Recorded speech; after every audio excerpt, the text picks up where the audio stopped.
What's up, guys? Regiment in this podcast is brought to you by G Fuel, the ultimate energy drink for gamers. G Fuel uses a special blend of vitamins, antioxidants, and other natural caffeine resources to keep you from having those jitters or even that crash that you normally would have from other energy drink brands. So whether you're having a long gaming session or you're just having a long day and need a pick-me-up, G Fuel definitely has you covered. G Fuel also has a wide array of flavors to choose from. But if you don't know what flavor you want to try, they also sell variety packs on their website, and they even come with a cool shaker. So head on over to gfuel.com and use promo code REGIMENT at checkout to get up to 30% off. That is REGIMENT, promo code REGIMENT down here at checkout to get up to 30% off. Your mom signed this, essentially, which was a red flag law. They had called my mom and met with her in secret.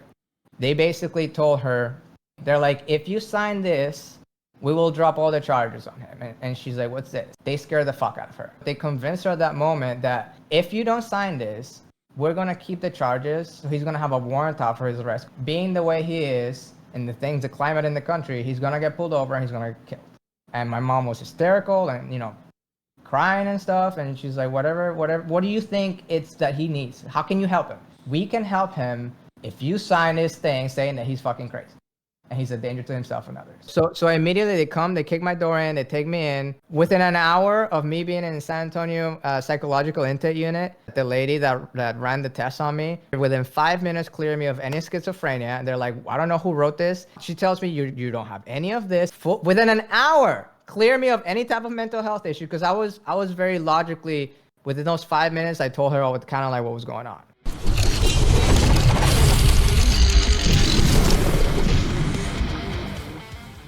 Welcome back to another episode of the Smoke Pit Podcast. And today we have a guest. We have Faraz, also known as Falcon within the Regiment server. How you doing, dude? Good, how are you? Tell us a little bit about yourself, starting with early days before you joined the Army. So, like, what was childhood like? I know you said you're from Venezuela. Yes, I was born in Caracas, Venezuela. I was there until I was about 15 years old. It's pretty good actually up until 98, I would say. I remember when Hugo Chavez won and kind of like the world changed for everything. And from like 98 to 2003, basically the country was in civil war, 2 civil wars kind of. And then we had to leave, right? They were just executing journalists and so came here. South America, Florida. right? Yeah, from Venezuela to Florida. We came here illegally. We had me and my mom had she had been sponsored to work here in America, so everything was good to go, and we actually had to escape Venezuela. So you can't legally leave the country. So even though we had totally legally come here, still had to bribe and basically leave everything. And when we got here, my mom was working hard. I was going to high school. I immediately joined ROTC. JROTC for the Air Force in South Florida. I kind of knew what I was gonna be, and as soon as I got out, I got my green card. The day I got my green card, the next day I went and signed up. It's interesting. So were you bilingual when you moved? Yeah, I was born. My mom taught me several languages when I was born, so I was speaking to her basically in English and Spanish and some Italian kind of. Italian. It's very common in Venezuela because like my best friend was Portuguese from Brazil. Mm-hmm. So as children, we learned to speak to it like in the neighborhood in a way, I've noticed this in other countries is that like they teach everybody multiple languages very often, especially English. And here's us in the United States, and we just like English. We speak English only. Everywhere we speak English, speak American. It's like it's so ignorant and dumb because everywhere I go in Europe and in Scandinavia and even in South America too, most people speak more than just one language, And it might not always be English, but they speak another language. And here's us, and we're fucking stuck in our ways of speaking just the one. And I wish I spoke another language. I agree. I mean, in Italy, it's different. I tried learning Italian when I was in Italy, and they absolutely don't appreciate it. And I don't know why they get pissed The, off the at you. Italians are very spicy about that, actually, specifically. So are the French too, and like, Oh, yes. and it's kind of shitty because it's like they get pissed off at you because you don't speak their language, but then they get pissed off at you because you're trying to speak their language, knowing that you don't natively speak their language. So I'm just like, well, what the fuck do you want me to do, man? Like Italy was like that. I was just like, I went to a bar, like a barista, and I was like asking for a drink in Italian, and she made fun of me. She laughed at me. She pulled her friend over, and she's like, "Say it again." And I was like, and I asked them, like, "Can I get one coffee, please?" And she was just, they both started laughing at me, and I'm like, "What?" They're like, "Your Italian is terrible." And I'm like, "I know. I don't speak Italian. I'm trying. What the fuck you want? You know?" We do the same thing, but we just do it with accents. Yeah, that's true. Like, English is the same as everywhere, the accents. But we're just so stupid that we're like, we can't make fun of another language. We're just gonna do it with geographical accents. Right. So you joined the ROTC, JROTC when you were in high school. You went. So the one there was the Air Force one. The one in my school was the Air Force one, yeah. So what the heck? Why did you join the Army? Where did you make this mistake? Why did you do this? I've always wanted to fly. I've always wanted to be a fighter pilot, and even since Venezuela, and I wanted to be a fighter pilot. I just had obviously no idea how that worked. I just thought I'd come to America, right? I sign up for the Air Force and I'll become a pilot. And I was very lucky that my SASE, just I think the Air Force's senior airspace instructor, I think it's called, for the high school JROTC, I had a colonel in the Air Force and a master sergeant, and they were very, very helpful in guiding in, like, hey, this is not how it works. And at the time, right, 2006, 7, 8, the surge was happening. And so basically I got told, like, I can't remember exactly, but it was like, basically, if you want to be a pilot, it's going to be like the next 10 years of your life, because you're going to have to go through 4 years of college, whether it's the Air Force Academy or ROTC in college. And then you have to do 6 years for the Air Force, right?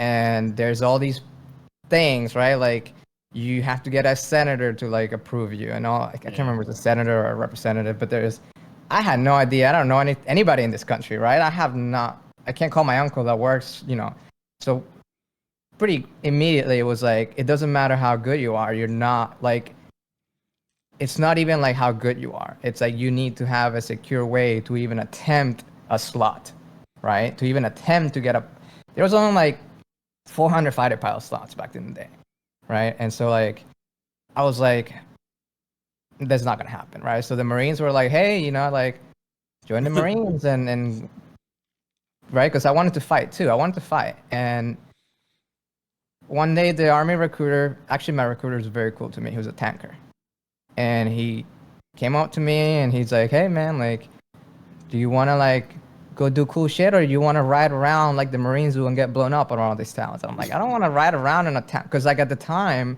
the Marine Corps was getting hit because they were patrolling towns and getting fucked up, right? And I was like, I'll join the Army, $30,000 bonus, infantry, right? Like, sign me up. And I signed up and sent me to Fort Benning. And it was an incredible, life-changing event. And especially, like, knowing, like, I'd never been in a situation where, coming from Venezuela, and imagine, like, the structure changed, right? From no structure, you're living in the fucking woods, not literally, but, like, logistical wise of how shit works. Everything was so organized. Like, there's a line to go eat, and they have food for everybody. Everything's just so like industrialized, right? Like, here's your next step. And that was very, like, I really liked that. I felt a lot of, like, structure with that, and the infantry does a good job at giving you that. So you joined you joined infantry? Yeah, I wanted to fight. I'm like, when can I be in Iraq? So I actually have been talking to the recruiter for a long time, like over a year, but I did not have. So there's a difference. We have legal permanent status, and I think there's a difference between that and actually a green card, and we had to wait like 4 years. And so the day, like, it's like an automatic kind of almost like process, but you have to wait the time. The day I was already at a high school because I graduated in 07, and I couldn't join because I didn't have the green card, right? The permanent resident status. As soon as I got it next day, like, I was already kind of like in a version of like a delayed entry program in a way, like Not like the DP, but like he already had my info. Like he was just ready to press button as soon as he got the confirmation, right? I got it. A month later, I was shipping out to Fort Benning. So I know that like when you join the service, I have heard of like when you join and as soon as you graduate basic training, I've seen that where they give you like your full citizenship for being a service member. That must be new. For me, I think it is relatively more new. Is it more new? Because we had a guy when I went through, because I went into basic training in 2011, going into 2012, and no, it was 2012. It was late 2012, and we had a guy who was from Poland, got his full citizenship at graduation. There was like a whole ceremony for that and stuff. So maybe that is a newer thing. I don't know. I think it depends on the country, and it depends on there's a few stipulations, but they definitely help out as well. And especially now, they help you with that process, and it does kind of get expedited more so than like if you weren't in the service, Right? so and that's one of the big things. What's one of the big buy-in points or selling points, I guess. For recruiting. Yeah. So and what year was this, by the way? What year did you join? I joined 08. Oh wait, okay. So I became a citizen the day after I left the army. I was supposed to be sworn in Iraq actually, and back that like my friends got sworn in from my unit. There was like 5 of us in our whole brigade, I think. Third Striker Brigade combat team that we were in Iraq. Maybe like 5 or 6 of us. So everybody got flown to Baghdad in the palace. It was pretty awesome. And I didn't, because my package was destroyed by my team leader because of everything that was going on over there. He literally just destroyed my package. Like, you're not getting this shit. Good luck. And so I got back, and I waited a few months, and then another sergeant, he's like, hey, you're not a citizen? He's like, I was in Iraq with you. Like, yeah, this is what happened. And he got pissed off, and he sent the paperwork for me. And it took so long that I guess it worked out that the day, like my citizenship becoming day was the day I left the army, but that wasn't like set up, right? So like my last day in the army, I had to wake up the next day at like 6:30 in the morning and drive to Bellevue, north of Seattle, to get sworn in. Oh wow! Well, what was your MOS? Infantry, 11 Bravo. I was gonna say, Doc, you literally just said it. Well, I know infantry is very broad, man. I don't know the army stuff. Not that broad. Damn. I don't know army things. I'm Navy, man. You got the squid over here. He doesn't know shit. How dare you? I'm a sand sailor. Okay. So it's, yeah, like I said, it was very. So I know you wanted to fly in the Air Force. Who was like your guidance for the Air Force when they told you? Did you talk to an Air Force recruiter? Yeah. No, he didn't tell you about all the other cool jobs. So you actually go. So the JROTC program, people make fun of it because it's the high school one. But it's if you really put effort to it, you are given an incredible amount of resources. For example, I joined the army as an E3, and I had a bunch of benefits. Like that $30,000 bonus was partly because I did 4 years of ROTC in 3 years. So I joined ROTC as a sophomore, and I went every year as much hours as the school will allow it, and I became part of I became the logistics officer for the program too. So I was very involved with the ROTC program in high school. And I just saw it as like a going to the army thing, right? Mm-hmm. I'm surprised they didn't tell you about all the other job opportunities that the Air Force has. There's a lot of cool shit outside of being a pilot. Dude, you didn't want to be a JTAC, you didn't want to be a PJ. I wanted very specifically to become a fighter pilot. Yeah. And when I was told that's not gonna happen, I want to fight. I want to fucking fight. Where can you send me to fight? And initially, because I've always kind of wanted to be a cop too. Like it's always kind of been towards a cop or firefighter pilot and stuff. And I told that the MPs only have a 50% chance of deploying, depending on there's like 2 different types of units you go to after basic. And only one of those units will combat deploy. And I was like, dude, Iraq's popping off. I want to go to Iraq. I was very specific. Like, I want to go to Iraq. And he's like, okay, you're going here. You're going to basic in a month. And then within 8 months, I was in Iraq, maybe 9 months, something like that, right? So for the army. So, Yeah. what years did you go to Iraq? I went to Iraq from, when did we leave? August 09 to June 2010. So, damn near the end of the whole Iraq deal. Yeah, huh? our thing was called Operation Iraqi Sovereignty. It was right after the surge, and actually my unit was a huge part of the surge. My unit is very, very well known for this. The Battle of Haifa Street, Bakuba, Diyala province, all over, right? And it was around, they actually was the unit that got stop loss. So as I got there, they had just returned from it was a 12-month deployment, or it might have been 9 months. They got extended, or what it used to be called stop loss. So it went from like 9 months to 15 and 18 months. And that really, I can tell you, that destroyed the unit. My best friend was part of that. His unit was out of Baumholder, Germany. And he was one of those units too. Like literally at their welcome home ceremony, they got told to get back on the plane. I've heard that before. And they were there for like another deployment cycle. So he was in Iraq for about 15 months. And he was like, dude, that shit sucked. Yeah. He was my old squad leader and my best friend, and he told me about that shit. And I was like, they really told you at your welcome home ceremony, like, gotta go. The Navy was doing similar things, and they came out with an instruction that says, I think the Army's allowed to have it up to a year, but the Navy is only allowed to extend a deployment to 9 months.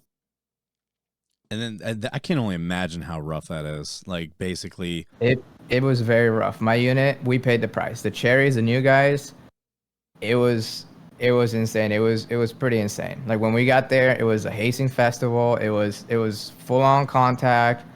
There was some very horrific shit happening, and it was a shock to me. Though I was thinking like graduated basic, like everything's good. Like we were part of the group in a way, and it wasn't even a little bit of that. It was actually the opposite. Like, you're scum, you don't deserve to be in our unit. Look what we just have gone through. We just fucking lost.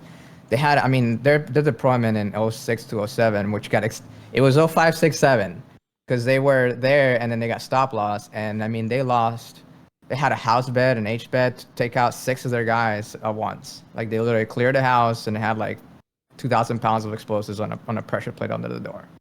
And they have very rough incidents, and the extension involuntarily, and actually continued with my deployment. It didn't happen on mine, but when we came back, they gave us like straight 3 months off, and they're like, that's never happened before, and the Army's changing. Like, straight up, show up at PT 7:30, no PT, you're good to go for the day. Just stay alive, don't add to the population, don't subtract from the population, type of thing. 3 months, bro, and I've never heard of that in the Army. And then they're like, hey, you're deploying again to Afghanistan. We're going to I don't know if it was the Korangal Valley or it's one of those fucking valleys that basically we're going to go with a special forces contingent and basically clear. It was some crazy shit. And they were like, by the way, it's a 9-month deployment, but we're not going to stop loss you anymore. We're going to add to your contract. So you get paid $500 a month for every month you get stop loss. So you go there for 9 months, however many months you're deployed after stop loss, you get paid $500 a month. Like but an there's extra no 500? limit, an extra 500. But there's no limit of how many months. So it could be like another 9 months. And I was like, nope. Did you end up going to that Afghanistan deployment? No. I was very lucky and very adamant, and a group of us, I think we came within a day, because I've seen the date. It was the 23rd and the 24th was a cutout to request. And this was when they will do it. If they didn't like you, they won't make you deploy with them.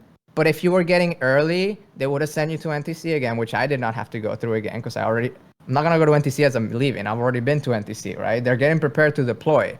So they would force you, they would extend your ETS, but then you wouldn't deploy with them. They'll just let you leave when they deploy, basically. So I got very lucky and didn't get that. The timing of it, I think that was like the second Ramadi, wasn't it? Not only that, but it switched to Afghanistan. So basically everything went back to Helmand and Kandahar. The Helmand province. And it was very rough. My unit, again, got demolished. All of our units, 117th Fires, got like a mascot. That's when we lost our first. I don't know if it was the first striker ever lost like that, but it was a 2,000-pound deep buried IED that killed everyone but the driver. The whole squad wiped out. And I remember that time frame. we had a lot of. I mean, I've guys stepping on things. You know, the whole thing. It's very rough. Yeah. I lost. And the craziest thing is, like, I was going to the police academy at the same time, 2012, as my boys were. I was in the police academy when one of my boys died. Navarro stepped his rucksack down and chilling, had an MRE on top of a mountain with everybody else, and picked it back up and was gone. Had another guy, Worley. He stepped on an IED and lost his leg, and just a lot of stuff. Like, I had more suffering in a way because I left my unit, and the way they made us leave, it's like you either accept this crazy deployment, we're gonna go to Afghanistan with a possible extension of unknown time frame. Like, my time in Iraq was no picnic, and so, like, I was like, no. But then they made you feel like you were abandoning them because I would say about 75% to 80% of the unit left. All the leadership, so they're like, you're gonna be the new A6 from E4 to A6. You're gonna be the squad leader.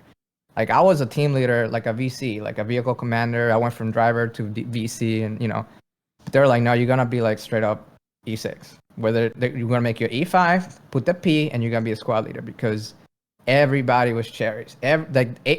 All of a sudden, 80% of the unit was just guys from basic. That's how the 173rd turned. And we got guys. That's how I know that unit because we got, like, what is it called when you're, it's like from Band of Brothers, replacements. We got that. And we got like probably 10 to 15% of our entire replacements was 173rd guys. And it sucked too because I was like, I didn't join to not do anything, and then I got there and ended up not doing anything. So it was like, and then I went to the one unit where they were the most deployed Army unit to Afghanistan, to no longer going to Afghanistan when I got there. So it kind of sucked because I was on rear detachment when I got there because they were still downrange for another couple months.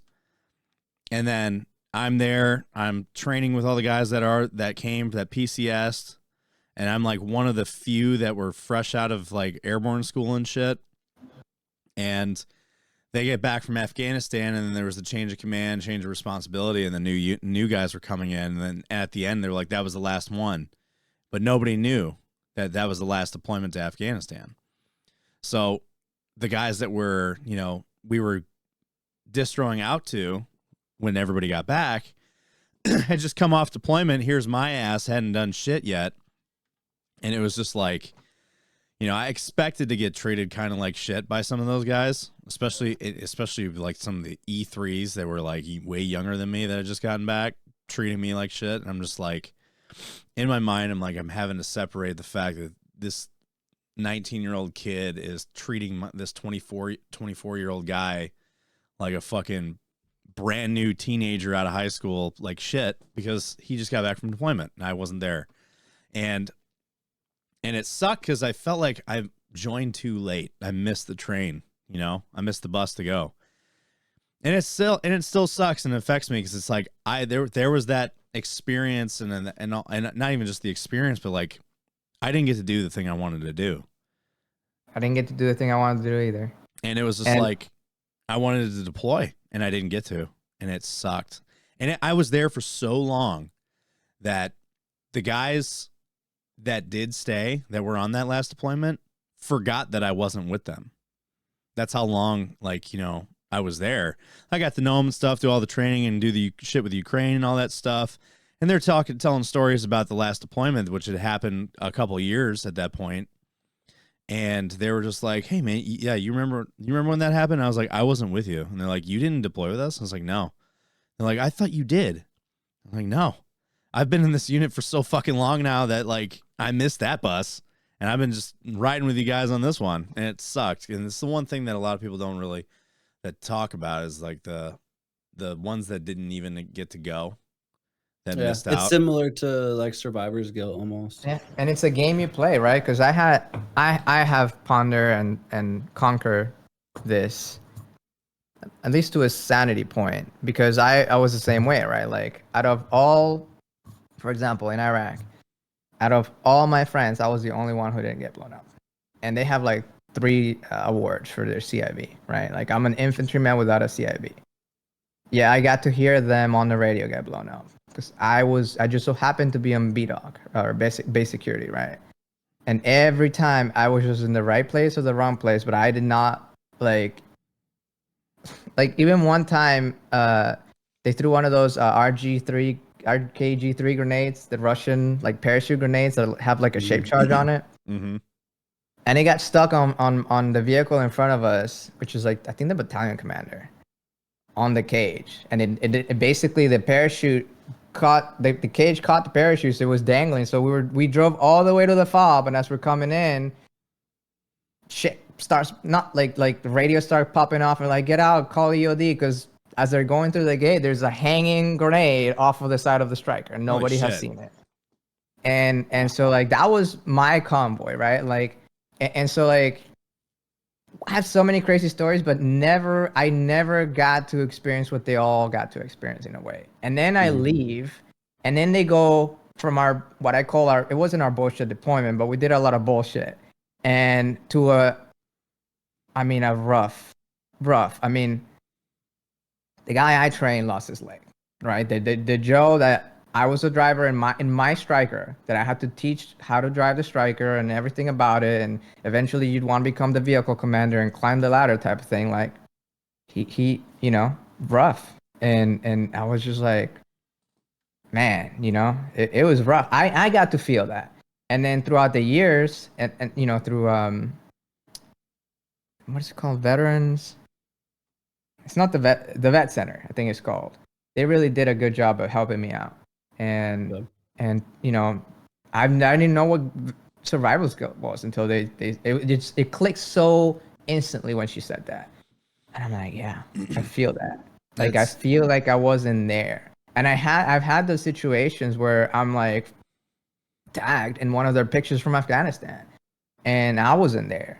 And like there is sort of like a disconnect. But then I go, that you can't play that game, because they feel that to the people who lost 3 legs and 1 arm and other stuff, right? Yeah. And there are some very horrific injuries, and those people even feel like, who feels worse, right? The guy loses 1 leg, the guy loses 2 legs, a quadruple amputee, there isn't really a way. It's like gauging on an infinite level, right?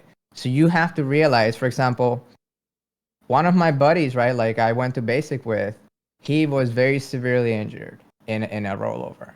And we experienced a lot of rollovers in my deployment, and a few deaths and horrible injuries. And it was stupid because it could have been me. Like, how many times did I ride on the exact same position and I didn't roll? Went right, or we crossed the same bridge, or right? And it's like fall in a wadi and drown. Like it was such a big thing that's when they started giving us those IOTVs, I think they're called. They had the little, you pull the thing and it falls off of you when you're drowning. That was for our unit, because we had several drownings like that from our strikers in 09 in Iraq and in Afghanistan too. My old medic, when I was with a heavy weapons company, he wrote a story called "Leaving the War Early." It was like a short story of his account, because he was on that deployment and he got shot in the first month, and he ended up coming home in that first month because he got shot. And I mean, it wasn't like the roughest deployment that they had, but it was a lot of that whole, I wasn't there, especially as a medic, for a lot of the shit that went down, to where he was just like, the thing that they don't talk about is like, that affects you, the things that don't happen the things that happen when you're not there. And it really fucked them, because when he got wounded and got sent home, he didn't even do the whole deployment. He was only there for less than a month, got wounded and got sent home during that, didn't get to go back, and all the shit that went down when he wasn't there, and he missed out on that. So it was a good story. His name is Tyler Carroll. I'd highly recommend looking it up. It was a really good story about that. He actually he's involved with a lot of that stuff. I think he even got involved. It was like Dead Reckoning was his. It was kind of like another version of the Warrior Poet Society. If you ever heard of that, I don't think so. So to continue a little bit forward, what year did you get out again? 2011. 2011. What did you do after you got out? You said you were going through the police academy, right? Yeah, within I want to say 6 months, I was in the police academy, and I tried for earlier. Was this back in Florida? Yeah. Yep. Okay. Yep. I went to the police. The Criminal Justice Institute. It's run by the Orlando Police Department and the Orange County Sheriff's Office, and they run it. It's I want to say it's the toughest. It's run by, like, my instructor was a Army 18 series, right? Special Forces. He was the guy running our class, and very high-end military, former military running it. It wasn't, and I had a lot of experience looking at other academies in Florida. This was an actual place where you had to go, because you can kind of cheat the system. You go to like another place and you just basically take a class, right? And there's not really like a physical requirement. This was like going to basic training again. Like from 5:30 in the morning until 6 o'clock in the afternoon, from Monday to Thursday, you're learning from 6 a.m. until like noon, hardcore law, like memorizing fucking hundreds, if not thousands of pages of shit, right? Yeah. And then from like 1:30 to like 4:30, you run about a mile and a half every day. And then you get trained on specific what we're learning that day, and then we do combatives. So every day it was very rough, very demanding. And that's what I wanted. And that's the mentality I'm going in. Like, I'm an infantryman. I'm going to go to an environment where just because I'm wearing this uniform, somebody can walk out to my window and pop me right in the side of the head without ever saying a word to me, right? Just because I'm wearing this uniform, right? Yeah. So this was very good. This was a very high-end law enforcement academy. How long was the academy for? 770 hours. The state actually certifies you, and it counts if you're not there for like an hour. You have to like redo it on the next class. It was about 5 months, I think. It's Monday through Thursday straight, basically 4 days a week for like 5 months. I want to say like 4.5 months, something like that. Wow. Is it paid? No, you have to put yourself through it unless you're sponsored by a police department. Wow. And in order to be sponsored, the way it works in Florida is you basically have to be hired before you become a cop. The full hiring process. And then instead of hiring you, then they'll send you to the academy, and then they pay you. You can also do what I did, was use your GI Bill. I used my GI Bill, which was like $6,000 or something like that, basically, for the 5 months. You can use your GI Bill for the police academy? Yeah, you can. And it's actually very good because you get benefits. So, like, for example, if I would have stayed longer, like for every month I was a cop, I was getting paid on top of my cop salary. There's something called, it's like on the job training or something like that. It has a name, but basically for the entire year, like if you're a firefighter, if you're a nurse, or if you're a cop or something like that, where you're like your first 6 months or a year, it's kind of like a probation period, right? Like you're being trained. You're getting paid VAH every month for a year, basically. So it's like an extension of your GI Bill after you graduate, right? That's nice. Yeah. The problem with Florida, which is very horrible, law enforcement is very horrible how the whole thing is set up in Florida, is that I basically became a certified law enforcement officer, but I became an unemployed cop. And so it takes like 1.5 years to get hired. It's a whole process.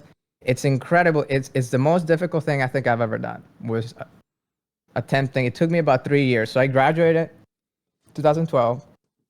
Okay. OPD Orlando said no to me, I think, because of my tattoo. And they had a tattoo policy back then, which obviously has been removed now. Orange County Sheriff's Office told me the tattoo was fine, but it was 1 inch too long, right? Because they put it's like a note card for like college. It's like a 3x5 card, like a note card, and they put it on top, and it has to cover the whole thing. And it did. I had like a couple letters showing. They're like, no. And I'm like, I went through your academy. I graduated. Like, you don't want to hire me because of my tattoo? And they're like, yeah, sorry, we're working on it. And so I had to like basically look for work somewhere else in the state of Florida. That's like being put And- through basic training and then told that you can't go to your unit because you have tattoos. It's like, but you let me go through the fucking training. Yeah. And so this happens to like everybody. Unless you're sponsored, if you're sponsored, you don't have to worry about it. Because you But got if a you're job sponsored- lined up. Because as soon as you graduate, you become a cop the next day. Well, it takes like a week and you go to orientation and all that, but you're instantly basically, actually, you are hired from the moment you start the academy as a trainee, but you're not an officer until you pass and you become a sworn officer. Right. But for everybody else, it's like, okay, congratulations. You are now a certified law enforcement officer in the state of Florida. You have 4 years to get hired. If you don't get hired in those 4 years, you lose your certification. You have to do the whole 6 months again. I feel like Jesus. that's just in itself shows how hard it is when they give you 4 years. It took me 3 years to get hired. God damn, man. And so here's another thing. For the first, it took Orange County almost a year, I want to say, of me going through the process, which I already initiated while I was in the academy, for them to basically tell me no. And there are some like kind of like non-compete things. They're not exactly non-competes, but they're very heavily pushed that you cannot apply to more than one agency at a time. And so each agency takes between 9 months and a year and a half to get you hired. I actually have heard of that. And so basically for I left and I was like, I'm going to work for OCSO or OPD. I didn't really have a mind to work anywhere else. And I waited, tattoo policy changed, but there was something else and this and that. And then I just found another agency about an hour and a half north of, actually south. It was in between South Florida and Orlando that was hiring. And I went there. I did the whole thing, oral board, full polygraph, like the whole thing. Like you do a FBI level 1 background check. You have to do, like I had to go meet a professor in a college so he could evaluate my mind, right? It was just crazy to do because they have to certify you to be like, you have to meet all these standards of, right? I had to raise my credit to over 800 because like they wouldn't hire you. They're like, 800 credit score? Yep. That's fucking They high. straight up would not hire you. So I got to 815. And it took me like a long time again, because you're like grooming yourself. You're very like, so during the 3 years that I wasn't hired, I couldn't even have another job because you're constantly, you're in first name basis with all the recruiters from like the 30 agencies that you're applying to. Because as soon as OCSO took a year to tell me no, I was like, I just wasted a year of my life because you told me you were going to hire me. And then you told me if you apply somewhere else, they know because they're running a background on you. So anything in your life that you do while they're running your background, they'll get like a live feed on that, right? So they know if you apply somewhere else, and they do not like that at all. So after that, I was like, I'm just going to apply to like 30 places at once. And I did. And one of these places hired me. That's Cool. crazy. Like, I mean, I didn't think it was like they were that hardcore about you trying to apply to another department, because it's like, on one hand, I get it. It's like, well, you know, you're a candidate for this department. We want to check, make sure, because like we could hire you at any time. But to like also say like, well, you know, time isn't exactly on your side, so you want to go ahead and try to apply and go to wherever you can't want. work while you're doing this. So the whole year you're applying, You they can't don't work. want you You can't do working. anything. I don't want to say that there's a specific rule, but they'll know if you're working and they'll take that against you. What Now, they when you want say you to do, work, like you work mean anywhere else, like be police work, or No. like just any job? any job, because then you have to basically retell them there's a gap in your history and you have to do this whole thing, and it's like a whole thing. So they prefer you not to do that, you know. So if you do it, you're basically screwing your chances, and you're getting put at the bottom of the pile, type of thing, you know. That You seems basically such just an gotta odd- scavenge through life. And I actually was offered several times. They have these things that are called like internships. So you basically become a secretary at the police department for a year, and then you get hired. is it a paid internship? It's not paid, and you have to move to the city. You have to live within 25 miles of the city to live in there. So you have to move to that city. I was gonna do it with a GI Bill, and I was just gonna like I was gonna do it, right? Like I was gonna become a cop no matter what. So, but it was extremely difficult. That's crazy, dude. So then I want to premise to the audience real quick that this episode is going to be very different from what you're used to seeing. from us. Premise, as we're like 40 minutes in. I know. I should have said it earlier, but we did say it on the last episode that this one will be different. And it will be different. It's not going to be the whole, we're going to go over topics and shit, because we're not going to go over topics in this episode. This is solely about the whole story of his law enforcement and the events after, up until today, up until present day. So this episode is it's gonna take a different direction than you're used to seeing, but we feel that it is a very important story and events to tell, so that because our other audience, most of our audience are vets, and it's kind of like a cautionary tale to all the vet, not a cautionary tale, but more of like a heads up to other vets of what's going on, especially when it comes to certain law enforcement outfits towards the treatment of vets and certain things that we use for treatment of ourselves for mental health.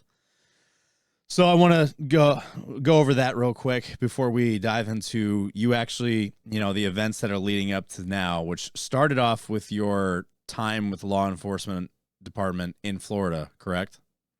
Yeah. So you finally do get onto a department, and walk us through all that. Like what exactly happened? So you finally was it the same process? You applied, and then they're like, all right, yeah, we'll hire you, and then we'll start your orientation. Regiment in this podcast is also proudly partnered with Stack Up. Stack Up is another military gaming organization. The one thing different, though, is that they focus mostly on the mental health of veterans as well as the betterment of veterans alike. One of the programs that Stack Up has is their STOP, or Overwatch program, which is a 24/7 crisis support line for veterans. The thing that sets Stack Up's Overwatch program above all other crisis support lines, including the VAs, is the fact that this 24/7 crisis line is operated by trained veterans. So when a veteran calls in crisis, they're not just talking to a random person.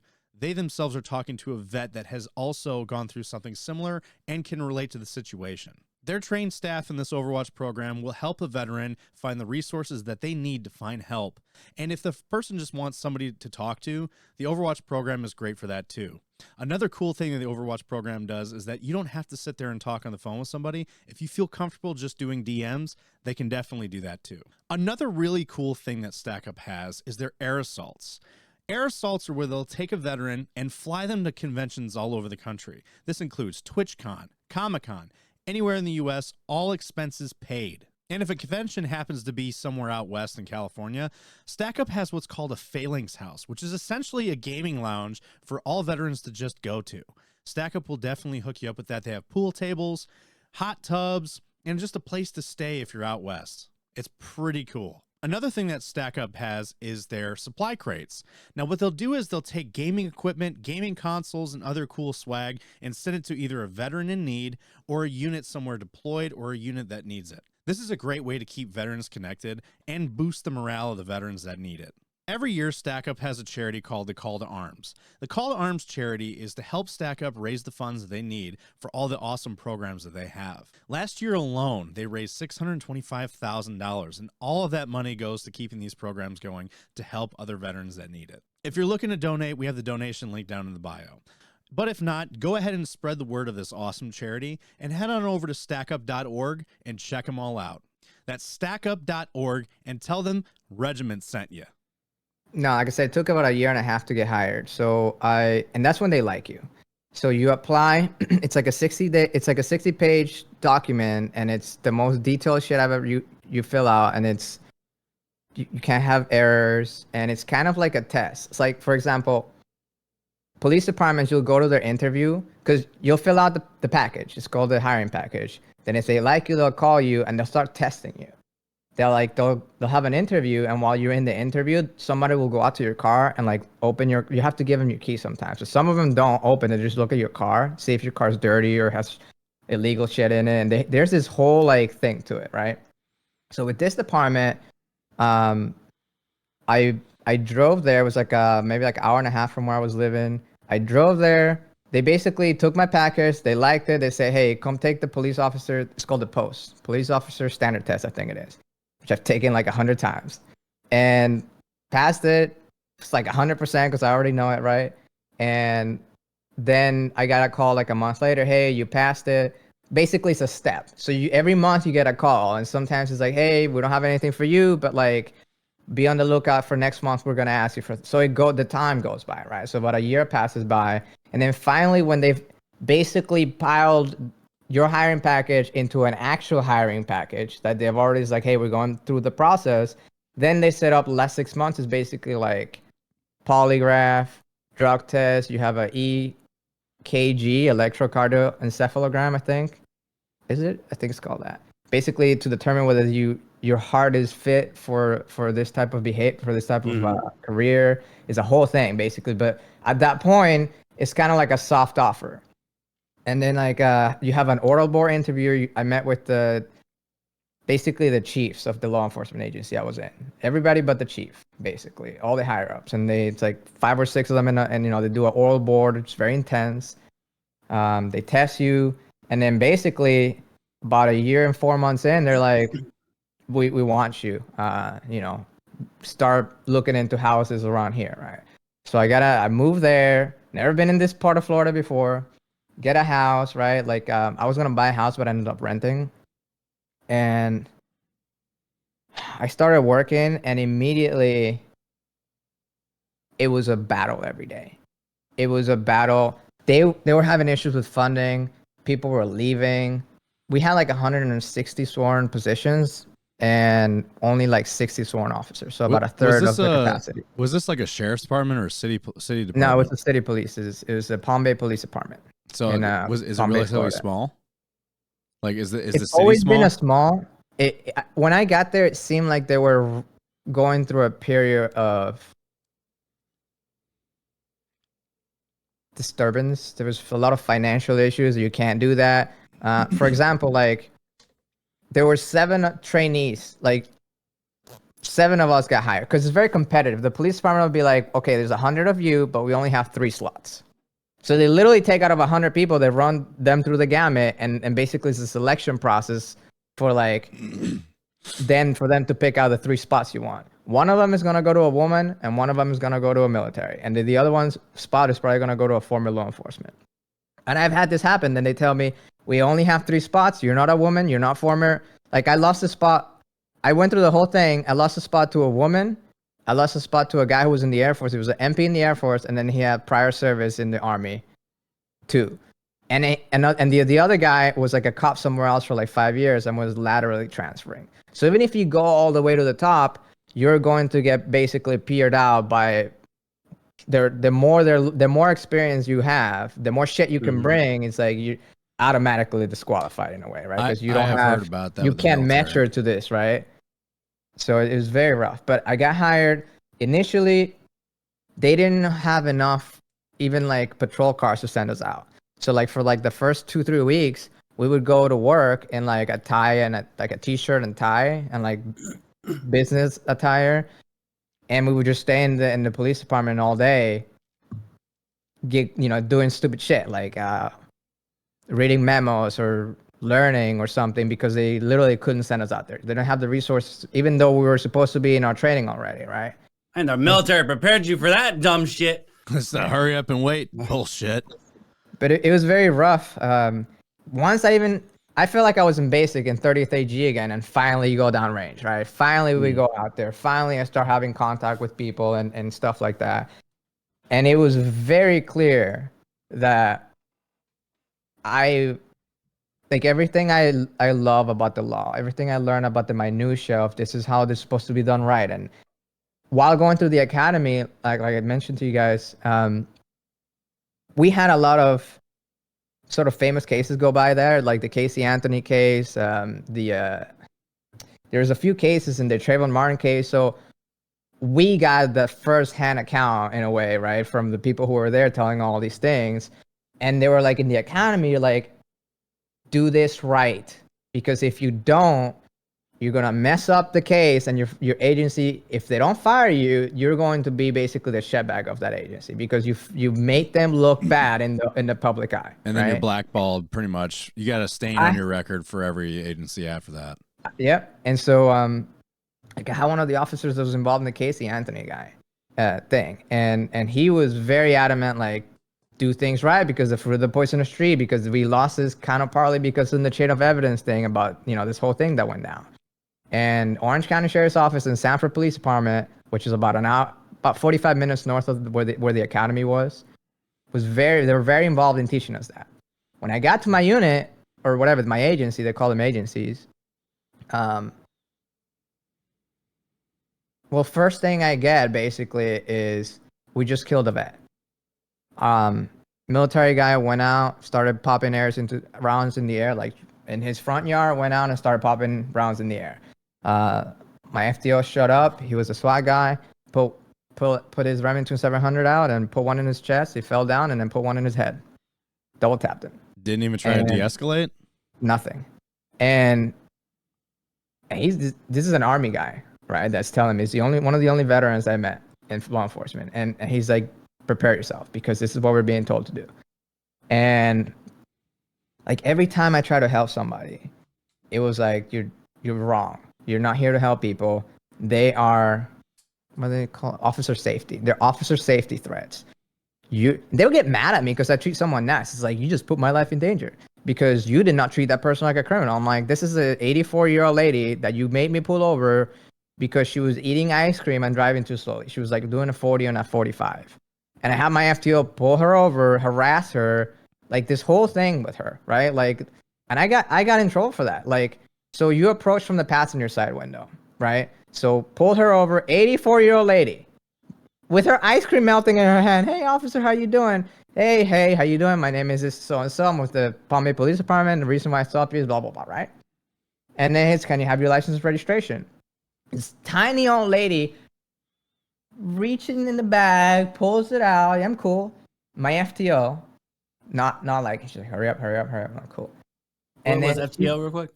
FTO is your field training officer, which is like for the first 6 months, you're basically under the wing of an officer and he trains you, right? And then that's like a program, right? It's called the field training program. And so basically there is a policy that says you're not allowed to insert any part of your body into the threshold of a vehicle. Like you can't put your hand inside a vehicle because technically someone can grab you and there's all these things they say about it, right? So this old lady's trying to hand me this shit, can't reach the window, and I'm like, I look at my FTO and I look at her, and I reached in the car and I'm like, thank you. You know, I got it. Like I reached, like I'll get it for you, right? Because she was barely kind of like, you know, like literally like here it is, right? And she was looking at me because she wanted her to reach all the way to the passenger side, and I looked at her and I confirmed. I'm like, fuck that, I reached it. She dinged me for that. She said you violated policy. And so every day was a battle. Every day was you will submit or you will not be here any longer. And they would frame it as in you're putting my officer safety on the line. And I'm like, I don't feel any threat coming from this lady. And then it would be the crazy thing is like, sometimes we did get like serious cases where that you have to go hands-on, right? It's called hands-on. It's when you have to go hands-on, right? It's the fucking law enforcement term, right? There were times where it got serious and none of these motherfuckers would do it. And then they would send all of us, right? Like, and they would praise me. It's like, I got praised for being great hands-on because I was aggressive, but I wasn't like aggressive. I was like, I used the amount of force I needed to subdue the subject and then, you know, like try to talk to them. And it wasn't just like aggressive, right? And then there was this whole dichotomy where they did not want to do law enforcement. Like I got told, if we ever have to fight a naked homeless guy, you're going in. If there's certain conditions, like I don't want to deal with that shit, you're going in. The rookie like goes. And I understand there's obviously a place for the rookie, right? But this is not what was happening there, right? And I did this every day for like 5 months, and I did it good. I kept my mouth shut, right? And I protested when I could, and I said, hey. To the point where I was ordered, I have several instances, more than several, because every day was a battle, but specifically several instances where I was told violate that person's rights, and I didn't. And so eventually I showed up one day and they took my gun and my badge and they literally kicked me out the back door because my car was parked. Like when you go park in the agency, there's a secure parking lot where you park your POVs. That's no one can get in there. Since I didn't have my clearance anymore because I just got fired, terminated, they literally like opened the back door where the dumpsters were and had me walk all the way around, right? And be like, you're out of here. And I was terminated. Yeah, go ahead. Go. Let's go over the situation that caused that. Like, what exactly was the incident that? Over times, I was pulled aside by several people, several of the leadership, saying you're not doing what we want. So it's like a buildup of complaints, And almost so- like bullshit counseling. Here's the thing. It was the opposite of what was happening. So in the department, I got called several times specifically, hey, can I get me? Because he was very nice to me. So people will go to the police department and do it's called a 1012, which I think is, I can't remember what it is, but it's basically someone shows up at the police department specifically requesting you. So you come back from patrolling and you park and you talk to this person. Several times I got called, and I had commendations from a judge and from the assistant district attorney. All amazing. I never really had any bad reviews per se, right? But it was that I did not, for example, and here's I don't know if I want to get into the subject on this, but one of the big things was the school shootings. There was a school where we trained on, and they had just spent $50,000 on this new training system, like this VR. It's not VR, but it's like a giant screen. And you have these Glocks that shoot lasers and shit. It's like a whole virtual reality scenario, right? But it's not with glasses. It's like a room, right? Electronic shooter trader. My department spent $50K on this thing, and we trade on it. And the first freaking day, had one of the guys shoot another cop, shot the SRO officer. And I kept saying, like, so law enforcement has no trigger discipline. They have no muscle discipline. I was an advocate for this, and they harassed me for it. First day of training, other trainee next to me shoots the SRO, which is the school resource officer, right? It's the cop that's inside the school specifically. Then they restart the simulation, run it. Finally, it's just me. I go in, and they changed it. It's now like 3 guys with balaclavas and AKs have killed over 20 kids in the school, and I'm like halfway through the school, and so you're clearing, right? Like the thing moves, like they make the scenario move, and you're looking at the screen, right? Mm. And I've already seen fucking 20 kids dead, right? And I see that guy with the balaclava and an AK. I'm like, okay, this is so active shooters for school and law enforcement is like the holy grail of no rules. It is the no bars held, right, type of thing. You go in and you kill, or you die. You neutralize the threat, right? Mm-hmm. And I did that as the simulation turned a corner. I saw a guy wearing a black balaclava with an AK pointed at a girl, a blonde girl, right? Literally like a point, like she was kneeling. He was like on it, about to execute her, and I fucking put 2 in his head, and the simulation stopped. And all of a sudden, the commander is like, what did you do? And he's like, you didn't announce yourself. You have to say, hey, this is Palm Bay Police Department, blah, blah, blah, put your hands up. I'm like, I just turned this corner. Dude with the balaclava AK pointing it at the, like, literally, like, second from executing her, ISIS style, right? Put 2 in the back of his, because the scenario had him, like, he wouldn't see you approaching. You were, like, he was, like, kind of turned. So you would just see the situation. It's like, you did not announce yourself. And they disqualified me from that training. So it's like the red tape bullshit of it. And it was a lot of that. Like every time I tried to help somebody, it was, you're not here to help them. They are criminals, and you're not there to help them. You're there to follow the standard operating procedures of this agency. And then it was just like another thing I have a gripe with, and maybe to seal it off on that, but like I learned a lot about transient law in the academy. That was like, if you had like something like a dissertation, there isn't, but like if you had something like that, I would do it on transient law, which Florida has a lot of laws that protect you. Basically, like if you're homeless, you can't be charged with like a litany of things that all of us can. Like if you're homeless and like that's your status, you cannot be arrested in the state of Florida for using the bathroom on the street.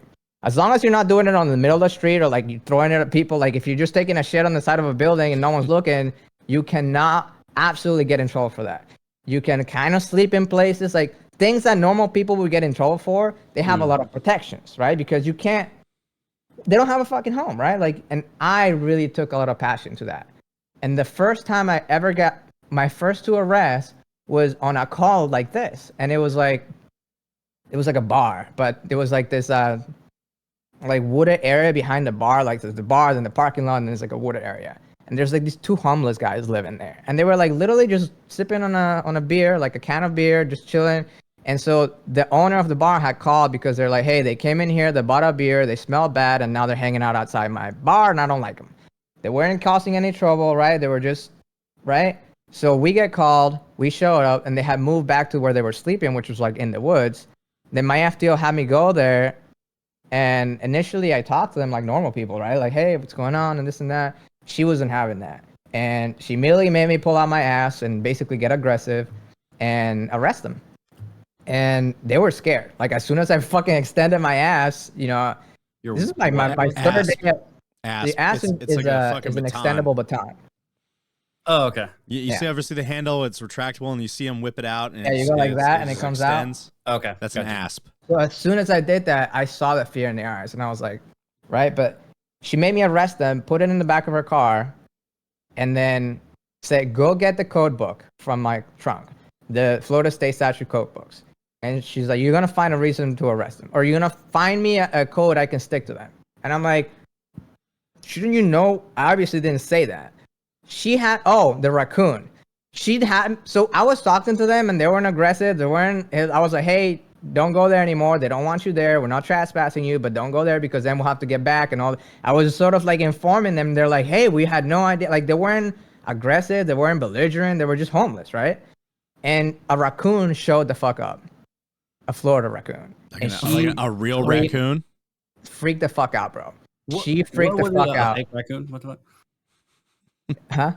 He said a real raccoon, like it was going to be a fake I raccoon. didn't know if this was like Florida a term for raccoon. something. I didn't know if it was a term for something or if it was an actual fucking raccoon. No, like a raccoon, a huge raccoon, like a dumpster raccoon. And she Trash freaked can. out. And she's like, take him. We're taking him right now. And so turn around. Where's my officer safety? She bounced, left me over there with the two homeless guys. Like, I don't know if they had, like, I didn't know they could have knives or needles or whatever, right? She literally left because That doesn't sound like protocol. The raccoon had me arrest them, put him in the car, and I had to spend 30 minutes going for the 800-page fucking Florida State Statute code book, and eventually had a lieutenant show up and tell us, hey, what's going on? Why are you guys not taking him to jail? And I have to tell him, I don't have, because she's my FTO, so this is my call. I'm primary officer. She's just my supervisor. So technically it's my case, but they don't allow you to actually do your job. It's basically you will do what the FTO says, and you don't get to be a cop for the first. So it's like, it's your case, but like if you fuck up, it's also your fuck up. I'm not taking responsibility for this. The lieutenant was like, what the fuck's going on? I was like, I told him the scenario. He looks at her, he looks at me, and he's just like, put him in for this intox, right? Disorderly intox. And he goes, you have the elements of the crime, they have alcohol, and somebody called because they were causing a disturbance. So I looked it up, and he's like, it fits, and that's what we arrested him for. That was my first arrest, going against everything really I wanted. And then the fact that she had me arrest them because she just felt like it. And she just didn't like the raccoon was harassing her. And then what a more pungent thing that I had to then find a reason to legally take them to jail to charge them, basically. I was finding a charge I could charge them with because technically they weren't committing any crime, right? Right? Even though they're homeless, there's all these protections. So she had me basically looped around. And again, this trying was to every find day. something, throw shit at the wall and see what sticks. Essentially, Every day with homeless people. A big thing was kids with autism.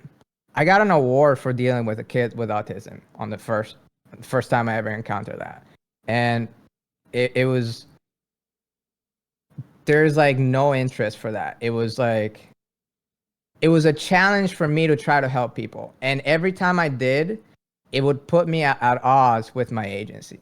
Like 2 months in, for example, we had a lady wrapped her car around a tree on like a residential area. She was doing like 90 on a 25. It's like a circle residential area. She had like alcohol and cocaine in the car. The transmission of the car was like 100 meters from the car. It was very bad, right? We show up there, not getting into it because there's a lot with this. But like, yeah.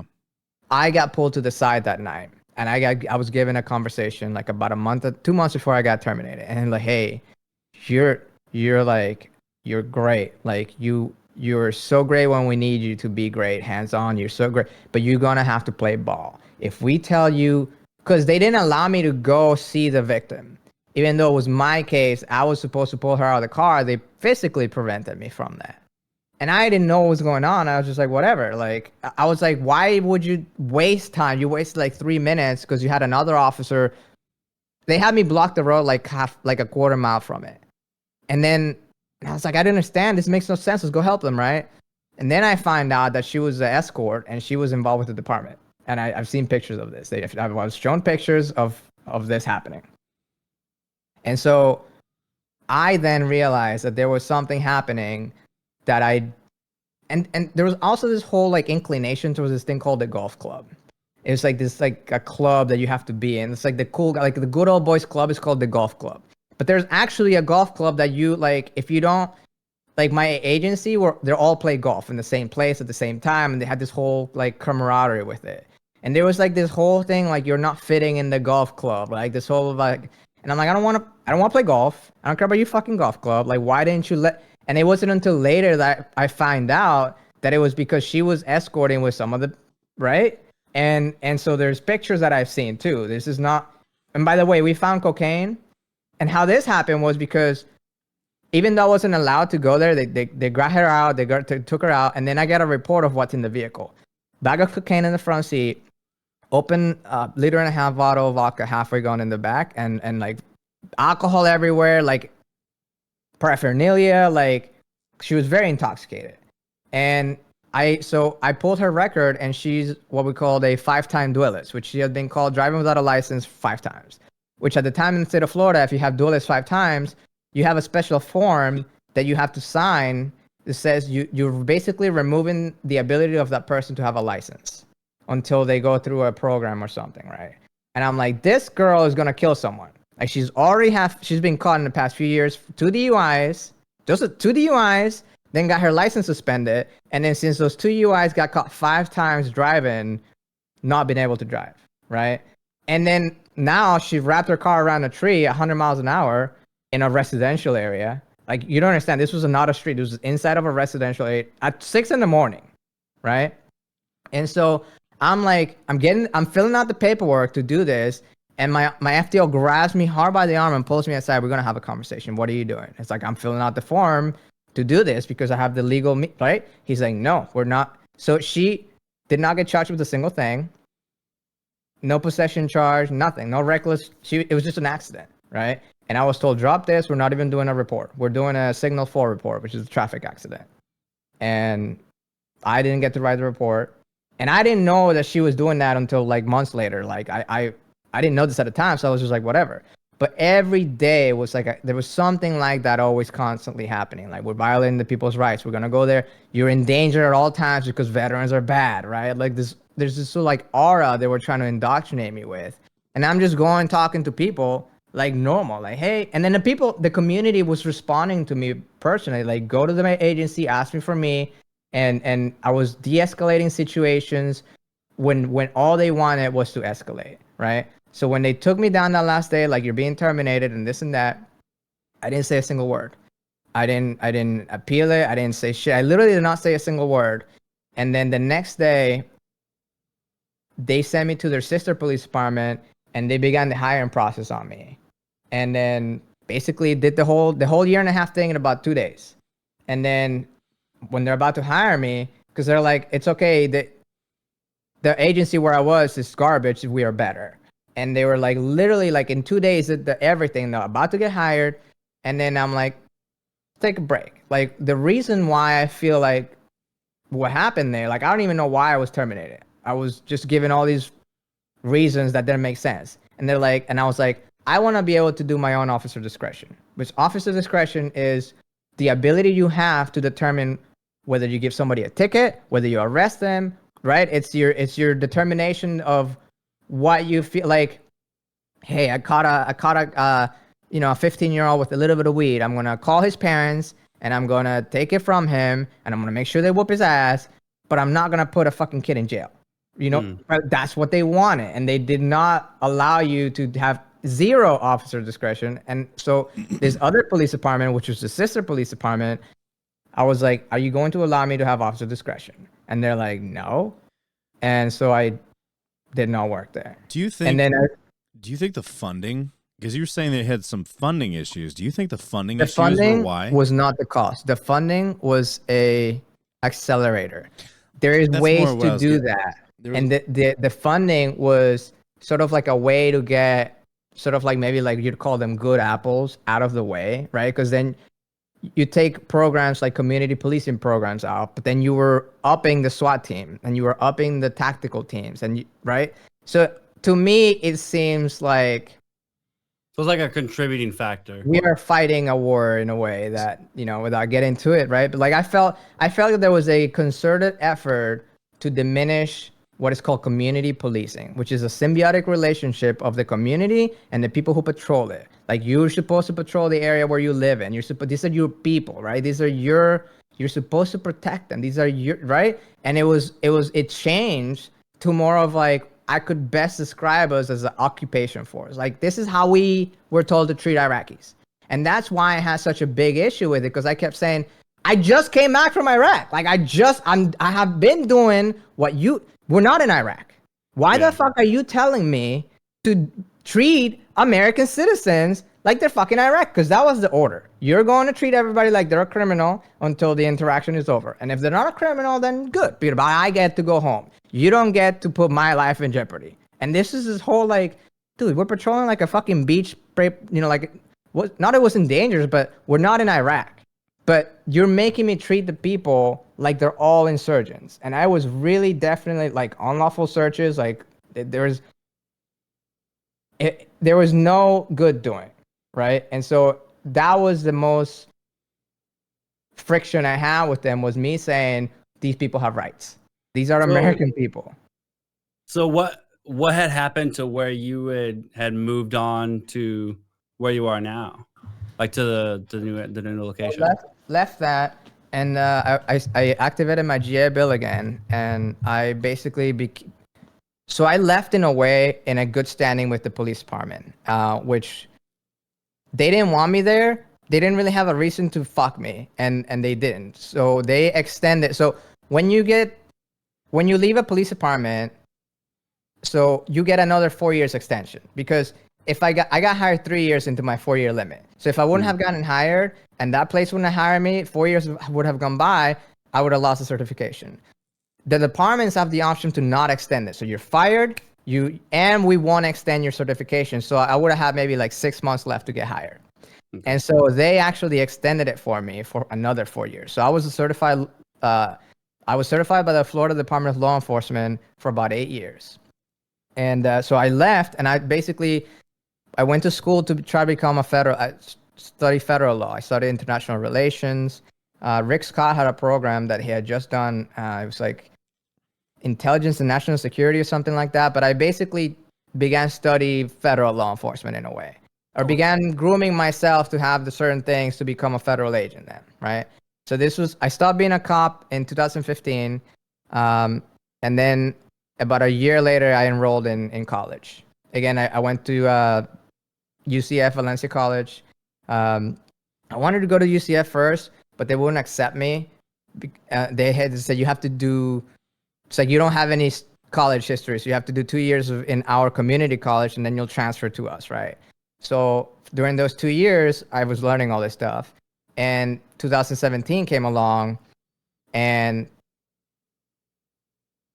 I heard some of my people who I deployed with were having issues with law enforcement. And it was at the time when one of my friends, Scott, was killed by the Mesa Police Department. And his family began being harassed, severely harassed. I mean, I wouldn't use it was harassment, but I would use more severe words than that. And I kind of got involved with them. I helped them get some information they were being denied. And sort of like around this time, that's when I started doing the search and rescue thing too. That was around the the hurricanes that hit. I was kind of doing a lot of things at once. I was doing the search and rescue thing with Irma and Maria and Harvey. I was working with some of the school shooting stuff. I was working on something I called the active shooter denial system, which is something I created when the Parkland school shooting happened. That was my sister school. So it was Coral Springs, Saravella, and Douglas. And in fact, when I graduated high school, we had our final football game at Douglas. They call Marjorie Stoneman Douglas or Parkland, the Parkland school shooting. So we won, right? And we won. I don't know if we won or lost, but I think we lost because our principal had to kiss their mascot, which was a pig, right? So I was very close with this community when this happened, and I got really involved, and I engineered an active shooter denial system, and I was working with some very high-end up people and companies and stuff, and this thing. So I was doing a lot, and all of a sudden, I was kicked out of school. They said my GI Bill got canceled, and within about 6 months of my friend dying and me getting involved with that, and then the search and rescue teams and everything, I was kicked out of school. Even though for 2 years I went to school and I had amazing grades, I had no tardies, I was kicking ass going to school. All right, and got kicked out. I wasn't even allowed to take my final exams. I got kicked out like 3 weeks before finals. All my professors, because I was so good, canceled the final for me. So they said, we're going to take your final grade, which is like 80. I had like 85% or something like that. Because if you would have given you an F for the final, it would fail your class. You would have gone from 85 to like 60 or something, because it would be a 0 on the final. Since I wasn't allowed to take it, they just canceled it, and that way I was able to pass the classes and the Army not try to take the money back and all that. So they were very nice with me. But I was kicked out. I was arrested the first time by the Veterans Police Department in Lake Nona in Orlando, and then basically began this whole thing of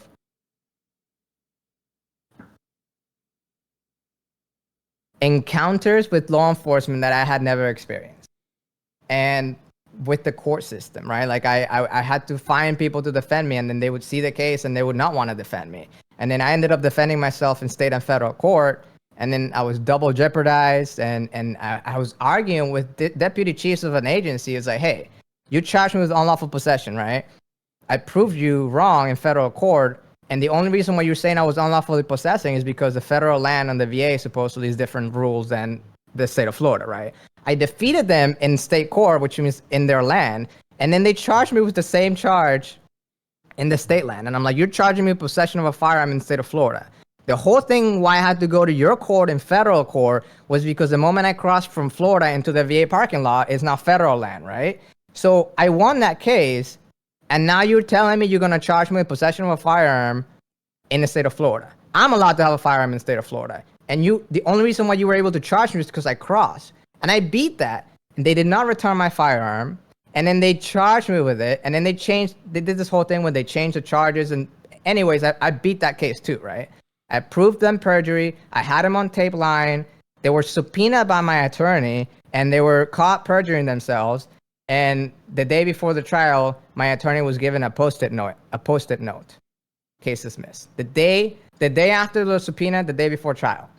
For 30 years they were charging me with worth of shit. 30 years worth of shit they charged me with. And this was all back in Florida. Yes. And so I defeated them in state. I defeated them in I defeated them federal first, then state, and then none of my property was returned, and it was like a lull. And in that lull, I started having like cops show up at my mom's house, harassing her.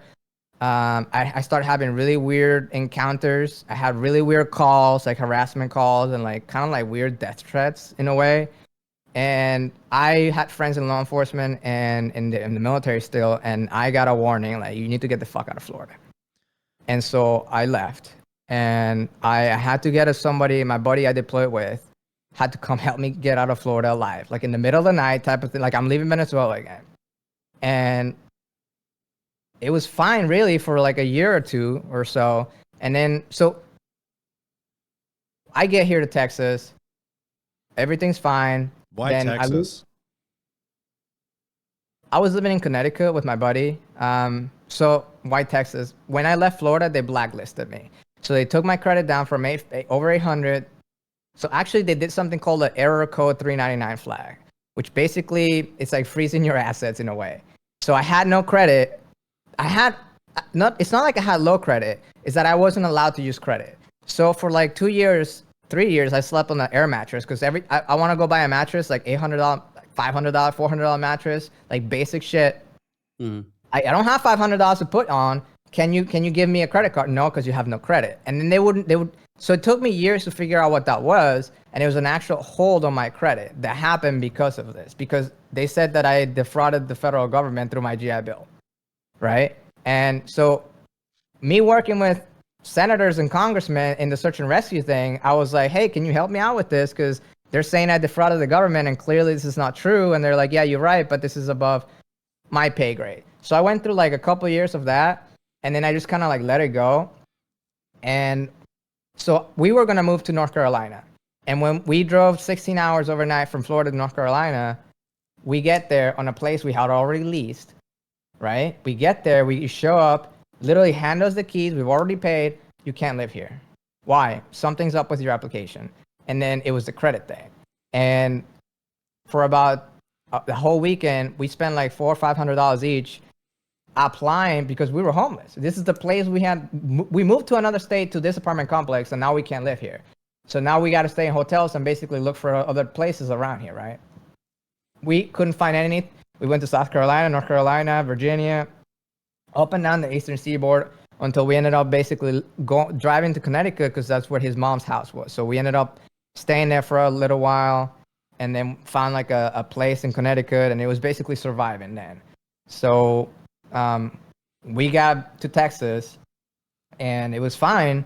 And then when this happened, I got arrested like the day. So I lost my house and he lost his house, and like 80% of Houstonians lost their home. Was this the polar vortex? The polar vortex in 2021.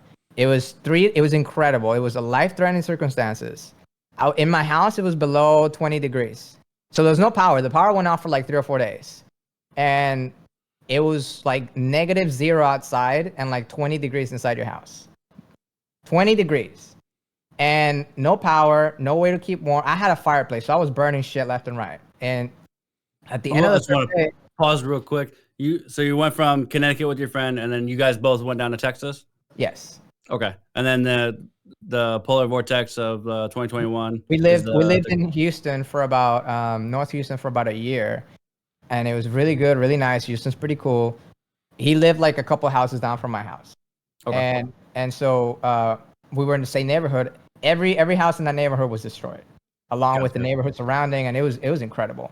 So on the third day, for some reason, they turned the power on, and all the pipes in all of the houses burst at once with explosive force. Like my neighbor's pipe went through the wall and almost through the garage door. It dented like a 3-inch, almost went through. Like it dented the fuck out of the garage door because it was the garage, right? The pipe inside the wall, garage door, it burst horizontally into the garage door, and that's what I heard, the explosion. And I went out, and the entire street was flooded. The entire street had about a foot of water, and so for the next 2 or 3 weeks. And I got lucky because I only had water on my carpet and in between the walls. Instantly, my friend's house, his neighbor's second-story bathroom sewage came through his kitchen, so it exploded. Through his kitchen, and instantly his entire first floor was flooded with sewer. And so he couldn't stay there. I got to stay in my house for like a couple of weeks where I packed and stuff because it was still kind of livable. But basically, we had like a bunch of cars moving. His mom had to drive from Connecticut to help us move, right? Mm. And so that's when she drove down with her SUV. And that was the last day of moving. And I was driving her car because her car was bigger than my Mazda. And like the final move had like our bigger thing. So they drove my car, and then I was the last one to leave, and I drove her car. So I was driving from Houston to San Antonio, and I drove through LaGrange, which is Fayette County, and I get pulled over for a broken headlight, right? So we go through the whole normal, how you doing? You know, he's like, what are all these bags? I'm like, I just lost my house. This is all my stuff. So this is bringing us to the current situation. Yes. Okay. Yes. And so officer goes, okay, goes back, runs you for on teletype for warrants and stuff, comes back clean, you're good to go.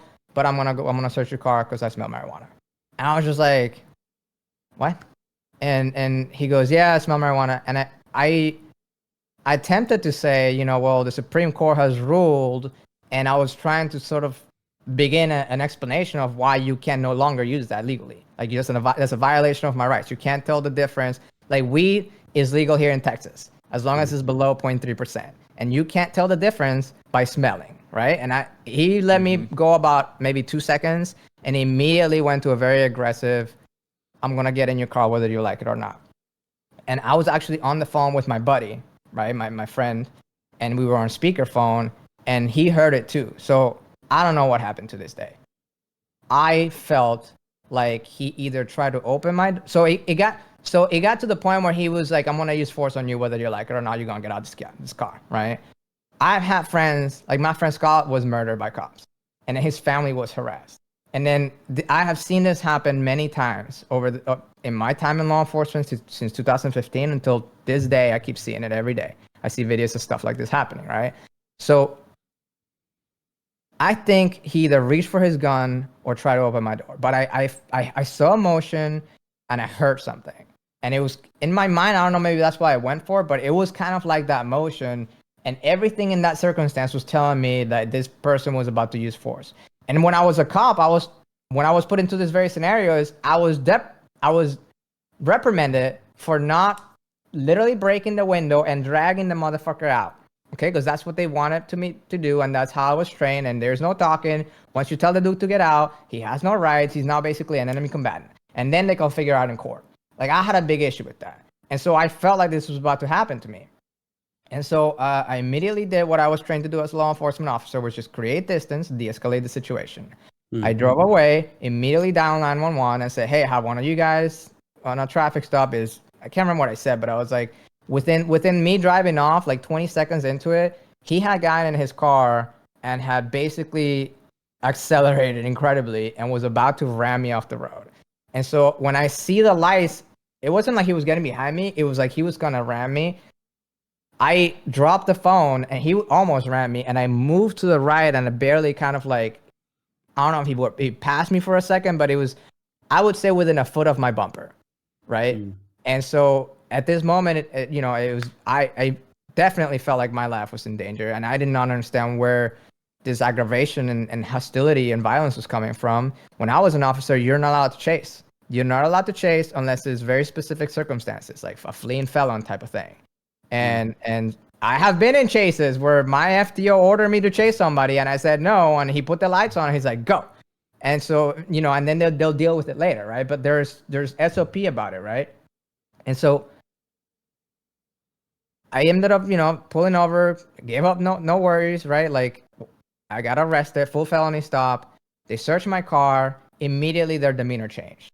They're like, thank you for your, I don't think they said thank you for your service, but they're like, they didn't find anything in my car, even though they destroyed the car. They cost over $10,000 worth of damage to my friend's mom's car, right? I was handcuffed, legs crossed on the side of the road on a full, like 10 cars, the highway's closed. This dude searched the fuck out of my car and didn't find anything. Nothing. And then they changed my handcuffs to the front. They put me in the front. They put me in the front passenger seat. And all the way right home, they're basically like, what's going on? And I was like, I've been harassed by cops. I thought you were going to kill me. Like, there's all these things that don't make sense in my mind because of everything I've been trained on what to do. You're ignoring the whole reason about an unreasonable search and seizures. You have to be able to articulate your reason for the search.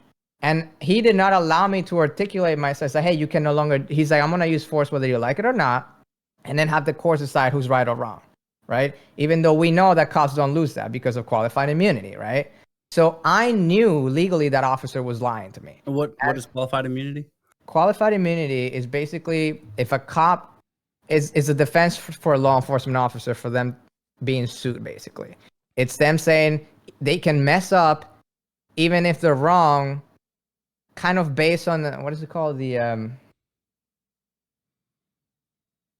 not the spirit of the law, but if good faith, the good faith doctrine. Like if they're doing something in good faith, they can kind of mess up because they're not purposely trying to use the system against you. They're just kind of like incidentally because they're trying to do something good, but they incidentally break the SOP or something, right? And they can't face charges or any kind of reprimand for it. It's a protection basically for them not to get charged with So it's a protection, but it sounds like it can be used as It can be abused. as an excuse or like a Very- scapegoat type thing. It's open-ended.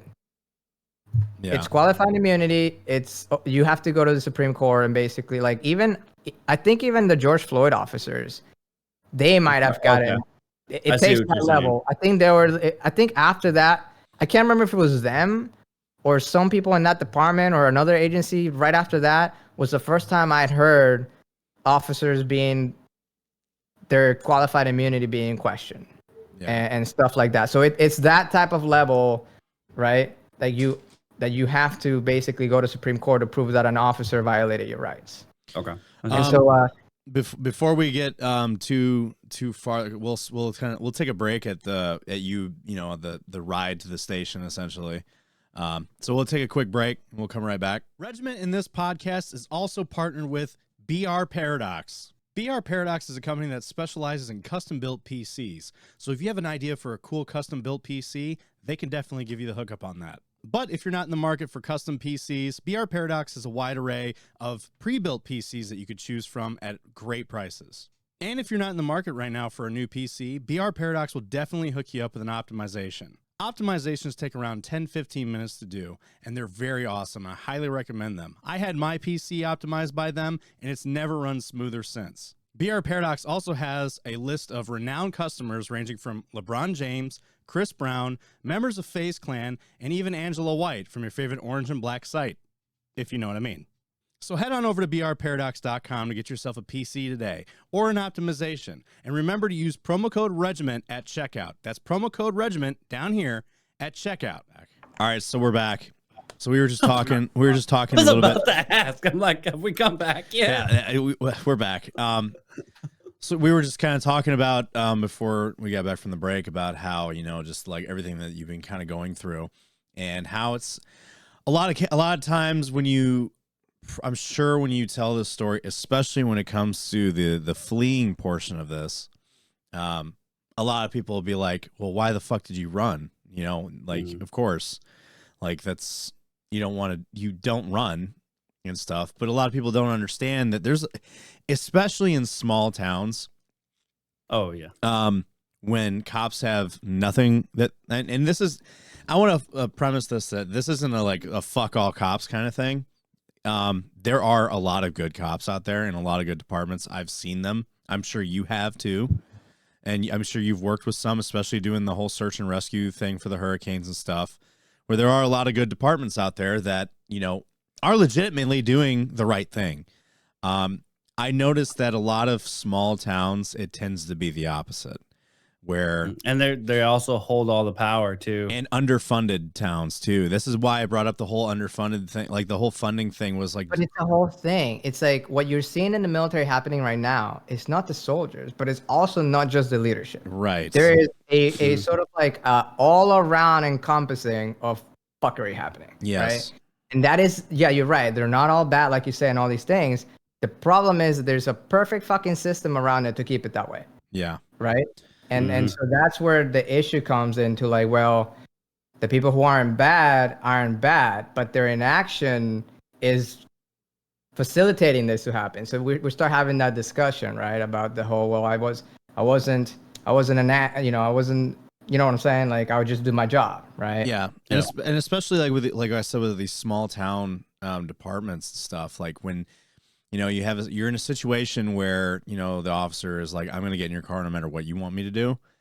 And it seems like the officers is escalating the situation where it And doesn't they have need to be. escalated the situation in so many ways more than just that night. Right. By the way, 4 hours after this, the same police department was involved in a death on a similar circumstance of I think it was a young black guy. Yeah. Because I remember I was in jail and I was hearing the chase because I was in like the police county jail, so it was right next to the station. So I was hearing it, and then the dude came back at like 7 in the morning or something, and he goes, "Yeah, dude is dead." Say you weren't the only one to ran, and he ended up dead or some shit like that. So anyway, when you got taken to the station, and processed and all that stuff, So did they search? They searched the vehicle when you were on scene or after? They searched the scene when I was there, and they didn't find anything that I could tell. Because the still brought first you thing in? every time you do is like a dog, right? You put it in the nose, you put it on the hood of the car. Here's what I found. That shit did not happen, and I was not even informed. Like, so while I'm being booked all the way to the station, I asked what am I being charged with, and they're like, you're being charged with fleeing and evading with a vehicle, unlawful possession of a firearm, and possession of marijuana less than 2 ounces. And I was like, I didn't have no weed. What do you mean? When did you find weed? He's like, we found weed. And I'm like, where?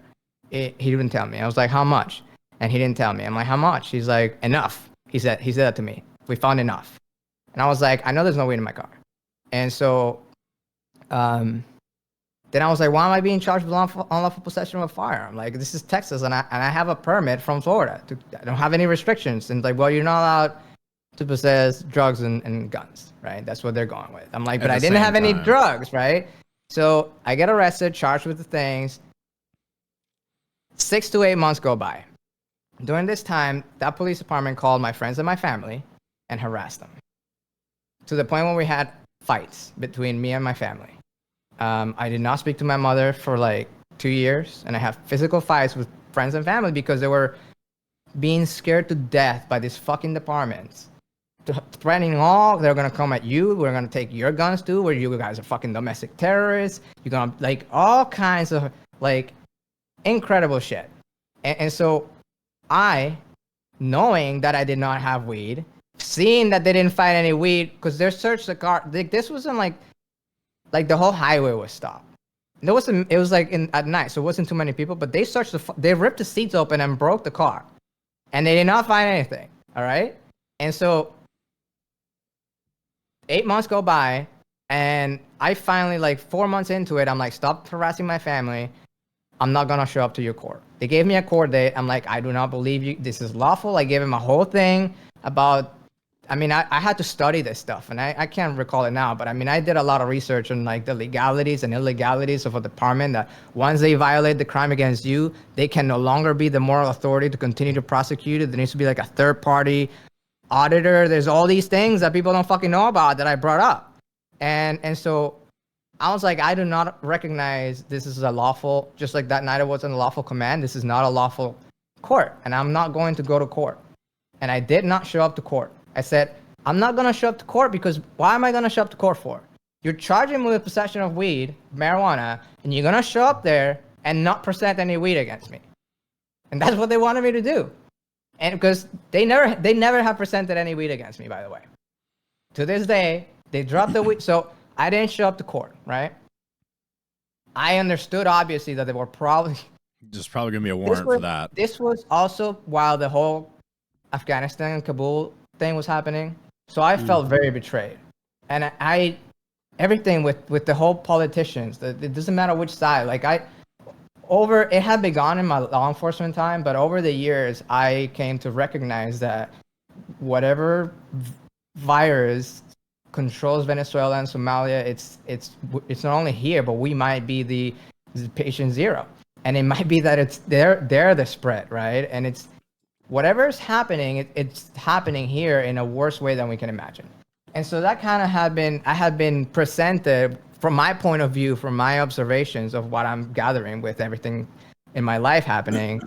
I was like, I felt confident enough. I'm like, look, if I show up, I have already defended myself successfully in federal court and state court, right? And I also didn't show up. I didn't show up to the last court because I'm like, what am I gonna show up for?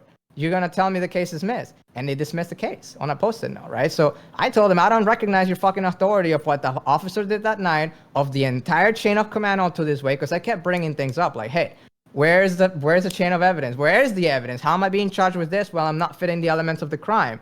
To the point where they told me to stop calling them, or they're gonna get arrested for harassment. So I obviously did, and then they started calling my family and friends, and so eventually I didn't show up to court. And for like a month, nothing happened. But what I didn't know is that the day I didn't show up, or like within a few days or something, they had called my mom and met with her in secret. My mom and my friend's mom too, the owner of the vehicle, right? because they're friends. This is my mom and my friend's mom who they play with, right? We're all friends. We're taking care of each other. Does your mom still live in Florida at this time? Yeah.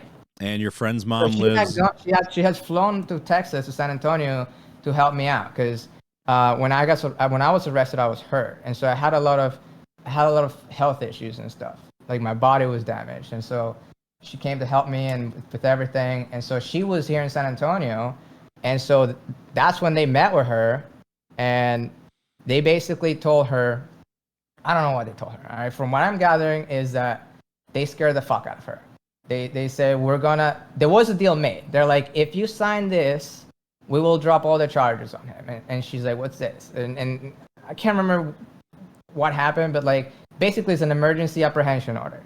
And so she ended up signing it, and they also I don't know if she signed it there at that moment, but they convinced her at that moment that the only way for me they're like, if you don't sign this, we're gonna keep the charges. So he's gonna have a warrant out for his arrest because he didn't show up to court.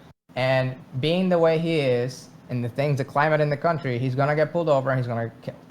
And they told that to my mom, and my mom was hysterical and crying and stuff. And she's like, whatever. What do you think it's that he needs? How can you help him?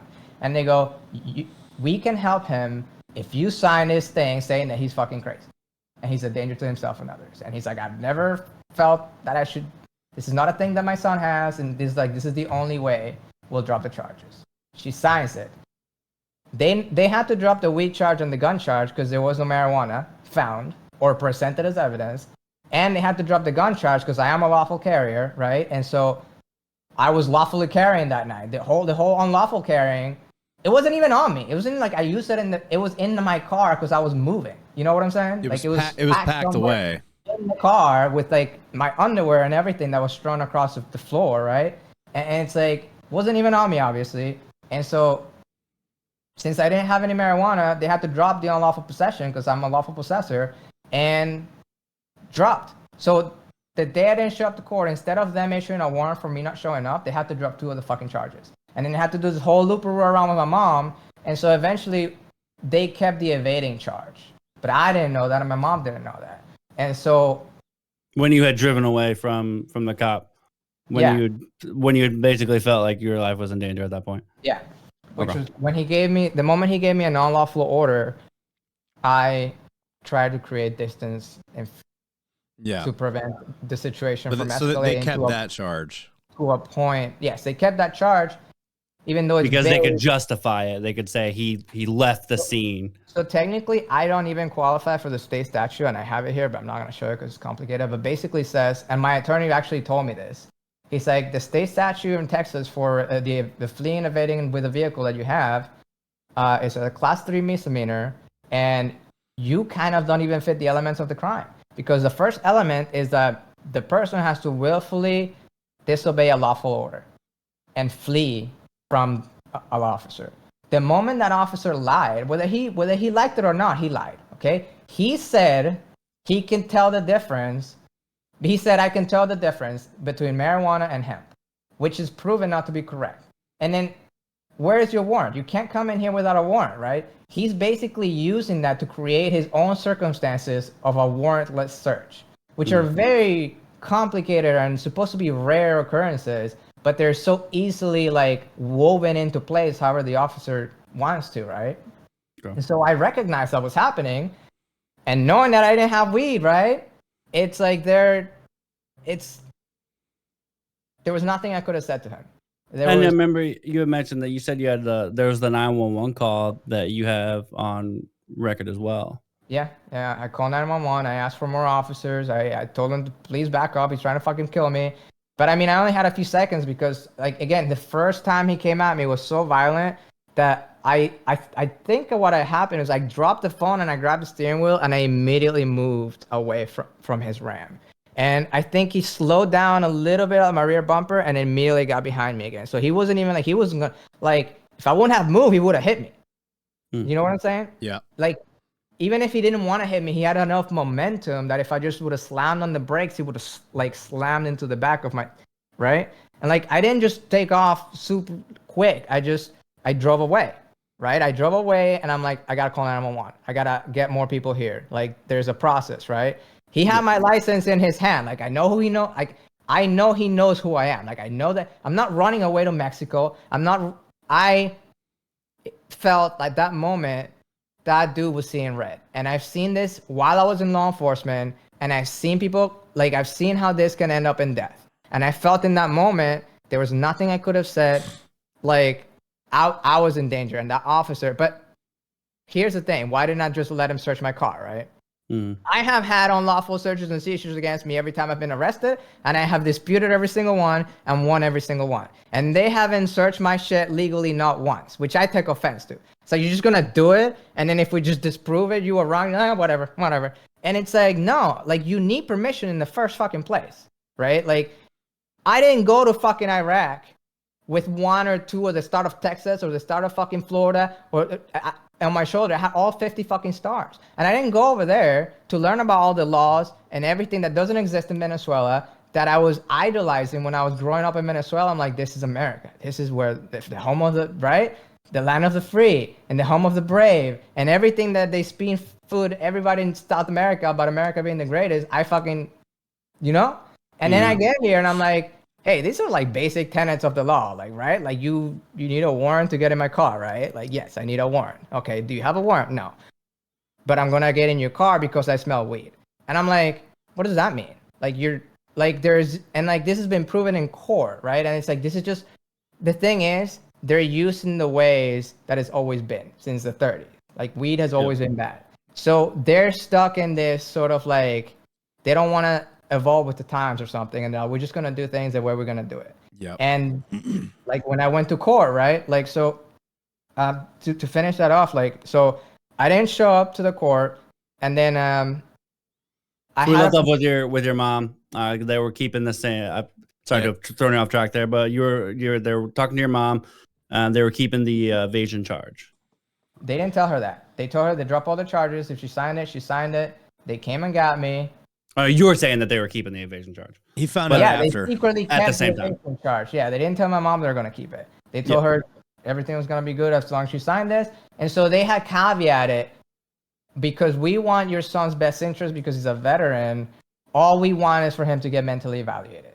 So if I didn't know this at the time, but they're like, if he doesn't get mentally evaluated within 30 days, we're going to send someone to get him and then basically do an involuntary 72-hour hold for mental health evaluation, which was eventually what was ended up happening because I didn't actually I did go see somebody to please my mom, and we went there twice, and I didn't think it was good or bad. It's just I'm like, I don't need this. They're using this as because they can't get me legally, and it was just so.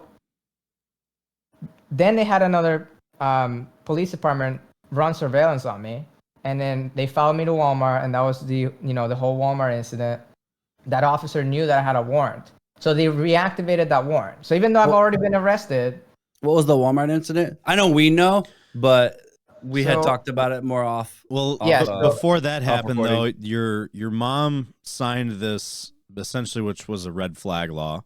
Oh yes, of course. So immediately they come, they kick my door in, they take me in. While I'm in the car, they even say like, you don't seem like you're crazy, but we can't let you go now because Fayette has activated a warrant on you. Because your mom had signed that. Almost immediately. So yeah, I think what they wanted is for them to come get me so that I would be in custody for them to extradite me or something like that, right? And so within an hour of me being in San Antonio psychological intake unit, I was blessed that the lady that ran the test on me was an Air Force veteran. And I have been blessed that every time I've been arrested, like when I was arrested in Orlando, the guy that was an Orange County Sheriff's Office guy, he had been in my battalion in basic training in infantry. Wow. He was 258. Wow. And and so world.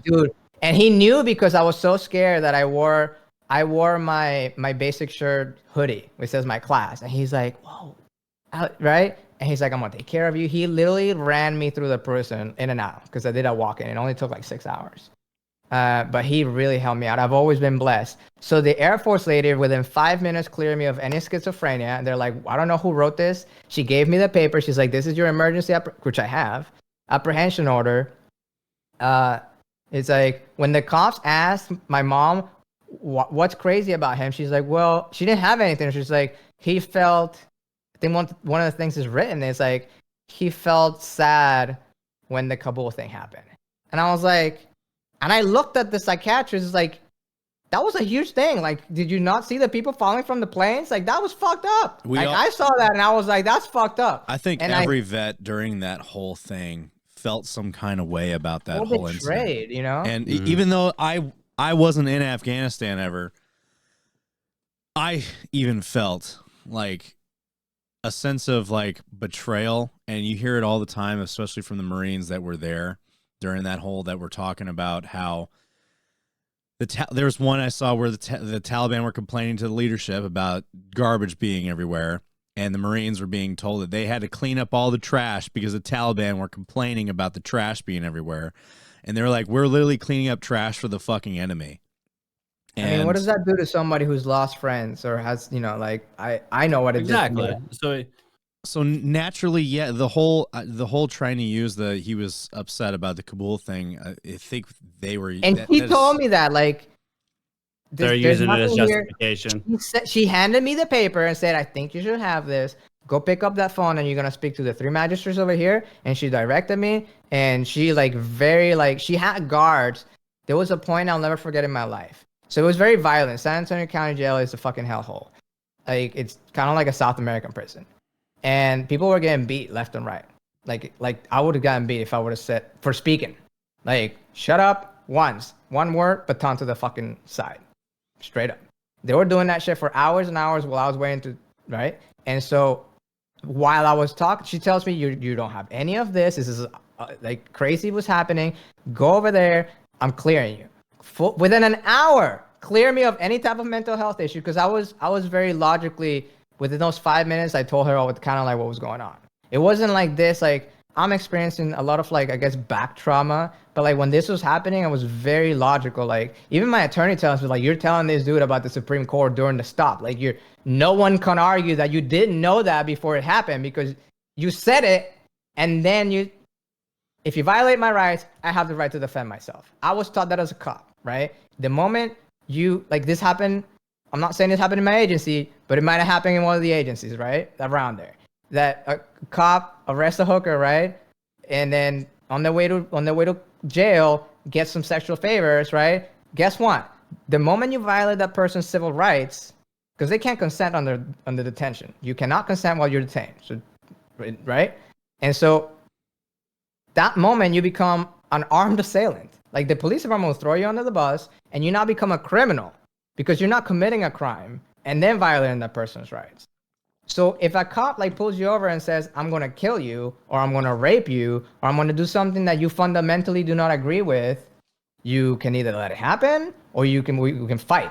And then you're going to give me sort of like an egging and a legal reason to maybe kill you or beat you the F up, right? Yeah. And so I could not allow, after everything I had gone through in that moment and everything I know about the law and all my feelings about Kabul and how they use my mental health against me and how they're using it against veterans and all this stuff, I was like, I know you can't, I know you're going to have to use force, right? I'm telling you the law, right? Like I told you, like, look, man, you can't do that legally. And he said, I don't care. We do shit here differently, right?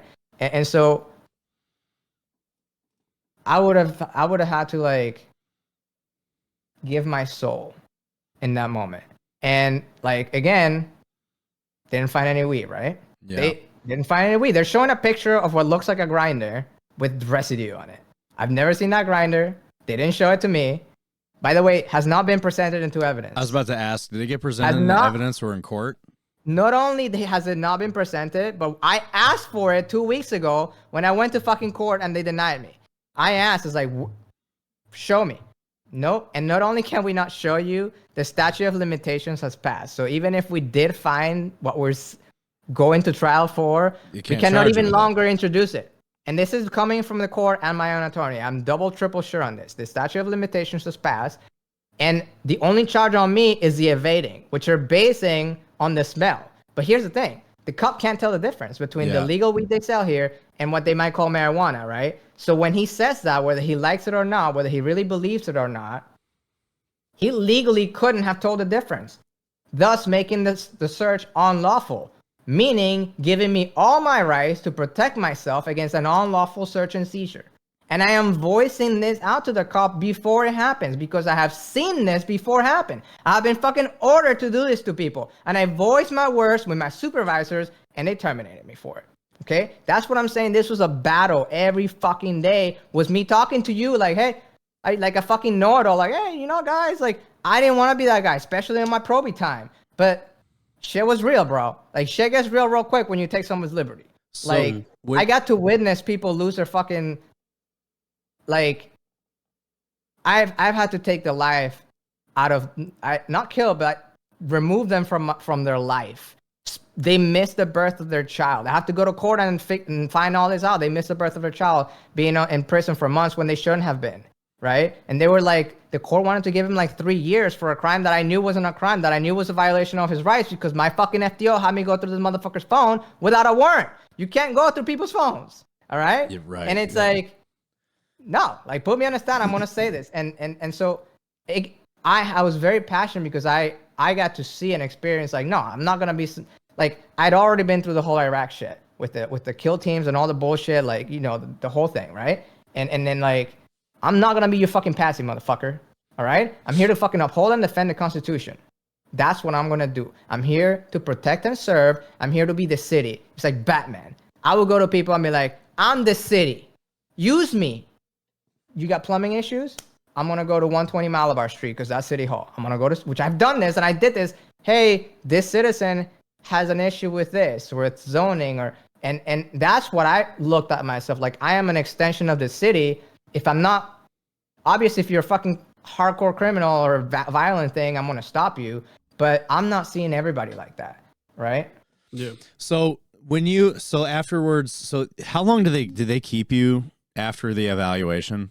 So they kept you in a hold? They immediately released me from custody, and then while I was in jail, told me that Fayette had called because they were going to extradite me. So by law, they can hold me up to 10 days for them to come get me. So I go to jail, I get evaluated, I get told I'm free to go, but then that there's a warrant out for me, which is the warrant for the fleeing. That, why are you you already arrested me for it? Why are you reactivating the warrant for the same thing? And so they put me in a hole for 3 days. It was just, I didn't eat or have water for almost 3 days. I think I got arrested. It was like Friday, Saturday, and Sunday or something like that. I can't remember the days, but it was 6 p.m. roughly in the afternoon. So I hadn't eaten since like noon. So it's noon that day. I got arrested at 6. Got told I was clear, but then Faye was extradited me, so they put me in solitary. And I spent the rest of that day in there, like the next day, and then the next day came, and then that's the third day. It was like, hey, you're being extradited. They're here to get you. So Fayette shows up. They give him my clothes back. They basically take me all the way to the civilianize me again, right, all the way to the last door, and then I see that they're having an argument. Like, the two sheriffs from Fayette, because it was like right in front of me. I saw their logos and everything. It was them, and their uniform is different. Was arguing with San Antonio for like 3 hours, and then they just left. And like 20 minutes later, and I was dying. I went from like 100 pounds to like 84 pounds, and I was extremely weak. I was like, I could barely walk. I was very close to death. And so when she's like, the lady comes, because I was told I was being extradited. And I was going to wait in Fayette County Jail until my trial, which, by the way, would be 2 years. I would have been in jail, right? So my trial is in December. Damn. And so they came to extradite me, and then they left. And then she comes in, and she's like, I'll never forget this, bro, because I was like half dead. And she was like a little short Spanish San Antonio PD officer. She goes, they don't want you, or they can't get you, but you're being released from custody. And I was like, thank you. And I didn't ask any fucking questions. I can literally picture I can saying it just like they that. either don't want you. She did, bro. I have it in my mind just like that. And then like I wasn't thinking then, but after I thought, what does that mean that they can't? You drove 3 hours to extradite somebody, and then you're refused at the last step, right? So there's been a lot of that happening. That It I'm sounds like okay, somebody caught something during that, like, because otherwise, like, you'd think it'd be just a simple like prisoner exchange, where it's like you're being extradited. Here it is, the paperwork's all done, but somebody must have caught They told my something. mom it was because they were overcrowded, like later on. But I mean, I don't really believe anything they're saying. They would have known that though before they got you. Yeah, no, it sounds like one of the good people had been like, wait, hold on. Something's not right here. This is bullshit. You're not taking him. And so that Like was somewhere along that line, it seems and- like that may have been one of the reasons that they got you out at that moment. And so that was the second attempt of Fayette coming at me. The first one, they arrested me. I didn't show up to court. They did the whole thing with the emergency. So I clear that. I'm released. And then everything's good. Does this bring us to the Walmart situation? Yes. So I think 10 months go by, and it's, I think, October 2022. October 23rd, maybe. I get arrested. So 2 nights before, I walk my dog, right? I stay up late at the smoke pit and stuff. So like 2:30 in the morning, I'm walking my dog out. I see this dude wearing all black next to my car. And I'm like, with a black hat. I'm like, okay. So I start walking over there, and he starts walking away from my car. And I keep following him, and he walks behind a building, and he gets in a full-on New Braunfels PD police cruiser, SUV. And I'm like, immediately I grabbed my dog and like double timed it back home. I put my dog in, I grabbed the flashlight, and I went back outside. And then dude, he had his car parked like a few cars away from but behind a building, so I couldn't see it. And he was by my car. And as soon we saw each other, like I walked to him, he saw me walking, and then walked and got in his cop car and drove away. When I got back out, Makes me think of Kevin Hart. I saw you see me see you. when I got back out with my flashlight, the dude had his SUV parked in the middle of the street, like 100 meters, like in the middle of the street, pointing exactly in my direction. And I'm like, the dude, he just stayed there. Like, I waited, bro. It must have been like maybe 3 minutes, because I was like, what's going on, right? And I said, fuck this, and I left. And then I went home, and I kept looking out the windows. He like left after 5 minutes. So that encounter was caught on video camera, and one of my neighbors wrote me a sworn statement, because unbeknownst to me, he came out like a few weeks later. He's like, what the fuck was that thing with the flashlight in the cop the other night? I'm like, you saw that? I'm like, yeah. So he wrote me the statement because his balcony was like right on it. He's like, yeah, you came out with a flashlight. I saw it. I'm like, dude, write me a statement. And he did. And so Yeah, like one of the Ring cameras or something. one was a Ring camera, and his was a visual, because he saw me go out there with a flashlight. And so I saw the cop. Like, I saw him. I'd never seen him before in my life, but I saw him. And so he was wearing like a subdued cop uniform. It was like a polo. So he had like an embroiled, what I can now tell it was like an embroiled shield, you know, like those polo with the embroiled cop shield on it. Yeah. But I couldn't see because he was like by my car, right? So it was when he moved away that I could see kind of like, but I was like, it's a security guard. But then he got into a full-on police cruiser. I'm like, no, it's a fucking cop. And so never seen this person in my life. I called out a few people, made them aware of the situation, and then, went back to, like, less than 48 hours later, I go to Walmart because I have a lot of, like, my body's, it hurts. It takes a lot for me to do stuff physically. So I basically only go to Walmart and back for, like, groceries. It's almost like you've been to war or some shit, man. You think, right? So I get in my car, I drive to Walmart, and, like, on the highway, it's like as we're turning into the highway from my street, I see a New Braunfels SUV pulls in front of me. And I'm like, okay, cool. Go ahead, right? He gets in, and then we both turn into we're going to get on the highway. He's always in front of me. He was never behind me. And he came from a different lane of the highway, and I came from a different street. So when we merged from two different streets that are not connected, he got in front of me, and then we hopped on the highway. And so the whole time, he was like weirdly driving. So we get on the highway, we get up to like 60, then he starts slowing to like 40, 30, and I'm like, what the fuck? So I start slowing down too, right? And the car behind me starts slowing down, and he just starts driving like 30. And I'm like, I don't know what's going on. Like, is there an accident ahead? Is he about to pull someone over? Is it one of those situations where like, it's like a semi-truck tire rolling towards us? And I'm like, I'm not going to pass the dude, right? Like, he's slowing down for a reason. And so my exit was like right there. So I take my exit. He had passed the exit, stops, jumps the curve. It wasn't like a curve. It was like the white lines at the end of the highway where the water things are. He crossed that, and it was kind of like a bump in there. It's like grass and stuff.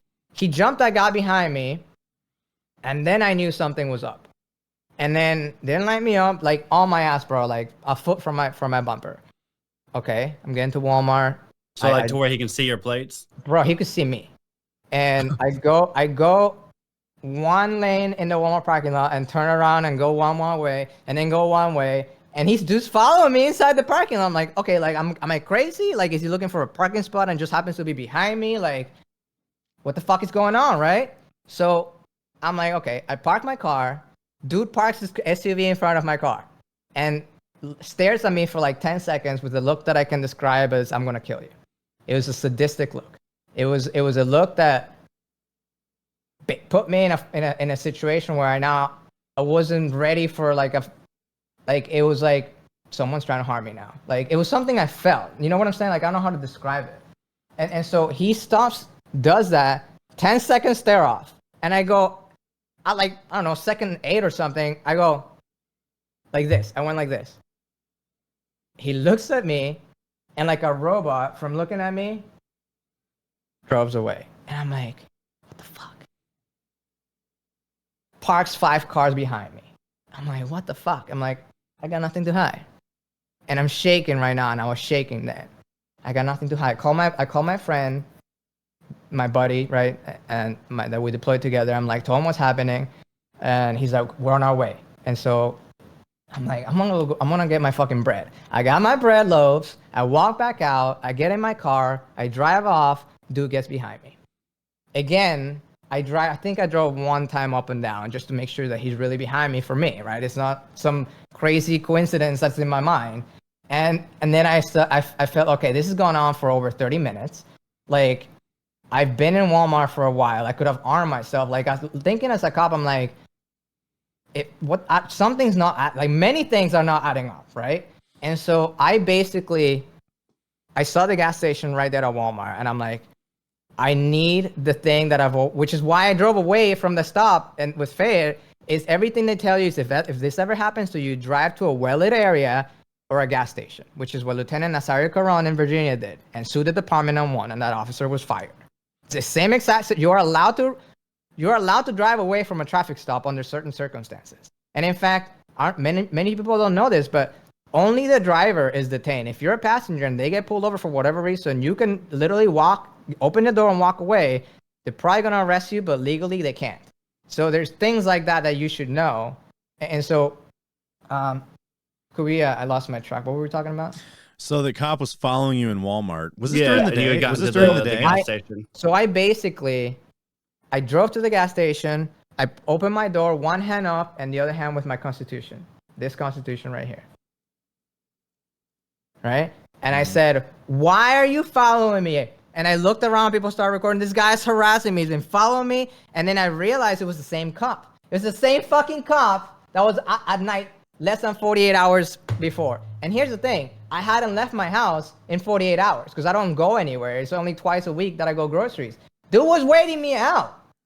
And so he gets out of his SUV. He's like, sir, come here, start doing. I'm like, why are you pulling me over? Why? He's like, sir. And he doesn't tell me. I was like, why'd you pull me over? Why'd you pull me over? He doesn't, blah, blah, doesn't say shit. Finally says, I'm done with you, comes at me, uses force, takes me down. And then he handcuffs me. I'm not resisting. I'm just saying, why? I'm again going to my legal mode. What's the probable cause? Why am I being arrested? Why am I being detained? I'm basically spitting to him the fact that I'm aware that there needs to be procedure. And I kind of do that, right? I don't go violent. I just try to, hey, what are the legal, give me your legality as to why you're doing this to me, right? He goes, calm down. We're just, he wouldn't tell me why the fuck I got pulled over. And in fact, he never pulled me over. Like, he never pulled me over. I drove myself to a gas station and got out of my car before he ever let me up, right? And so I'm like, why are you following me, right? And so an off-duty officer then shows up, grabs my legs, rocks them, bends them, and bends them all the way to my lower back. With such force, they both like jumped on me. After I'm handcuffed, with such force that it broke the skin of my knee. It hurt me severely. And they bent. You know how you prisoner bend the legs? Yeah. I was facing down, belly to ground, handcuffed behind my back. They crossed my legs, and they didn't just went like this. They lifted them up and then made them touch the small of my back, and then jumped on it with force in one slow motion with force. And I visibly, I cried out and I said, "Why did you do that? And you hurt me." And they broke the skin on my knee, not from the pressure down, because my knee, through my jeans, through my pants, the pressure of the 350 pounds on my leg and hip broke the skin without a rash like that. It wasn't like a rash. It was just from the pressure. Okay. And so he finally says, the owner of this vehicle has an active warrant. And I go, okay. And so he gets me up and puts me in his front cruiser. And he's like, the owner is Faraz? I'm like, yes, I am him. Like, I didn't know I had a warrant. And he goes, yes. I'm like, how did you know I had a warrant? And he goes, I read your plate on the highway when I was behind you. And then immediately I knew you weren't behind me. And it's on tape. And it's exactly what I said. I said, you weren't never behind me on the highway. And then he said, shut up, got aggressive, threw me in there. It was so aggressive, he had other officers have to show up and kind of like take him off. And then other officers came to me and they were like trying to figure out what was going on, but they were very nice to me. And they actually held him back once because, that motherfucker, he came with leg irons. He's like, I'm going to leg iron him to the car. Like already in handcuffs, because he's like, I'm not being violent. He just had this overly aggressive thing to him. And so they're like, no, you're not going to leg iron him. And he's bleeding, by the way. Like, right? So I kept telling him, hey, this is a violation of Title 18, Section 242, deprivation of rights under the color of law. This is 2381. This is treason. I went through the list of all the shit that they had done. It's like, hey, listen, why did I get pulled over? He goes, well, he said he'd write your plate. He did. And so when I then asked him, he wouldn't tell me. He finally said, he said to me, I read your plate on the highway. And I kept telling him, like, no, he was never behind me. And so, hang on a second. And so I get arrested, go to jail. Within a week, I filed a complaint and a Freedom of Information Act with the New Braunfels Police Department. And I asked for the footage of the event, plus 30 minutes prior, because of the whole following me around. He never let me off. He never gave me any orders. He followed me around for 30 minutes, right? That is so fucking weird. And I'm like, when I asked him, are they allowed to scan your plates without stopping you? Yes. Or like run your plates? Pretty much, yeah. I've heard of cops up here doing it. Basically, what they'll do is, like, especially in Union Grove, Wisconsin, it's such a small town, and the cops have nothing better to do. That I know a person that is a Union Grove cop. They even said that when they're bored, they'll just run people's plates when they have nothing to do. So if you have a warrant, it's kind of like, yes, if you know the person has a warrant in a way by running the plates, it's kind of iffy. But here's the thing. When I went and filed the Freedom of Information Act, I got a call within 2 hours saying it was approved. And when I went to get it, they're like, hey, it's actually just been disapproved. And we're not only not going to give you the footage, we're not going to give you the report. And I was just like, what the F? You just called me, said it was all like approved. And they're like, yeah, well, no, because now you have to meet with the chief. And I'm like, meet with the chief? I don't want to meet with the chief. And it's like, well, you have to meet with the chief because now there's an investigation on your case. And I'm like, that's weird. And I was like, can you just give me the report? And like, we can't give you the report, but we'll read it to you right now. And I'm like, okay, read it. So she read. In the report, he says that when he was in front of me on the highway, he slowed down and he thought that it was suspicious that the vehicle behind him also slowed down. And that's the reason supposedly for him pulling me over. It's called suspicious vehicle, right? Oh, I guess I'll just fucking hit you. Apparently. What I said, right? That's such a weird fucking thing, but okay. Right? But that's he slowed down when I slowed down. Excuse me. I saw it. They showed me the report. They just couldn't print for me. And I was like, okay. And so now there's 3 conflicting stories of how he knew I had a warrant. What is the first thing he tells me? The owner of this vehicle has a warrant. He doesn't say you were speeding, I ran your plate. And so one miracle I got that day, they gave me, and I have it here, I have to find it, a CAD printout, which is basically the computer's called a CAD, CAD. And basically anything you Like can that print little out whatever. computer in the car or whatever that they have? Okay. So if he would have ran first of all, he never ran my plate because I don't have a front plate. And he was never in front of me until he jumped the thing, right? So let's just go with that scenario. He really thought it was suspicious. He slows, gets behind me, runs my plate, pops hot for warrant. Okay, I'm just going to allow the dude to go to Walmart. And what's with the whole standoff? I'm gonna wait 30 minutes before I arrest him. him. Why didn't he roll his window down when I went like this and be like, "Hey, buddy, you okay? You acting fucking suspicious. Have you been drinking?" No. Just fucking gave me a death stare, bro. And then 10 seconds, we saw each other for 10 motherfucking seconds. And then slowly drove away and parked 5 cars away from my car. The same dude that was in my house 48 hours earlier at 2:30 in the fucking morning. Same fucking dude I've never seen before in my life. From the time that, okay, so I know you mentioned how the CAD report shows that he did pull to see if you had a warrant. Wasn't that He did not. It shows that he did not. It shows that the first time he contacted dispatch was the moment I was under arrest. And I remember this. I remember he handcuffed me. He hurt me. When I got hurt, I was in a lot of pain. I just like went into like not like a limp mode, but like I wasn't talking anymore in a way. I was just like kind of like trying to deal with it. And like internally, and so I heard him on the radio when he was on top of me. Hey, call whatever for one in custody suspicious vehicle. That's at 6:31:35, I think it is. I have it fucking almost memorized. That happened was when they told him that I had a warrant, and then he goes, "Oh, the owner of this vehicle has a warrant. His name is Faraz," and I'm like, "That's me." But how did you know that I had a warrant? So the timing of it. So, but he never knew that ran you had my a warrant. plate. And policy states, and I have arrested people on warrants. So I pull you over, you don't know you don't have a warrant. I don't know you have a warrant. I call teletype. I call dispatch with your intel. Hey, person has a warrant. They call backup for you. And then you have to basically kind of lie and don't tell them you have a warrant and get him out of the car and get him. There's this whole kind of like tense thing. And you have to go hands-on immediately. There's nothing they can do when they have a warrant. They're in custody. Straight to jail. And there's one more step where you have to confirm the warrant before you actually take the ride to jail. But it's like a formality. And so, what were we talking about? Well, basically, how he knew you had a warrant, but didn't run your plate to find out I had a he warrant had a warrant. somehow. And I asked him on tape and everything, how'd you know? And the conflicting stories. And so I get charged with resisting arrest for standing there with the Constitution in my hands. With the magistrate that night said, "I don't think you should have been charged with this. Tell somebody this." I'm like, "I'm telling you, can you do something about it? You're the magistrate. I can't do anything about it. Tell somebody else." Right? So got arrested for this. Then time goes by, and then about 2 months ago, month and a half ago, I get I've had an attorney for a few months, and he's been working on it, right? But So that was last year, right?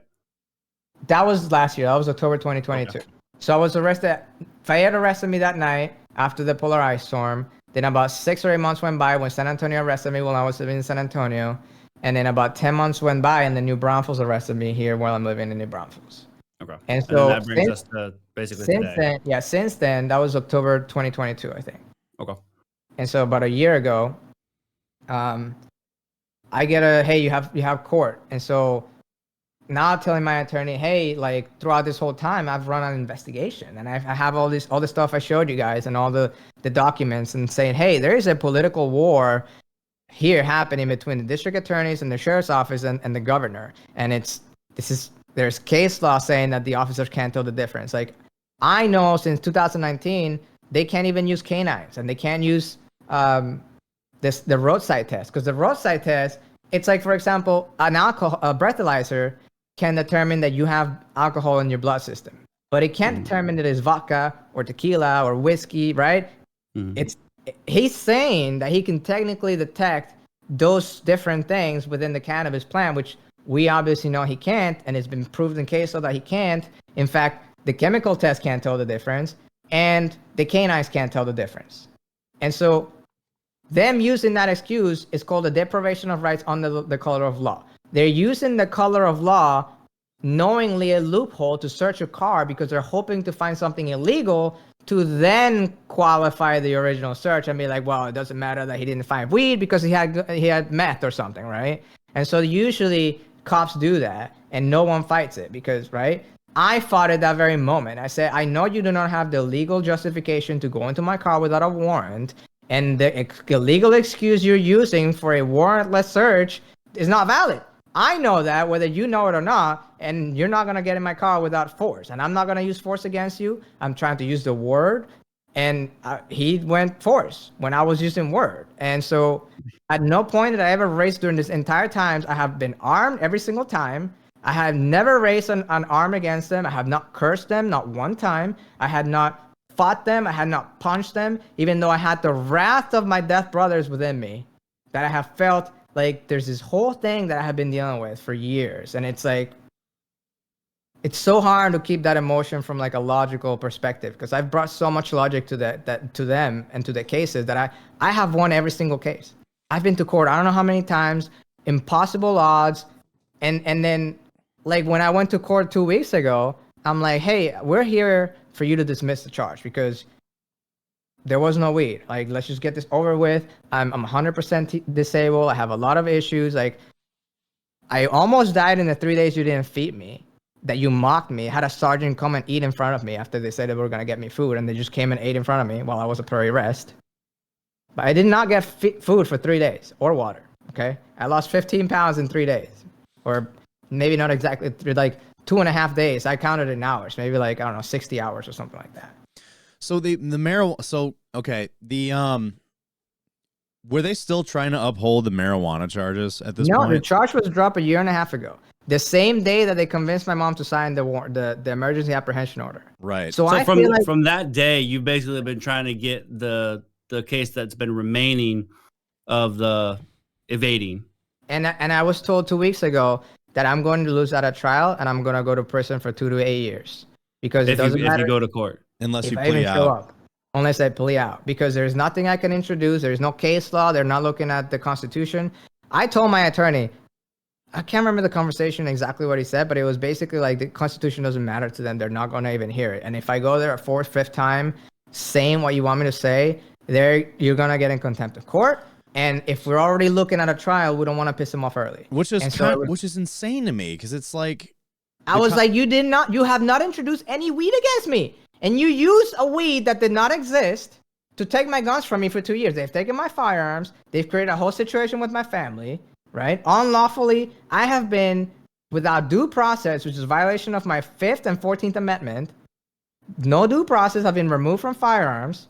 And on a charge that not only was not true, but even if it was true, they couldn't legally prove it anymore because the statute of limitations was passed. Let's talk. So even if I was guilty of what they're saying, they can no longer bring that anymore. But then they're basing the new and they're just refusing to admit that officer violated my civil rights under the color of law. Because, and in court I got told this, he came back and I told him, go one more time over there, and if you don't do it, I'm gonna go talk to her. And he's like, don't go talk to her because you're gonna get arrested. And so they don't care about the Constitution. And so they're like, you're gonna have to plea out.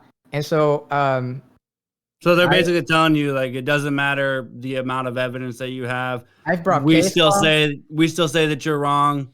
Get fucked. I've contacted cities. I've contacted senators. I've contacted state representatives from different counties. I'm in contact with you guys. Have given me great help. Through my search and rescue things, I was able to acquire new circles of networking with veterans and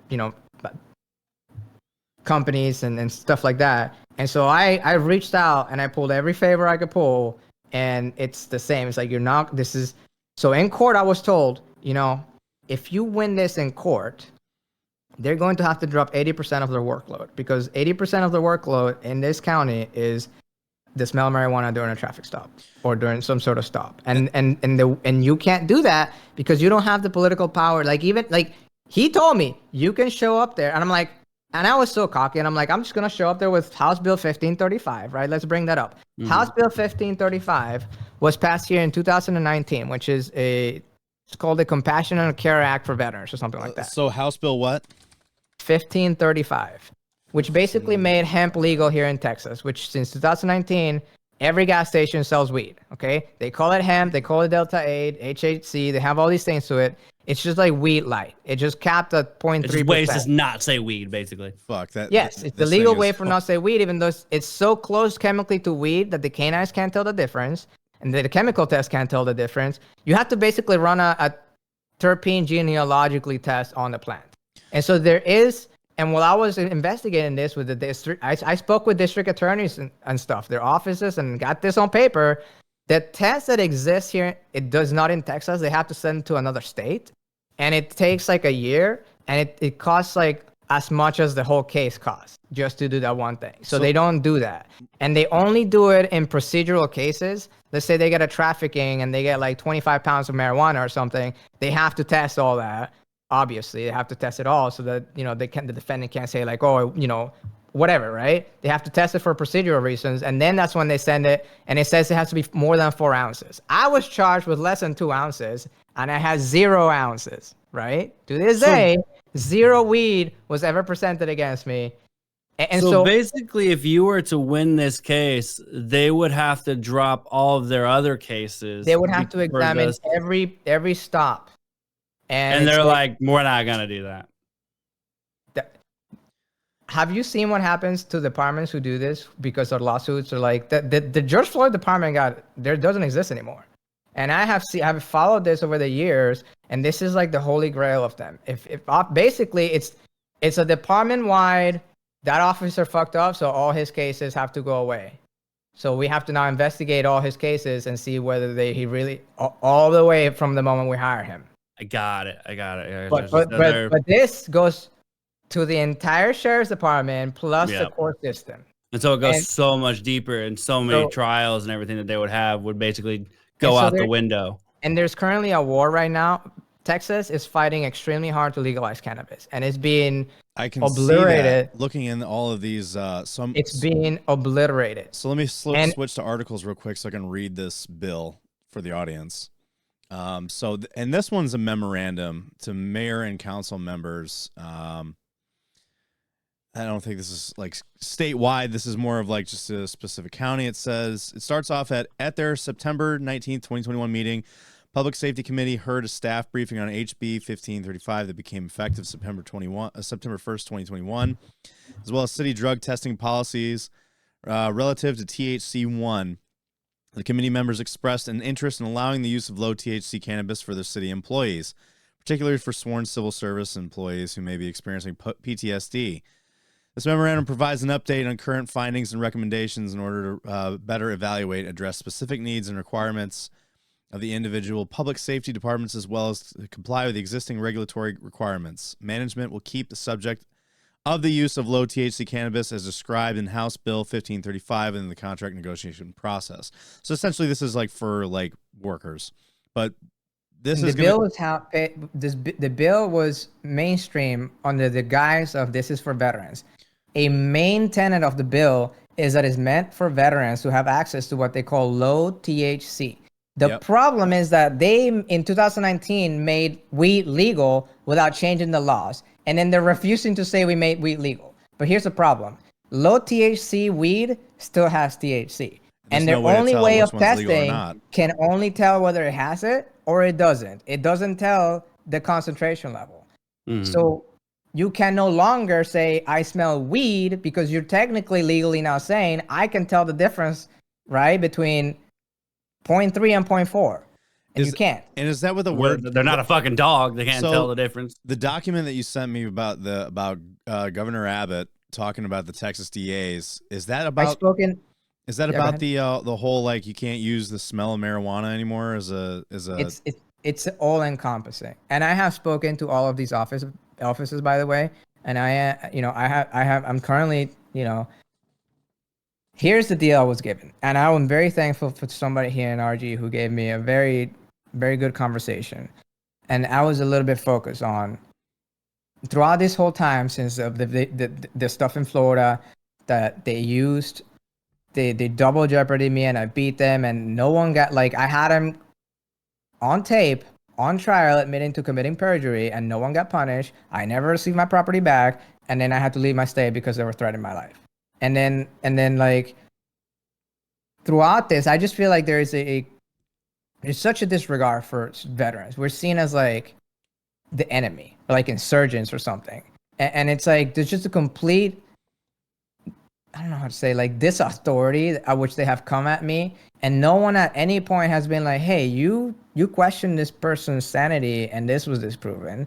You're questioning this person's whatever Fourth Amendment infringement, and you have some like think about this. Like if I go to trial, and I have run this with my attorney, he's like, just go to trial, show up and ask the posting officer, ask him, can you tell the difference between hemp and marijuana? The answer is no. The legal answer that we all know is no, you cannot fucking tell. If he says no, which would be him telling the truth, then the case is done, right? Because the whole thing about me invading is that I have to be disobeying a lawful command. Since I knew that was an unlawful command that he was giving me, I wasn't disobeying a lawful command. I was disobeying an unlawful command, which then protects me in a way that has been proven. Case in point, Lieutenant Nazario Caron in Virginia, right? And I knew this as a law enforcement officer, and there are many other cases and stuff. I've actually, when I was a cop, I went to court on a different case for a cop, and I heard in court another cop mentioning this, and this was used as a legal defense, that you were sometimes allowed to drive away and all these minutiae about it, right? It wasn't until the moment, and I verbalized it to him. I attempted to say, hey, there are Supreme Court rulings, and he didn't even let me go to HB 1535. He said, we do things here differently here in Texas, and I'm gonna get in it whether you like it or not. And I felt enough of a threat to initiate a create. That's what I thought. I'm like, okay, you're about to hurt me, and there's nothing I can say to us. And okay, I allow him to search my car. He's not gonna find any weed because they didn't find any weed. So I'm just gonna go on my merry way, right? Mm-hmm. It's almost like you pissed somebody off for proving them wrong. I have proven them wrong at every turn of the step. And that's almost like the downfall, because you're going to tell me I'm wrong, even though they were. And then that's where they're like, oh, fuck you. How dare you prove me wrong? Like that teacher that you get, that you're like, or like the teacher that's in a parent situation. The teacher that's wrong, and then like get pissed off at you because you were right and they were wrong, and it made them look stupid. And I've experienced this so much to this point, right? With my whole friend and getting murdered and the years of law enforcement, and I just lost my house, right? And I'm going through this whole thing. Do I need a cop? If it would have been kind, it would have been such a different story. Like, he's like, what the fuck are all these bags, right? I'm like, I just lost my house, man. Like, this is all my belongings. Like, all wet, salvaged, whatever we could save. Oh, man. I'm sorry, you're a veteran? Yeah. Oh, man, sorry. This has been a rough winter. No, we're dealing with it, too, because we have special emergency. Like, it was a whole thing, like, right? Mm-hmm. Like, we had to deal with it, and so, hey, you have a light out. It's my duty to inform you. I'm not going to give you a ticket, or I'm going to give you a ticket and get it fixed because it's a danger to the public, right? Because they can't see you or whatever. Cool. Hey, have a good way, right? Bye. No. Like, the dude knew, and he didn't give a fuck, right? He said, I'm going to get in your car whether you like it or not. And at that point, I'm like, okay, I guess all the shit I don't just don't mean shit, right? I'm going to go back to Venezuela and just allow the boot on my neck. And so I knew that I had a legal basis to deny that search, which is what I did, without any force, by the way. I de-escalated by creating distance, and I immediately called 911 and asked for more cops. Okay? Not really what you'd want to do when you're running away, right? He sounds like that douchebag small town cop that you're like, you were the bully jock in high school, didn't go anywhere else in life, and you're like, how else can I be an asshole? I know, I'll become a fucking cop. That's and I can be an asshole to anybody I fucking please because I'm the law. I'm the law. And that's how they're hiring. That's what they're looking for. They're looking for yes man. Because those are the people who say, hey, go do this and don't question what you're doing. Use certain keywords. Don't tell them, right? It'd be like, I'm going to read your rights, but leave one of them out. Like when you get into your Miranda. Like if you don't read the Miranda rights, you don't fucked up the case. If you read 90% of the Miranda, you don't fucked up the case the same way, right? So you can't do that. Like that's very major shit in my book, because you're using that to put somebody in jail, bro. Like, you're not just like, it'd be different in a way if it was just really all about the tickets and the money, but no, like they'll kill you over it. Like I know it, I've seen it, I've experienced it, I have been ordered to do it, and I have been like, I've gone hands-on, okay? And I've been commanded for using aggressive stance when necessary, and de-escalation, and basically treat everybody like normal people. And that was the thing that they did not want. They want you all to be like the dog at all times, right? And it's officer safety. It's my officer safety. You got to make sure your partner is always good. If you don't treat them like that, you give them an opportunity for them to get rowdy. I'm like, you can't go out there thinking like everybody's a fucking lion trying to eat you, bro. Trust me, like I know that mentality. I have that mentality. I understand somebody can come and blow my head off just because of uniform, but you are a link to the community, right? You're the protector. And then there's whole things I would try to instill, kind of like the way the army instilled values in me, right? That's not, these motherfuckers don't even hang out together, which is a major red flag. The almost 6 months I worked there, I was like, hey, let's grab a beer on Friday. Let's go out to the beach. Let's go to Patrick Air Force Base. I was in there, and because the defect's amazing, and I could go there because it was kind of by where we live. It was there. Patrick Air Force Base is right by Melbourne Beach. I'm saying it's because it's Air Force. It's because it's Air Force. Yeah. The food's great. And you're on the beach eating, looking at the beach while you're eating. Right? That's the most ultimate Air Force. But right? there was none of that at that department. They're all fucking each other's wives. They're all having like, and I experienced this. Sounds like Fort Hood. I'm not gonna lie. and they're like E1s, bro. They're like it's kind of like you would think like an E1 mafia would be like. And it's so much crazier because like in the army, you have superiors and they keep that shit down and eventually they rank up. The whole department is like that. And there's like a culture to it. And that's what I bring the whole golf club thing, because it was brought up to me many times that there's a thing to it. And actually part of me wanting to learn about all this other stuff like intelligence, signals intelligence and all this stuff and international relations, multipolar, all this stuff was because even though I've been to war and everything, right? I felt like I wasn't aware of something that I couldn't learn in school. I still went to school to learn it, but I felt like there was some level of knowledge that I was not privy of, that I was being mocked. And I wasn't catching it because I'm not part of it. And I had this feeling, and then, that's kind of like what it through learning, and that's kind of what it is. It's a club, right? Mm-hmm. And it's they're grooming you, right? And again, without going too much into it, because you can I've conducted investigations. I've helped my friend I deployed with, his family was being harassed. This is not my word. This is their family, have different family members. This was on the news. The whole department was on the news for killing Daniel Shaver like a year earlier. It was a whole thing, right? And so I have encountered this in so many times. And since 2017 to that day in 2021, it had been an escalation of an attack on veterans. There is an attack on the warrior class of this nation. And it is an all-out...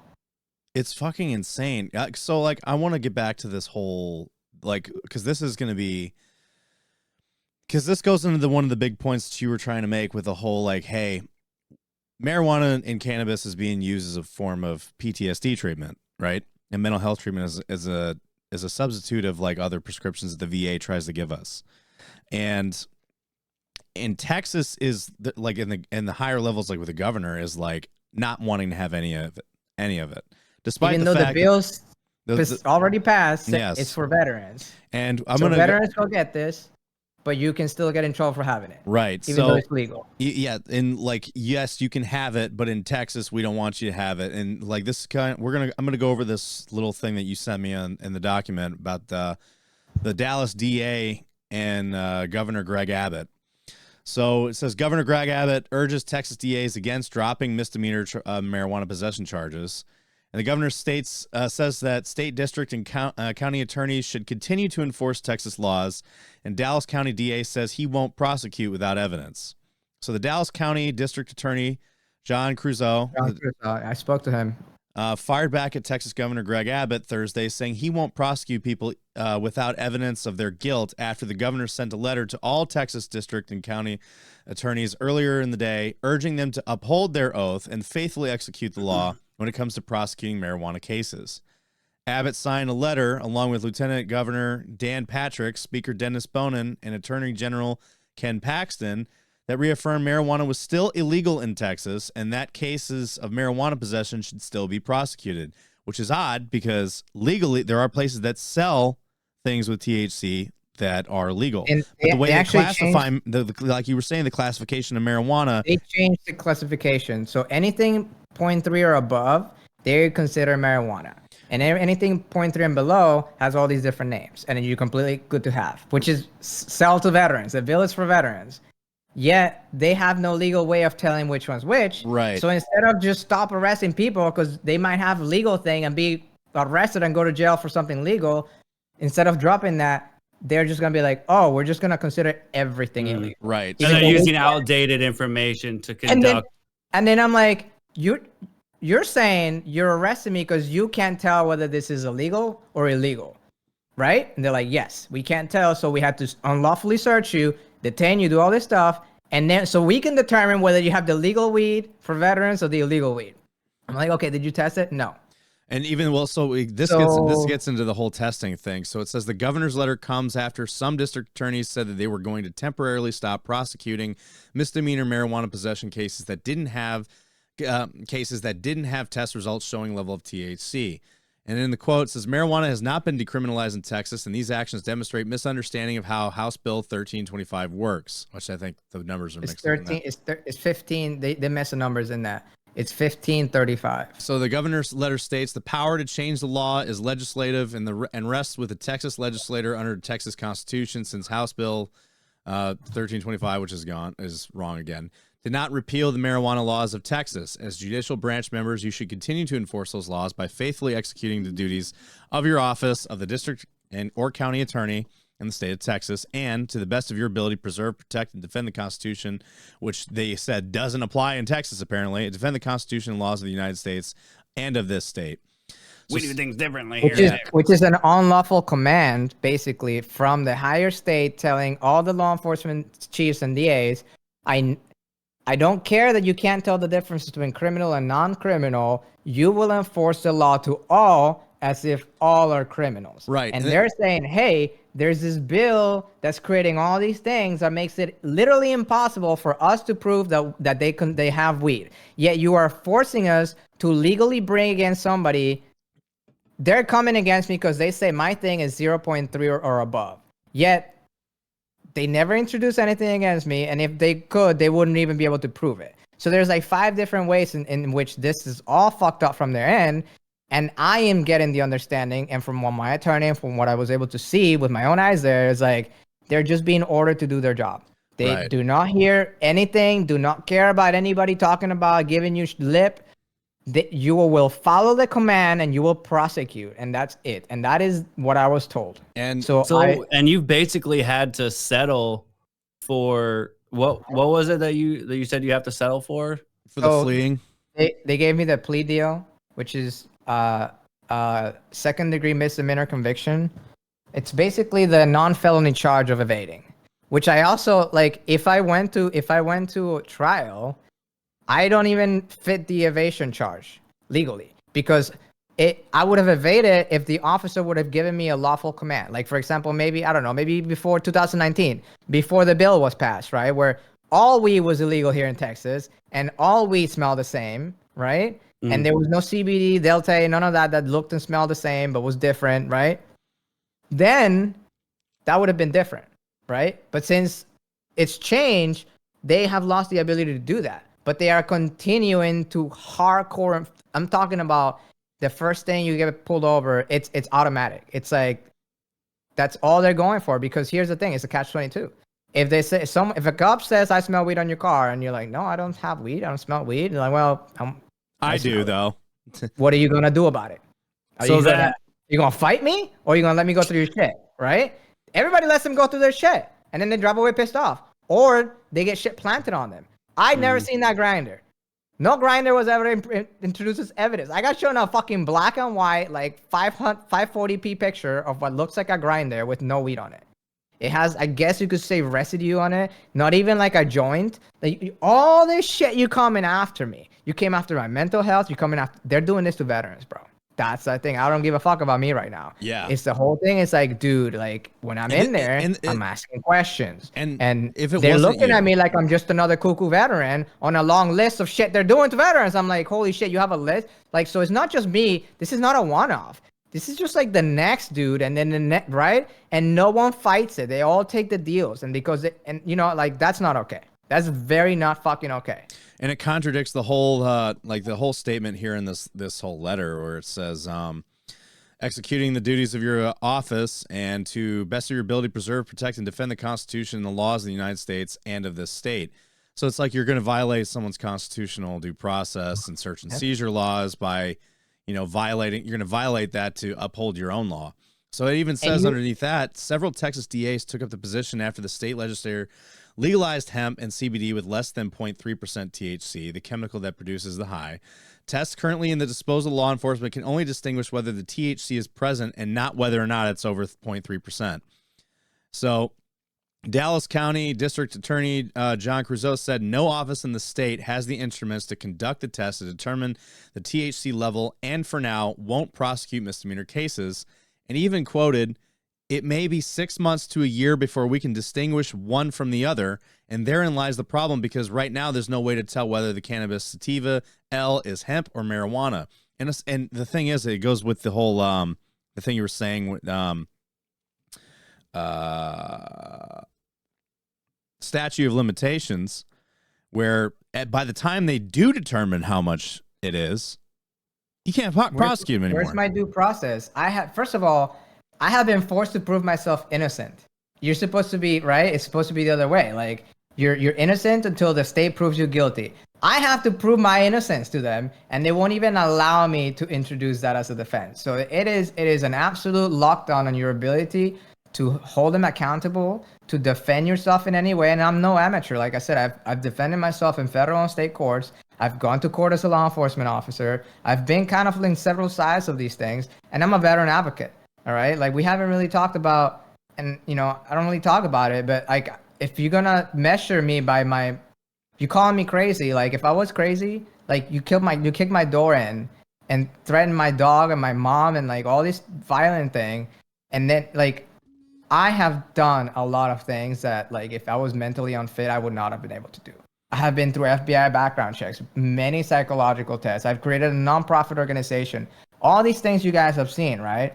And to attack me on my mental health for the virtue of being a veteran because they couldn't get me legally when I was calling them the fuck out is a very dangerous weapon, and it changed my life because I realized they're doing this to other people who do not have the law enforcement experience, who do not have I could not, like, I don't know what it is, but the people don't fight this, and they're just being trampled. And the ones that fight, they're in jail because they're arguing, right? Like somebody who wouldn't know, like I have been able to debate some of their legal arguments while they were happening to the point where they had to change their approach at me, right? When in Florida, when I told them, are you gonna charge? I have the recording. Are you gonna charge me with possession of a firearm in the state of Florida? Deputy Chief says, yes. I can't. You can't have a gun here in the VA parking lot. I'm like, we went to court. I didn't have a gun in the VA parking lot because it's called fruit of the poisonous tree, which means because you conducted unlawful search, anything you could, right? He wasn't having it. And then he's like, I'm gonna charge you at the state level, and they did. They sure as shit did. And lost. But at some point, someone caught it, and they had to change the charges from unlawful possession of a firearm in the state of Florida, which is not a real thing, to they then said I kidnapped somebody.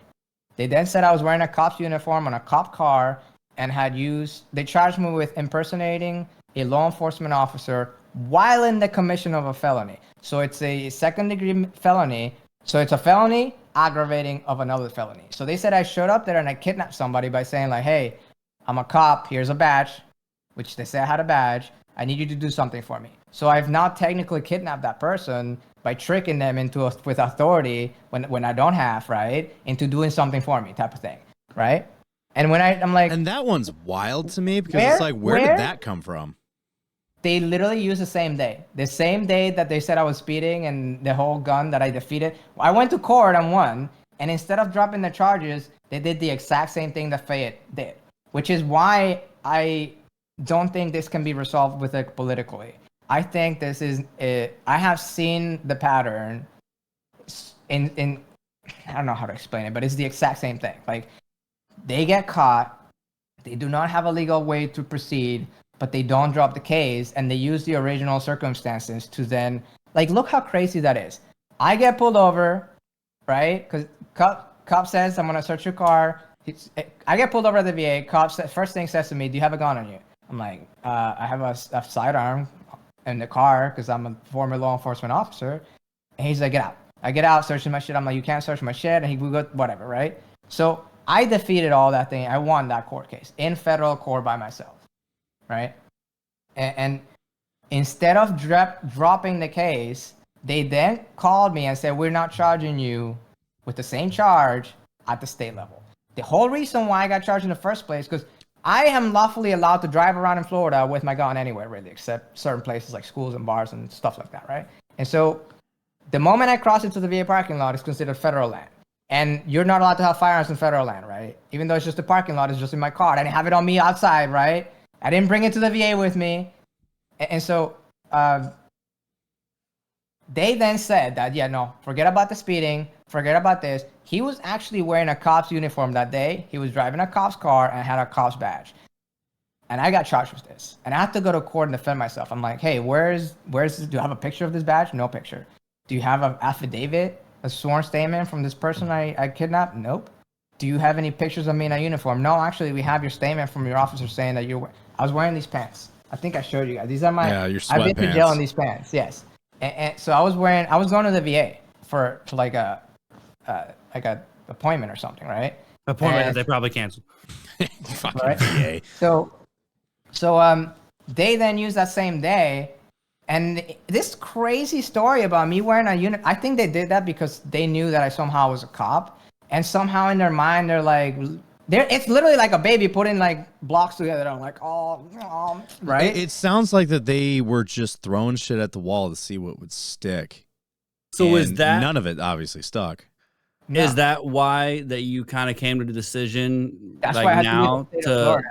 well, I mean, all of that stuff, is that why you kind of came to the decision now to just accept the plea because you feel like they're just going to continue going further and they can keep screwing you?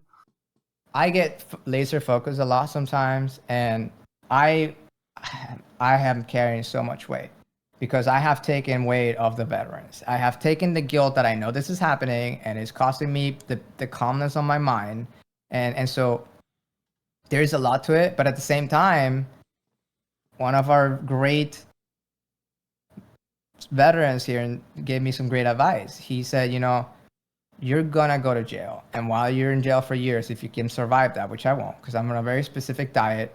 If I don't eat specific things throughout the day, I lose weight, and I'm at the highest level of gastrointestinal disability you can have.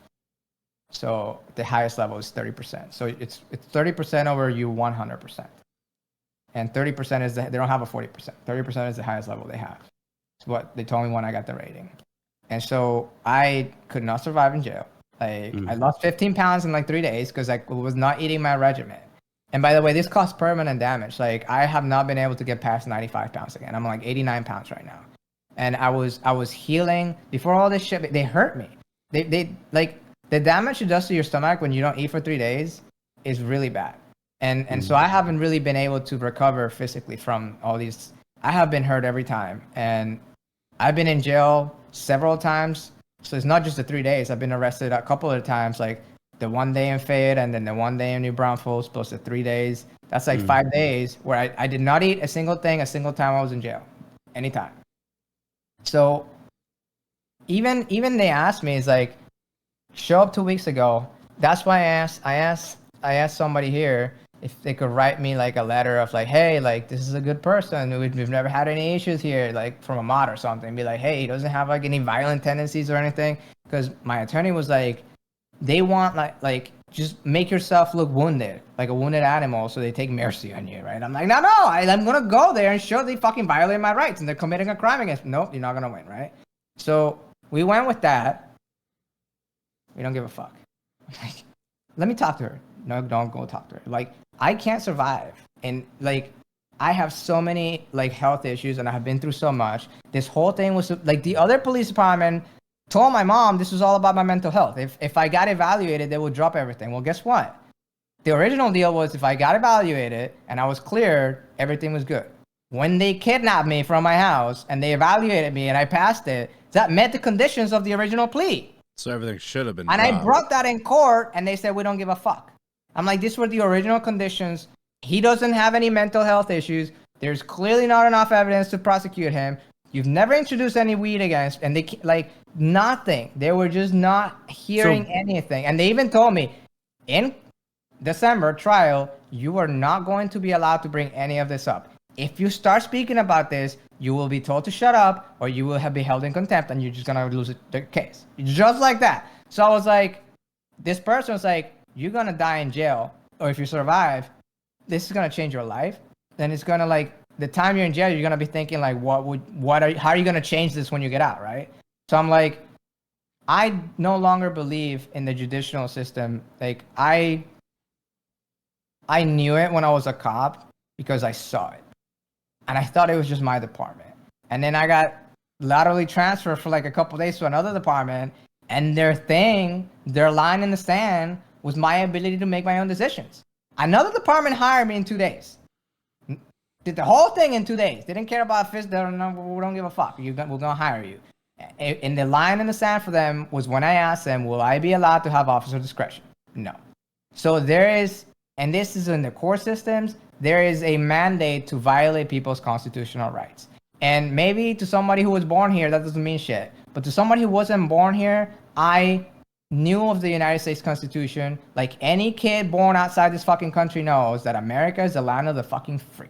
And that over there, you have the right to defend yourself. In Venezuela, you don't have the right to defend yourself. Like, you know what the deal is. In Cuba, you don't, like, you know what the, like, and then for this to be violating here, to be the attack on our veterans, on our mental health. Like, I feel like my story or the path my life has taken is kind of like a map of how they are attacking the veteran. If I wasn't just one guy, but if I was a statistic, right? They've kind of used all the things on me that they're using on everyone without any just cause. They said I was a high enough danger to myself. I was about to kill myself or shoot up a school. So they kicked my door down without a warrant, without me committing a crime, without my wife or my mom or my neighbor calling the cops because of a note. No, I was painting. I showed you guys. I was painting this striker. I was doing arts and crafts. Okay, as you can see, unfinished. I was literally painting this for my visiting parents because my mom was there, but my stepdad was visiting for the weekend. And these motherfuckers kicked my door down and almost like I was blessed because of the sequence of events of how that occurred. Straight hand of God. Because they were like, I think they were going to hurt my dog. And it was kind of like the motion of me grabbing my dog away from them and putting him that way, it concentrated them on me. And I wasn't resistant, right? Like they hurt me. They kicked me in with the door. Okay. So essentially you taking the plea is like your best effort of self-preservation. Like that's the least that you can do to continue moving forward. So because if you'd have let this go to trial, like you said, they were gonna just say, they're gonna find you guilty with a felony. I've called senator's office and I've told them I have all these people that you see on the news. I call all these motherfuckers. Okay, this is what I did as a commander for my search and rescue teams. I was the logistics commander, right? And so this is what I did. I got in contact with famous people and huge corporations, and I networked, right? So I have talked to every single one of those persons you mentioned and their offices. Maybe not exactly them, like the DA, I didn't speak to him. I spoke to his sergeant, his second in command, right? And so they all told me the same fucking thing. This is Texas, boy. You're not going to win that here. That's it. I can't talk to you about it anymore because it's a continuing legal matter. So good luck. Fair. So since that is your method of being able to like self-preserve, as fucked up as it is, that's the least that you can do to preserve yourself and move forward. What do you want your message to be going forward? I'm cool with leaving here and self-preservating and all that. And I have hopes for the future. What's kind of kicking my butt is that this is happening left and right. And it's going to happen to another vet. And what is me spending time in jail going to help? It's not going to help anything, right? And they're like, you're not, it's an unwinnable. I have an unbeatable case, but I have an unwinnable case. And it's, to me, logically thinking about that. Like, they cannot legally prove that I have the determining factor, which is the THC. They haven't tested it. They can't test it. And even if they could find a test in the future, it's been too long. So it's like 3 ways they're fucked. And they're basing everything on the fact that I said, you cannot get in my car without a warrant. Do you have a warrant signed from a judge, right? Basic shit I learned from watching Friends in the 90s and from Venezuela, okay? Watching the TV shows and the Law and Order and all this stuff, right? He didn't have a fucking warrant, and his reason, as we know, is an unlawful reason. Whether he believed it or not, whether he didn't care. Obviously, he's done it a million times. He knows there is no legal. It's a catch-22, right? Because you as a citizen, what are you going to say? I'm going to defend my rights. You can't come in my car. Well, I'm going to get in your car whether you like it or not. You're going to fight me? Well, I'm not going to fight you, officer. So they end up bending the knee. I could not bend the knee that night. And I knew that I had a legal standing. And I have come at them this hard. And I have told them, I've talked to them the same way I'm talking to you. Like, you did not have a legal justification. So even, here's another tenet of the law, right? Through the poisonous tree. The search was unlawful. We have determined the search was unlawful. So even if I did have weed, it is now called fruit of the poisonous tree because the search was unlawful. So it's a refusal of them to admit their mistakes because, again, the punishment for that is death, right? So I was kidnapped. The section 18 USC, Title 18, United States Code, Section 242, clearly states that if a person is falsely imprisoned during the deprivation of rights under the color of law incident, that person's death penalty is now open. It goes to like $10,000, 5 years in prison, and that person can no longer serve in any type of law enforcement office or anything like that ever again.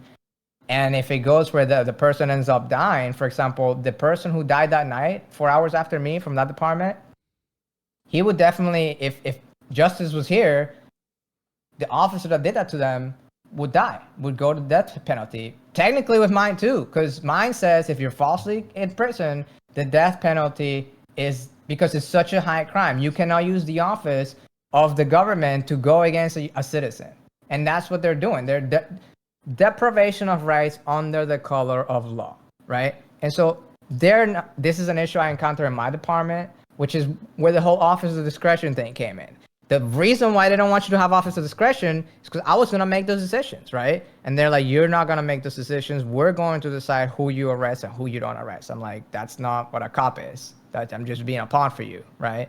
And it'd be fine and dandy if you were actually following the law. But since my first arrest was clearly something unlawful, because I studied about it in the academy, you can't do this to homeless people, right?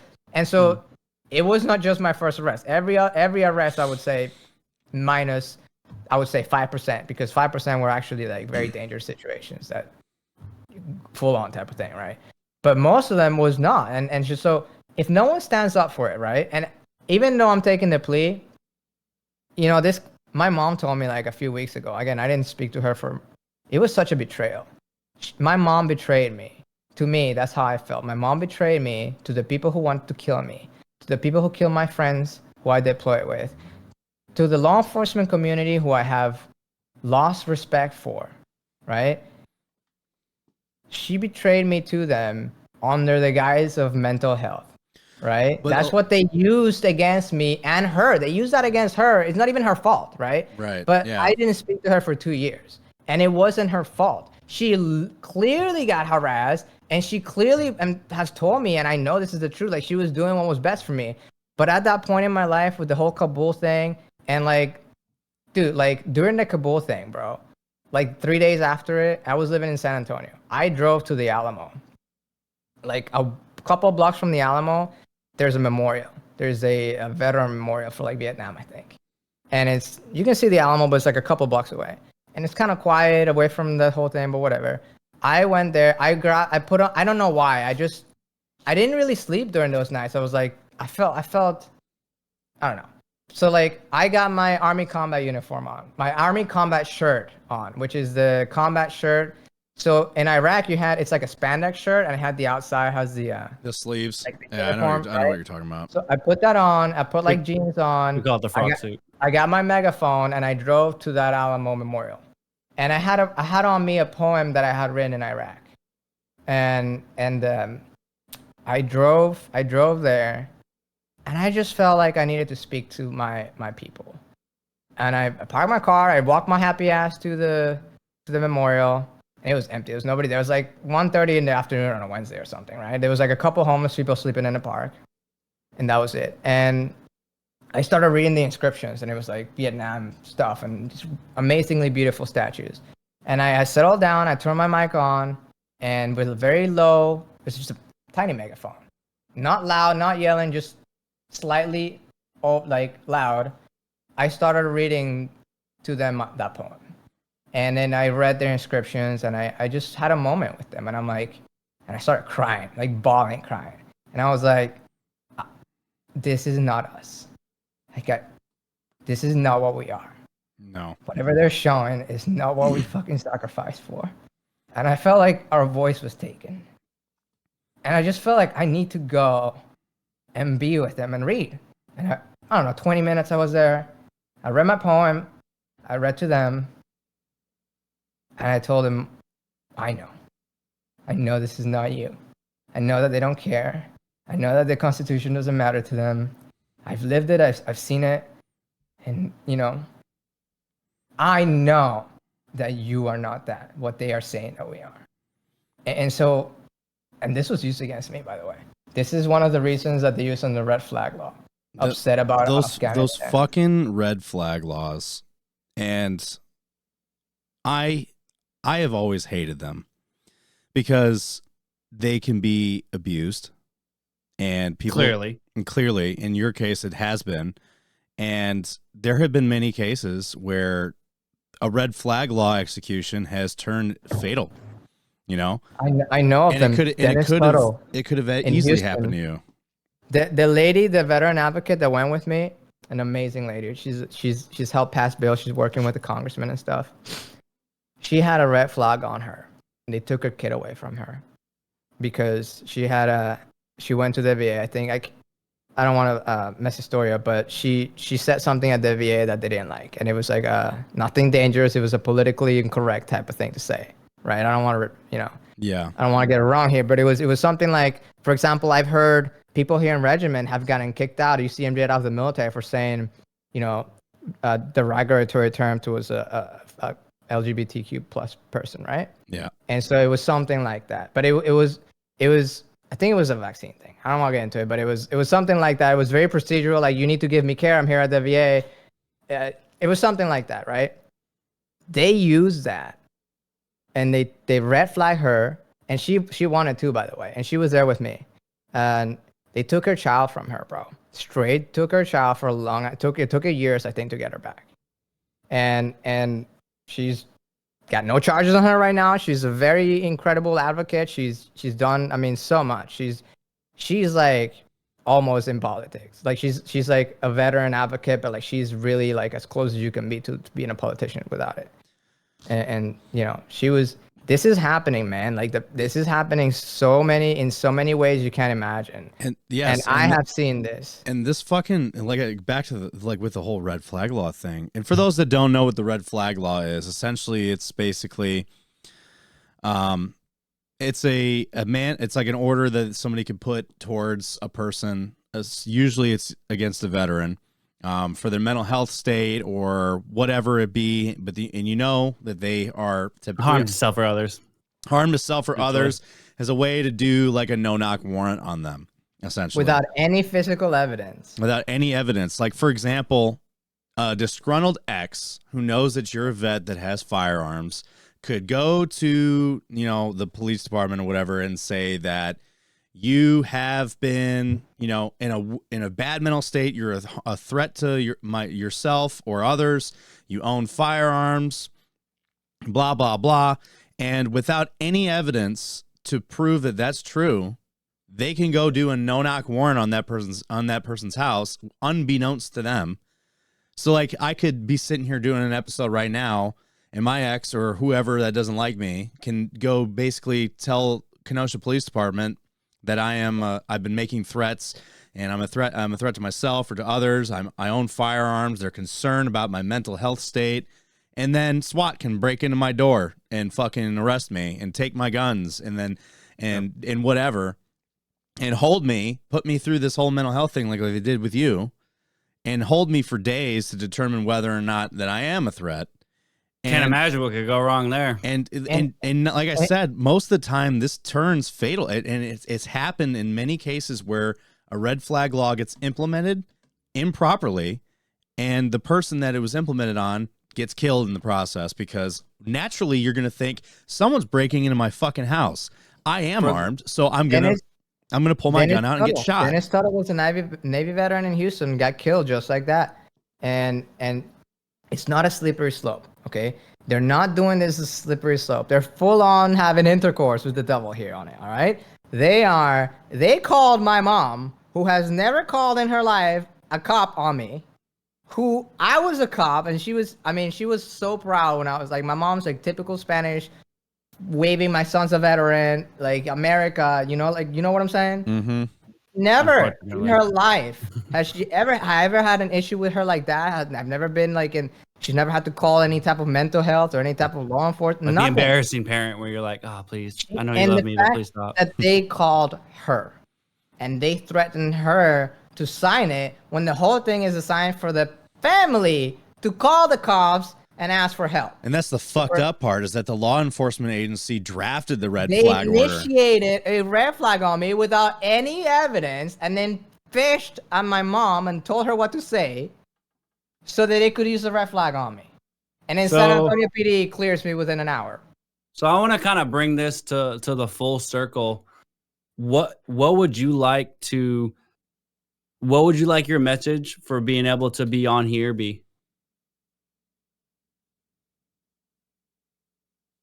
I don't know if I would call it a message. Again, thank you guys for giving me the time. This is the most I've really spoken with, really, besides attorneys and stuff, to anybody about this stuff. And this has been really helpful for me. I have everything I've said. I have the paperwork. I have boxes of paperwork. And I'm glad to show you guys or anyone who wonders everything, right? I want it to be known that there is a war out there on us. And I want to show systematically how they are using these sort of vice grips on us. And again, it's not a slippery slope.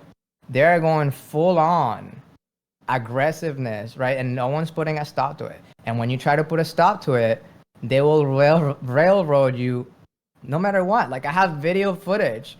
I have all these things, their own video footage, their own dispatchers telling me that the story doesn't match and the cat call doesn't match and all these things. And there is nothing, I realize there is nothing I could bring to court.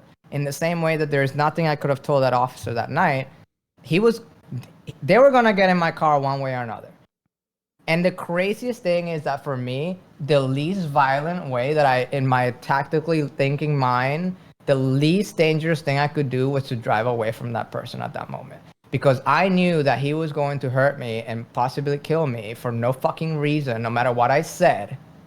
And so I want us to have the option to be like, hey, what did we fight for? If we don't have to write, if no one hears us, if we're like, we can't talk to the cops because they'll kill us, and then they'll charge us with all this shit, and then the course will continue and we'll just get railroaded.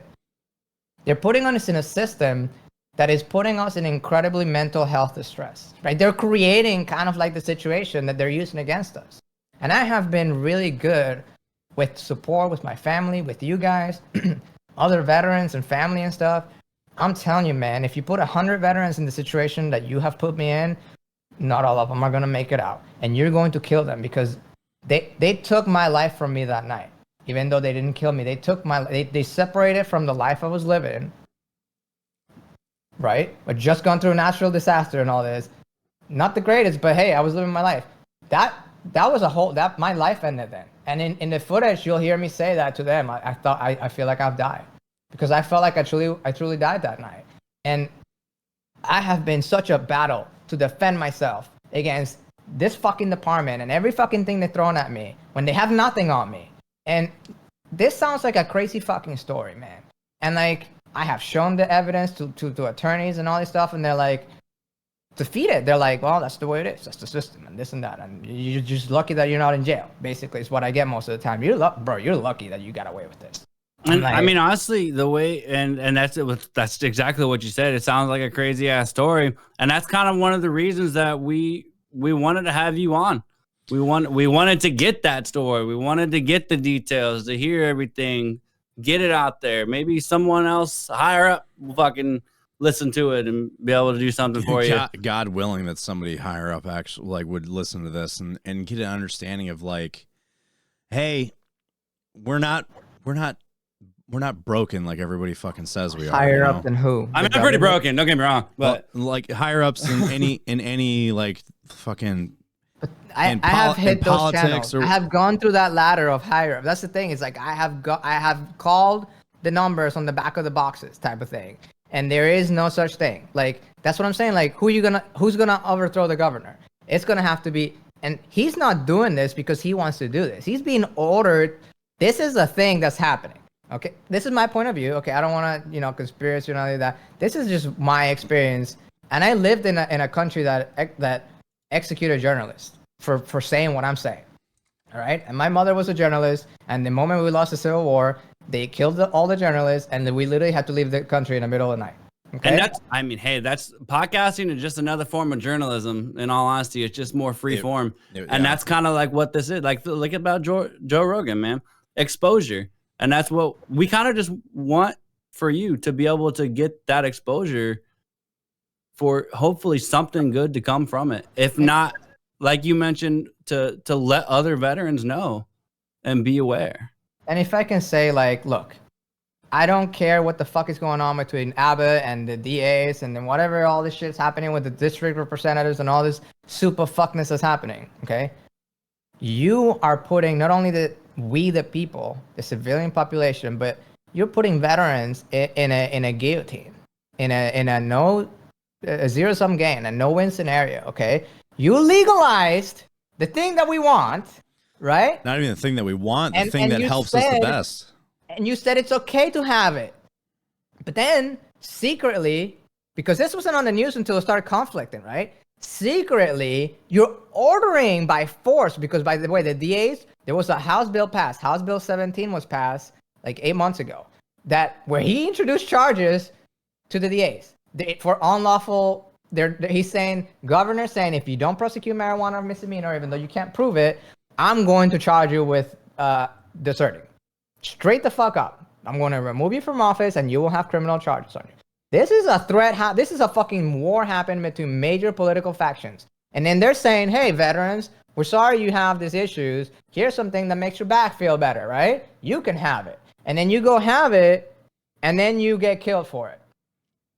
And it's just like... And then there's no way to actually prove it. You know how many times I've told this story to fucking attorneys, to all these people I've called, and they're like, yeah, you're in a tough political situation. That's not, you're not going to win here in Texas, and you're going to have to go to the Supreme Court. And I'm like, I'm fighting for my fucking life right here. And I'm fighting for the life of my community. And you're telling me you don't give a fuck. You're telling me you don't have the power. Senators telling me you don't have to go higher up. There's no higher up, okay? We need to come together as a community and say, hey, you know what I really wanted? I really think would have made a difference if like 25, 30 veterans would have showed up with me that day. And we will all literally walk into court, and it's going to be not a disruption, but someone's going to be like, what are these people? They're wearing the same shirt or something, like something like organized kind of like that, which I've done things like that before. I've advocated and I've done things like this. They would have been like, oh shit, this is not just this guy. This guy's got clout, right? This guy's got backup. And then they're going to be like, hey, do we really want to be the ones that are seen as like they're prosecuting a veteran for having a legal product, right? That they sell. that the state of Texas is making billions of dollars selling Texans weed. And the way that they sold Texas weed is they said, hey, it's for the veterans. It's the veterans want it, but everybody gets it, right? And so I'm like, motherfucker, like you're using me and my people, and then you're fucking everyone with it. And then when I show up to court, and this whole thing is for veterans, I fit that category. I'm 100% PNT. Can you be lenient on me? We don't give a fuck about your veteran status.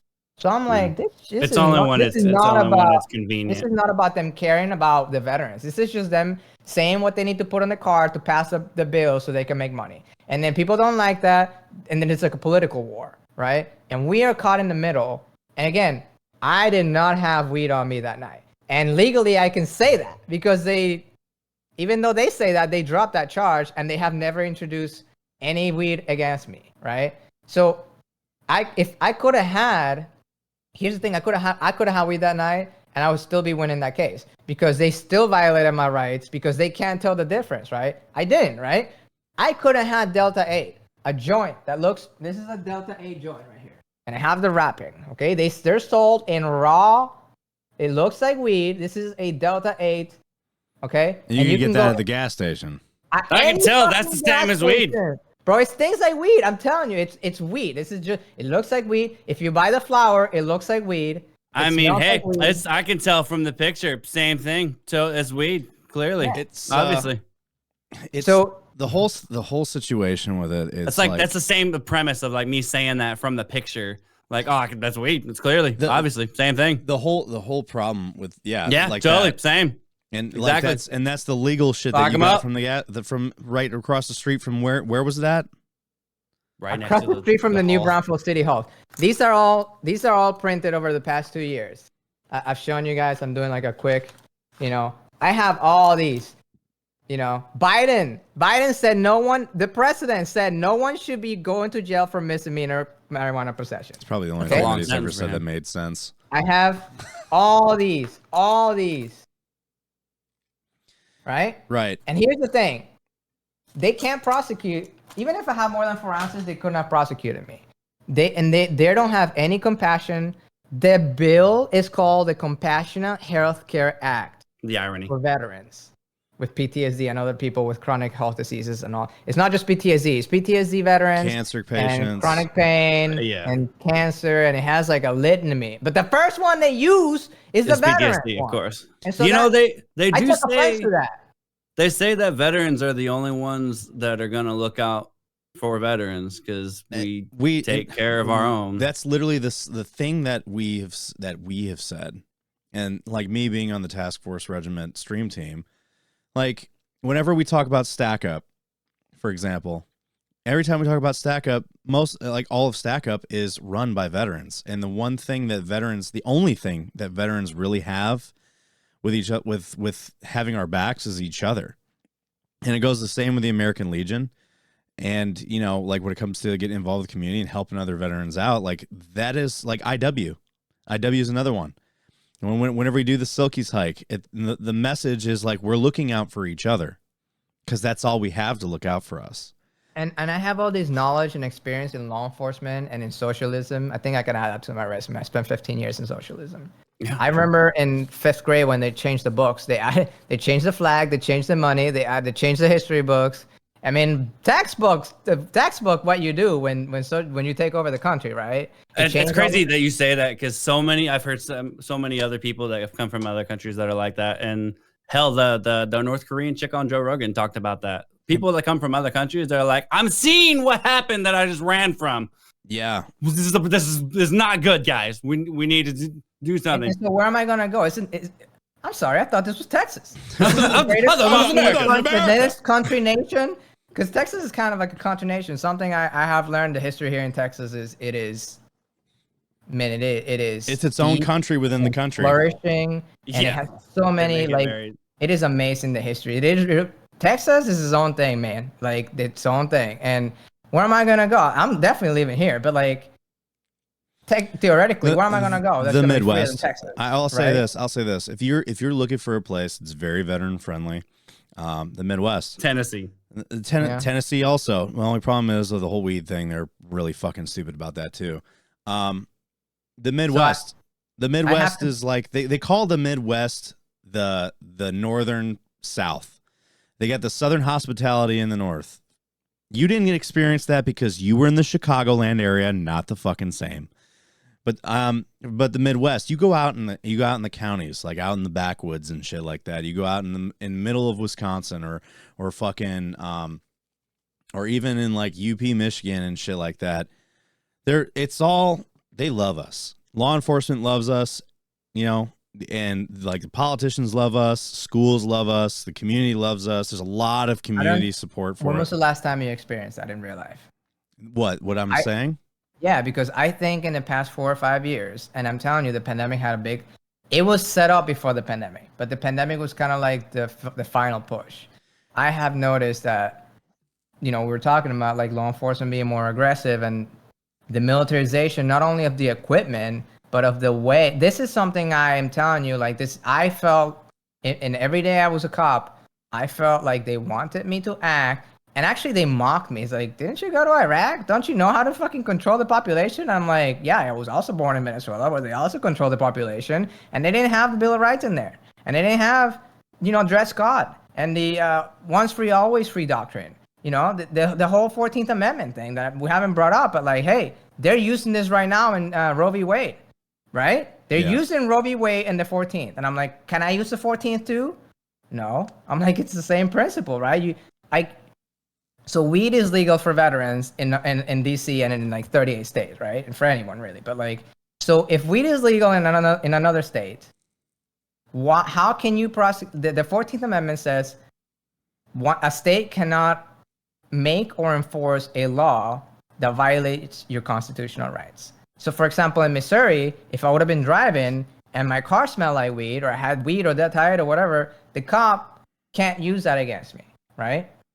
Because my rights, my Fourth Amendment rights against an unreasonable search and seizure is protecting me because he can no longer use the smell of marijuana as a sole indicator that a crime is being committed or is about to be committed or has just been committed, right? Which is reasonable suspicion to probable cause. That means that in all these other states, my Fourth Amendment rights are protected.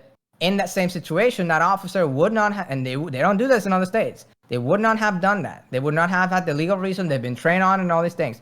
Meaning that here in Texas, my constitutional rights are not equal. When you walk into the Supreme Court of the United States, it's in marble, equal protection under the law. That comes from the 14th Amendment Equal Protections Clause, which says, right, thanks to dress code, right? Dress code was in one state where slavery was legal, and then actually, incredible story, an Army major, I think, took him to a state. He had to go to a different fort, and the state he went in, slavery was outlawed. So when Dred Scott came back, he legally, you know, presented lawsuits and stuff about, hey, because I have been in a free state, I can no longer be a slave in this state, type of thing. And this was one of the initiators of the Civil War, by the way. This is the 1850s, and the Supreme Court said, "You're right, but you're not a citizen because you're black." And that is to this day, regarded as the worst decision the Supreme Court ever did, because it basically initiated the Civil War, because it was a mockery. They told him he was right. He said, "You're right.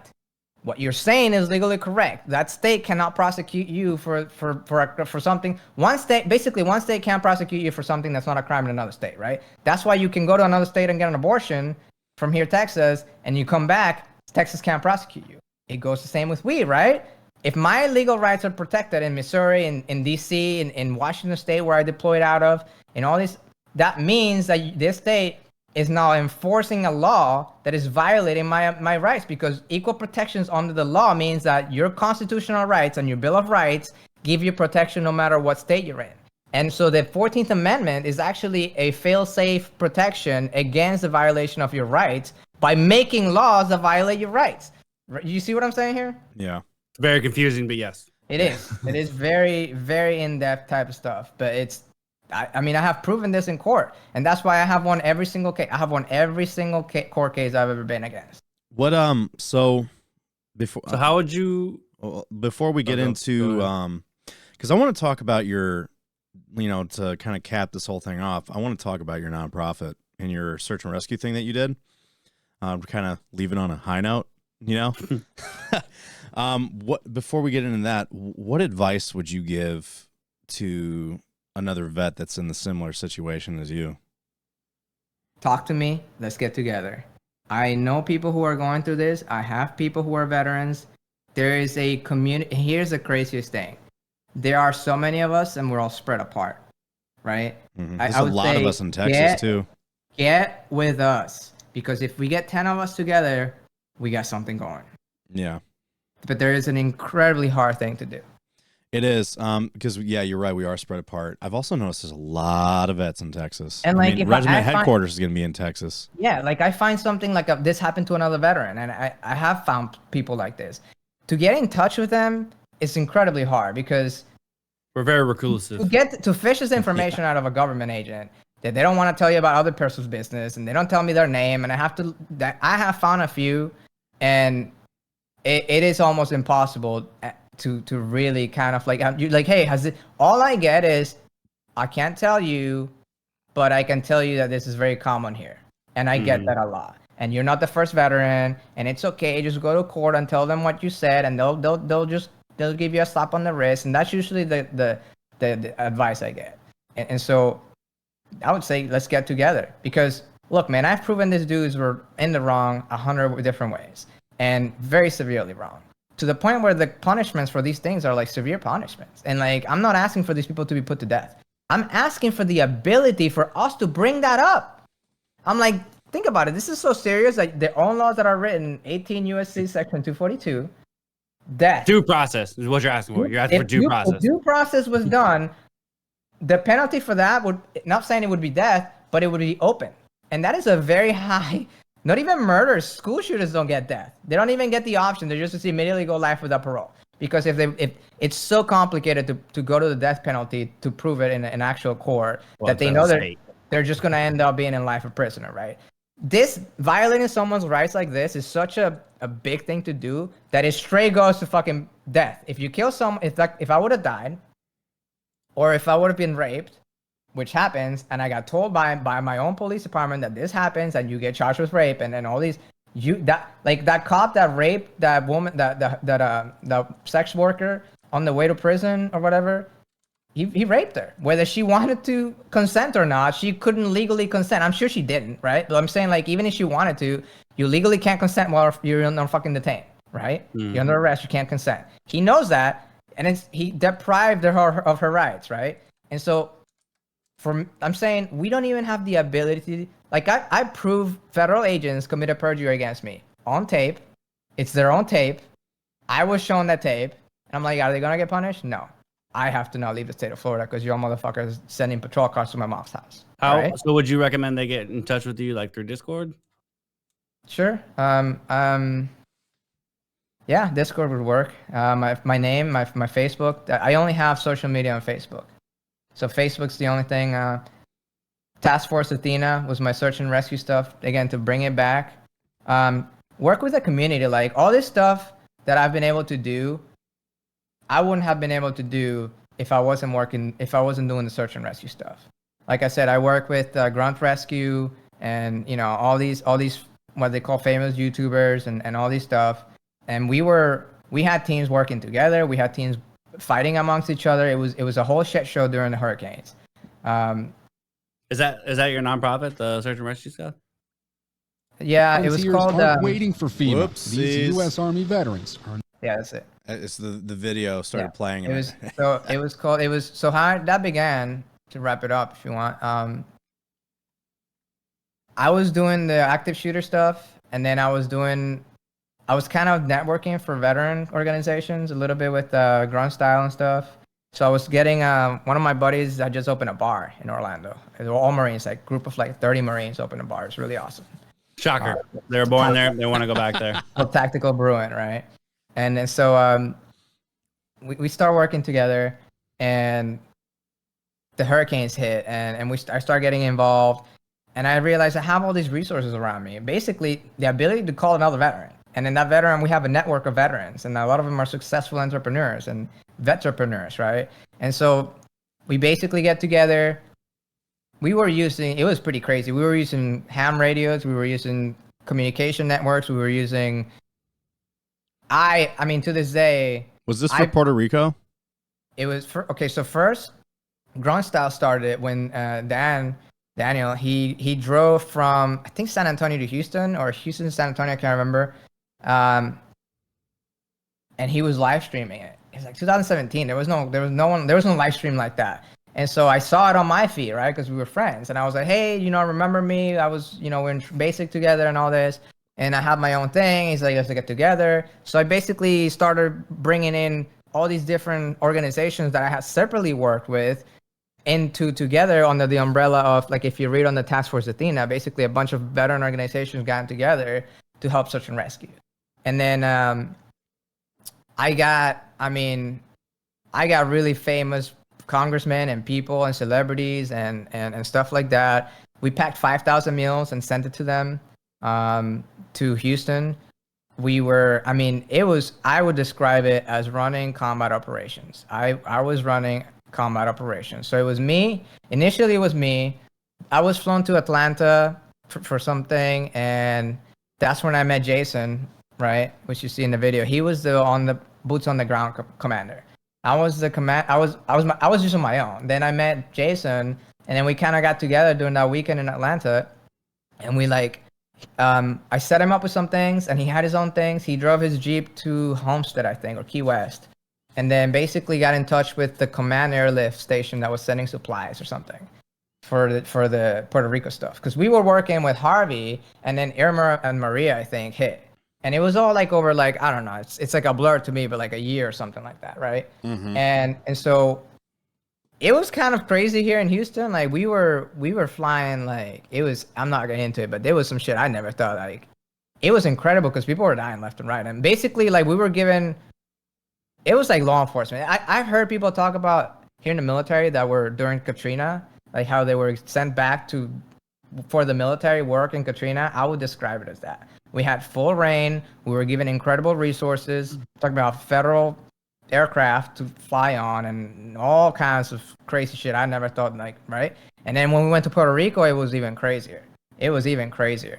And we had to we were landing planes. I helped land a plane PJ style with because they were doing, like I mentioned, they were again, Jason was boots on the ground commander. It was me. I was the logistics commander, and then we had another person, Jennifer, she was a Navy vet. We're all vets. Jason was a Cap Scout, I think. She was a Navy girl. She was running the PR and other logistics stuff. And so it was just the three of us, and we got incredibly big, as you can see by all this stuff. And then some other stuff happened after. But we can get into that some other time. Did you laugh at me saying Cab Scout? No, I left because he said he gave the specific job to her. I didn't give it to her. It worked out like that. Well, no, I mean you described him being the Cab Scout, and then she was a Navy girl. She's incredible. She's a Navy vet. Is what I meant to say. I know, it was just funny to me because he's a Cab Scout. Listen, to be fair, she was in the Navy. To be fair, those of us in the Army, we don't know what the fuck the Navy jobs are outside of a seaman. And the way I saw it was we were all equal. Okay, this was not my organization. This is something that grew from the three of us, and eventually they called it Veteran Disaster Relief, and so I consider it all equal. It's just we were all doing very different things. I had all my contacts with my veteran thing, so I was the logistics guy, right? And then she was doing all the it all kind of fell we were all kind of just working together, and it was very beautiful how that worked out. We were able to help so many people, and again, I ended up helping land an aircraft without any type of air traffic control on a deserted island on an abandoned runway, because the American government, right, was making I'm getting this from other people. I'm not I don't want to go do that. I'm hey man, you're locking up all the shit we're landing through the proper channels, with the proper passes, with the proper money, with the proper celebrities, with the proper senators, with the proper letters, And people are dying. I'm getting letters from people I went to high school with, hey, my grandpa just died because you didn't get there in time. And we have fucking planes full of fucking oxygen tanks and life straws, and they need this shit to survive. People were dying from dysentery and diseases that cholera and shit we've eradicated hundreds of years ago because they literally had no contact with civilization for 3 fucking weeks because the government was only there to lock up our fucking supplies and not allow us. I had people on the ground we had to get armed. It was a whole. You've seen the pictures. It's on my website. They had the Mayagüez Police Department escort us. I think it was the Mayagüez. I can't remember if it was the governor, but I think it was the governor. He allowed my team to stay in his house, and they were driving us around in the police cars, in Mayagüez police, right? Because they're like, no, fuck the government. Like, Puerto Rican police was not the government. They're like the Puerto Rican police that live in the neighborhood. Like, no, we're gonna get the supplies. Here, there's another airstrip over there. It's this crazy airstrip that no one's used. It was like an abandoned army base or something. It was like a 5,000 foot runway with like cracks on the ground and weed comes out of it. I had my guy do like a emergency half day trip to the other side of the island with a satellite phone. I'm like, you need to be here when the plane lands because there's nobody there. And he literally went there, climbed the fence onto the abandoned airstrip, and it was a celebrity that had allowed us to use their private aircraft, stocked full, and I have pictures of it. It should be on my Facebook. And this was on the news. This was why the news were like so intrigued. Like, this veteran group is doing what the government can, and like they gave us like the city keys and all this stuff, and like people like that's when I really realized the power of what I wanted to do. I'm like, okay, I want to help people. The army wouldn't let me do it. The police won't let me do it. No city job is gonna let me do it. No politician job is gonna let me help the people. And I realized it's us. It's us. It's we. We are the ones. We are the warrior class. We are, and not to get dutifully on it, but like, look, man, if you had to send someone to stop a school shooter and you had a set of people who never been in the army and you had a set of people who've been in the military, right? Who the fuck would you want to send, right? I see it the same way. Like, we have a certain type of responsibility when, for whatever reason, our government is failing us, our region commanders are failing us, or we have the ability to do this. I mean, the communication setup that I set up is incredible. I can spend hours speaking about really in detail. We were using apps, not our cellular network, but apps that use radio through crazy shit. And like really in depth shit about how we basically superseded the government channels and were able to do so much difference that the news were like, hey, look at this, right? Like, they're doing so much more than the government. The government's sending C-17s. What you had said we saw a lot of that. made me think of like we saw this recently with Hawaii. Yeah, and I don't want to talk about it because. And what you had said before made me think of what Joe Rogan always says. Like, it's better to be a warrior in a garden than a gardener in a war. Yeah, right. Show me your warriors, right? To the Spartans. You got a potter, you got an architect, right? And I'm not saying, again, I love the civilian population, and I think they're lovely and adorable, and we should protect them. You know? Adorable. And they, in the same way, they should look at us like, this is a bunch of crazy motherfuckers that have done some shit I don't want to do, and they have been through some shit, so cut them some leeway, and they're amazing, and we should protect them. And it's a symbiotic relationship. Like, we protect each other, and they can protect us in ways that we can protect them, and vice versa, right? And I found that to be a fallacy. The idea of that is true. It is not the reality we're currently experiencing. Right. And so I switched to, it needs to be us. And it wasn't until, I'm telling you, law enforcement didn't show me this. It does not exist in law enforcement or in the firefighter community or in the nurse community, as you have seen so much hate for the nurses that were killing people and making deaths and all this shit, right? And it's not political. This is just what I'm telling you. Like, there's a very tight communities that I'm familiar with. They do not hold a candle to what we have. No, not at all. And so that was such a powerful thing to experience, to be able to be part of that. And then to immediately become a target of the federal government law enforcement nightmare right? Like, I went from being a cop, studying, going to school to become a federal agent, right? No record, nothing like that, no drugs, nothing. Right? I didn't smoke weed until I was like 28 or 29 years old in my life. Because another veteran told me, you need to stop taking all these fucking opioids and shit the VA's creating ulcers in my stomach and all these things. And yeah, I don't take them anymore, but I just use alcohol, right? I was using alcohol to, the pain. And so like, no, man, you got to try this. And I was so against it. And it changed my life. And I had to have another veteran tell me this is good for us. And then I've seen, I would say 95 to 98% of the veterans I've now met have smoked, have had their lives changed by it. And out of the people that they don't, is because they literally can't, because they're active duty or they have a job that doesn't allow it. And the first things they say, I wish I was out of this shit, or I wish I was in your state so that I could partake, because my leg is killing me, my back is killing me, my stomach's killing me. You know what I'm saying? I'm like, I have a buddy who got wounded in Afghanistan. He got shot in the leg. The operation that they did on his leg, they fucked it up. They left the tool in his leg. He's got a scar, like of flesh missing. It's about like that long, that wide, diamond shaped on his leg. And he eventually medically retired, and the guy was in like poor physical health. Like he had an infection from his spine that went to his heart. He was overweight. They were talking about amputating his leg because it was causing so much issues to his body. They never would, because they said, your leg still works. We're not taking it off. And he gets out and opens a dispensary in Italy. And since getting into smoking, he doesn't even look like the same guy. He lost a fuck ton of weight, for starters. He looks healthier than he ever has. His mental health, I think, is better. I mean, I don't really know about now. I haven't seen him post in a long time. I hope he's good. I should probably check on him. But at the time when I saw his post, I was like, holy shit, dude, you look great. You look like a completely different fucking person. Like he was like, he had lost a ton of weight. He looked healthier. He seemed healthier.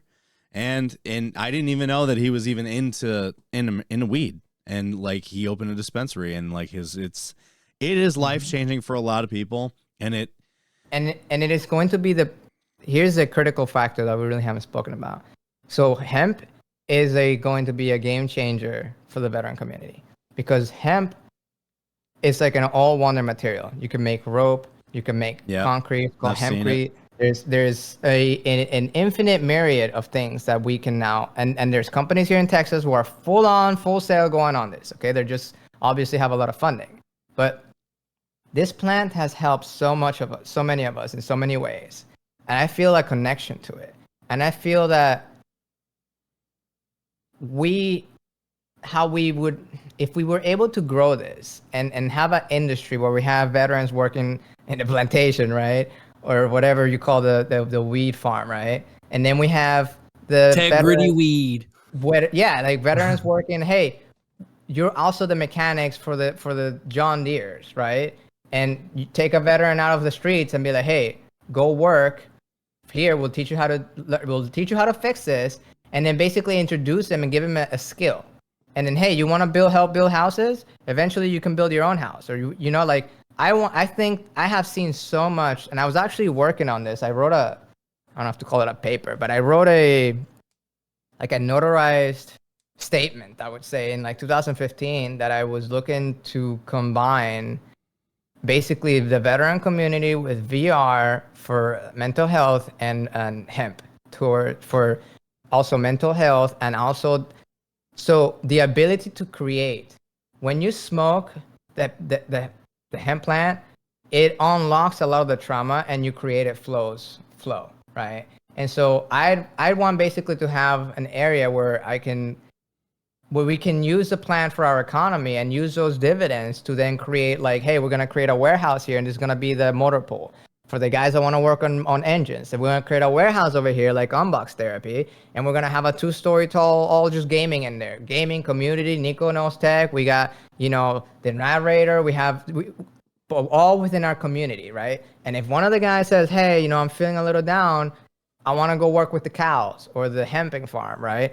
I feel like I know this. I mean, I created this already. I was doing that. I've shown you guys a little diorama thing that helps a lot with mental health. And I have shown this to other veterans, and I have helped them.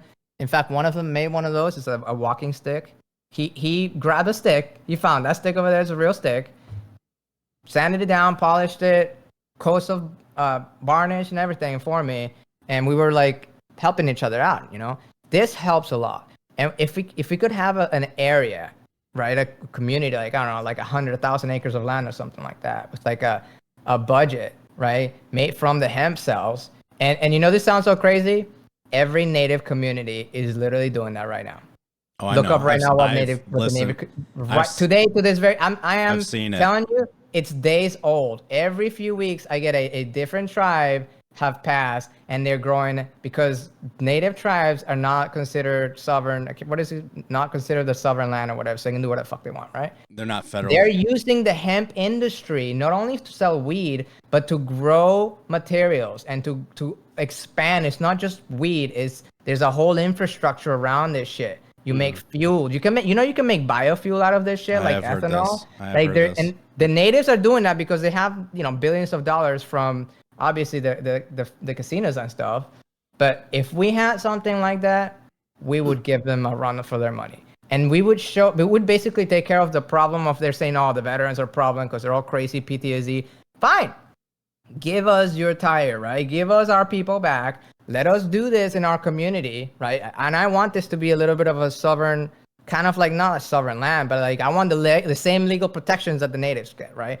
Back in the day, if I'm not mistaken, if you fought for the king and you won the war, the king will give you 40 acres of land and the 3 donkeys and the stone of Hail Bay or whatever. I can't remember, but this is an actual thing.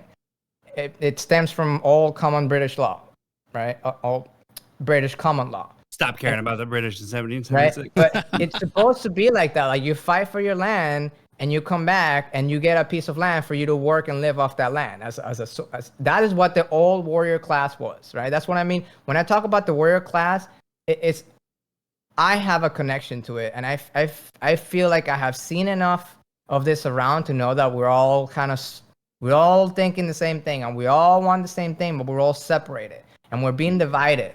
Because there's all this stigma about us. There's all this, right? We try to get together in a group. All of a sudden, we're in a domestic terror list, right? Because it's 5 veterans got together at a bar or something like that. Mm-hmm. And this is what I have experienced. It's just my point of view. If you're active duty, don't fucking do it, though. Yeah, don't. You'll get in trouble. You'll get in trouble. Don't fuck yourself. Don't do it. Just wait till you get out. Don't get kicked out. But just in the future, that would be. I feel like that's something that has I have a lot of hope that we're going to be able to. But we need the freedoms for that. If we can't even have the thing that you say we can have, and this state tells me I'm a hero of war, like I said, I have also friends who have opened, and I haven't even talked about that. I have opened their own cannabis stuff, and it's crazy. I'm like, they give you, the city gives them awards. They're literally heroes of war, and the communities, thank you for creating this. You're bringing money to the community. We were able to build this park from the cannabis plan, veterans doing this. Hero of war over there in Virginia, Missouri, DC, and all these states. I'm a fucking criminal here. I'm a fucking criminal. I didn't have anything illegal in my car. This whole time. Like I didn't have a single fucking illegal thing in my car. And by the way, I had my whole house in my car.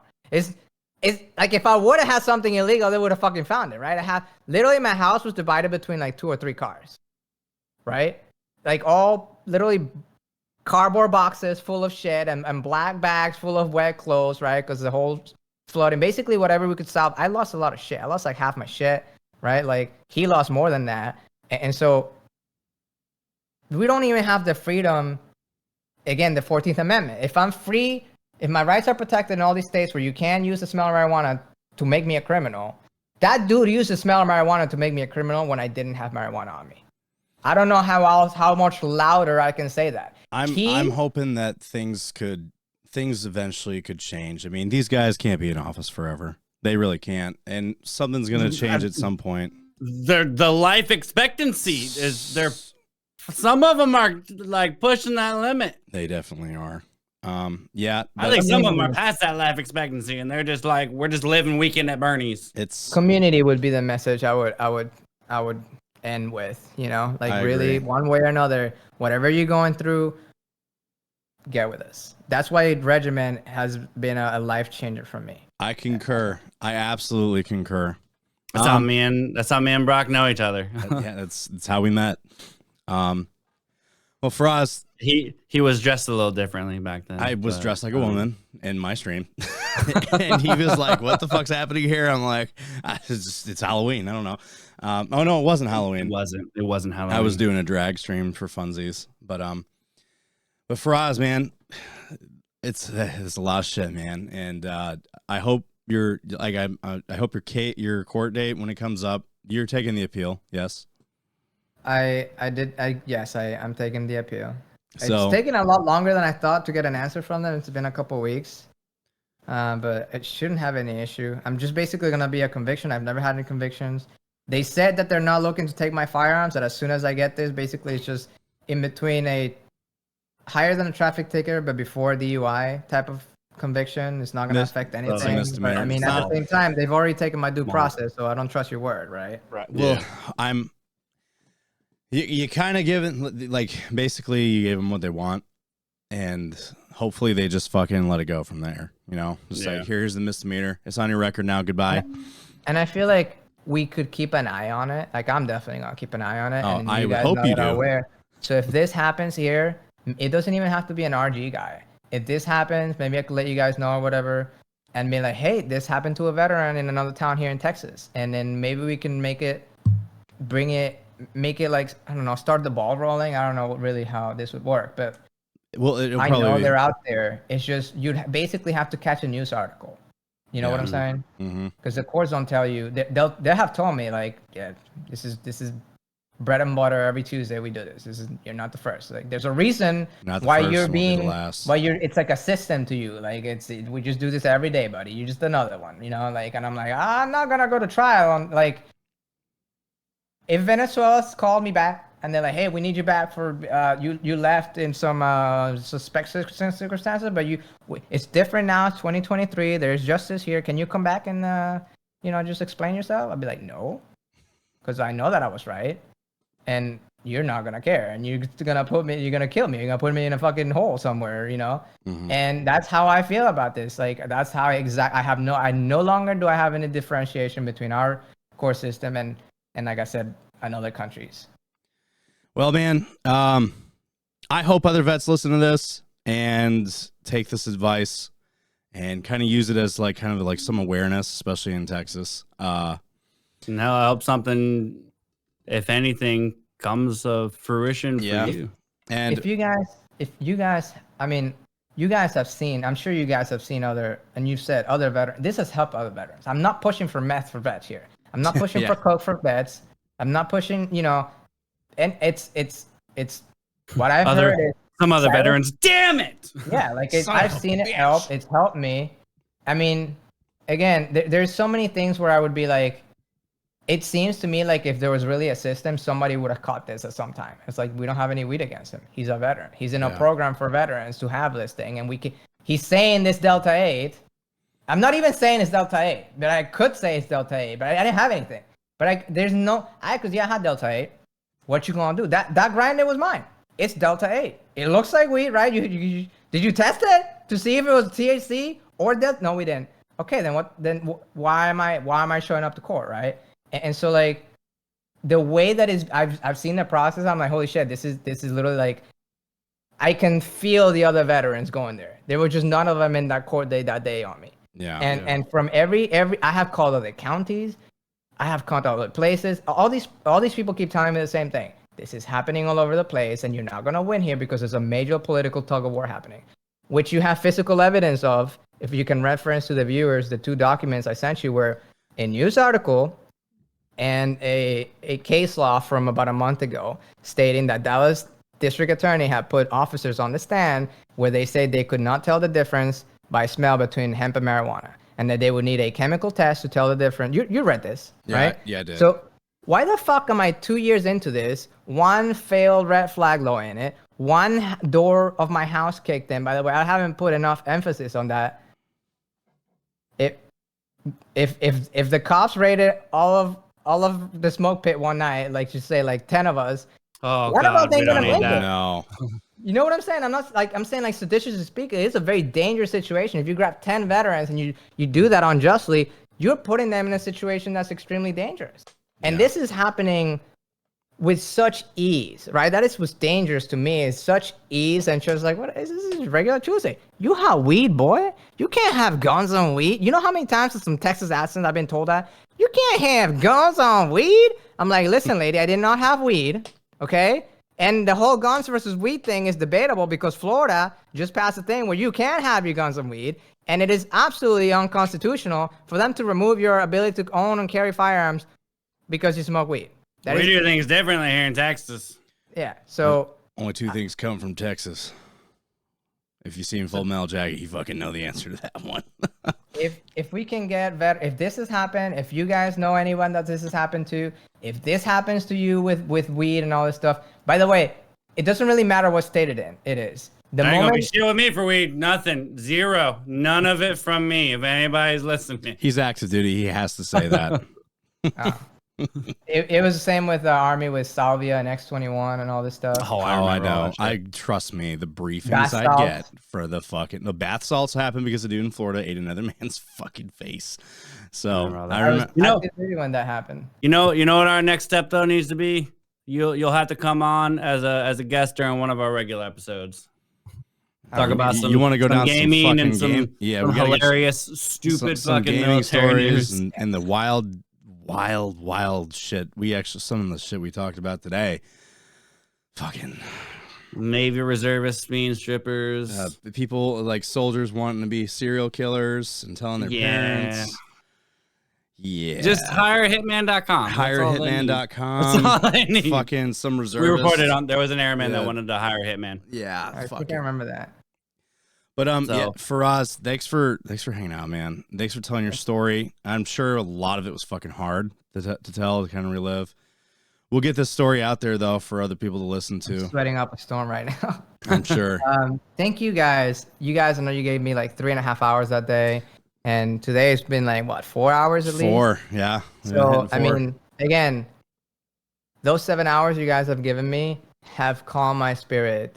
Well, that's good, man. So much. And it's really kind of like what I really wanted from this is I just wanted to talk to a couple of people that would somewhat understand this. And because I feel so alone here in Texas, like there's no level of help that you call. I've called the police departments. I've called the veterans, the attorneys, all sort of like the systems they throw at you. Like, right. Like if I was a domestic violence victim, they'd give you a pamphlet. I have called and they're all like, no, we can't help you by. Right. And so thank you guys again. Like you are embodying the spirit of what I felt drawn to create the search and rescue things and to help, all that. And this is the future. I think RG, I know RG is something great and it's something that maybe we can't really see yet. I kind of see a little bit of it. It's grown. It's grown, man. I know this is going to be in 10 years or 5 years or whatever. I think this is going to be a life-changing thing for us veterans. And I think things like this, getting together and speaking about these things and just, Darth Tasty, right? Well, maybe, I don't know if you want to mention that, but like the way that we have helped other people here, right? And the way that I have seen that and experienced that, that's coming from us, baby. And so you know what I'm saying? Like, that's real. Ain't nobody can take that from me that day, right? No one can take this day from me. You guys have listened to me much more than any of these politicians that are like, oh, I'm running, I'm a veteran, hell, can you give me 5 minutes of your time? No, I can't give you 5 fucking minutes.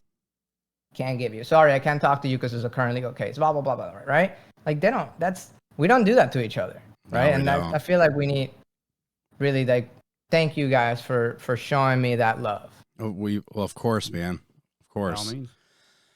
So anyway, guys, thanks for hanging out. On that note, we're gonna drink your fucking water, take your Motrin, like the video, subscribe to the channel, like the video, share it to people.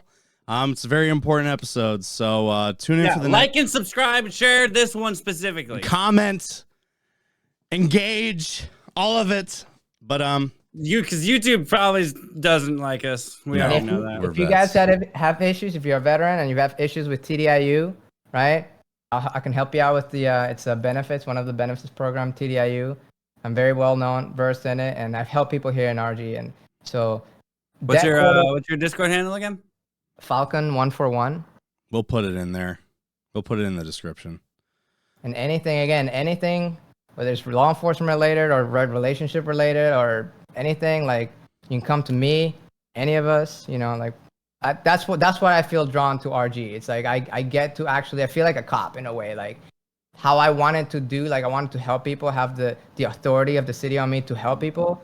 It's like, that's how I feel with RG, right? Like I feel like we are that authority. We don't need a city to tell us. We don't, right? We are giving ourselves the authority to help each other. Yeah, respect my authority. Anyway, love you guys. We appreciate y'all. Thanks for watching. Thanks for hanging out. And have a good rest of your week, okay? See you later, Love weirdo. you. Bye, RG.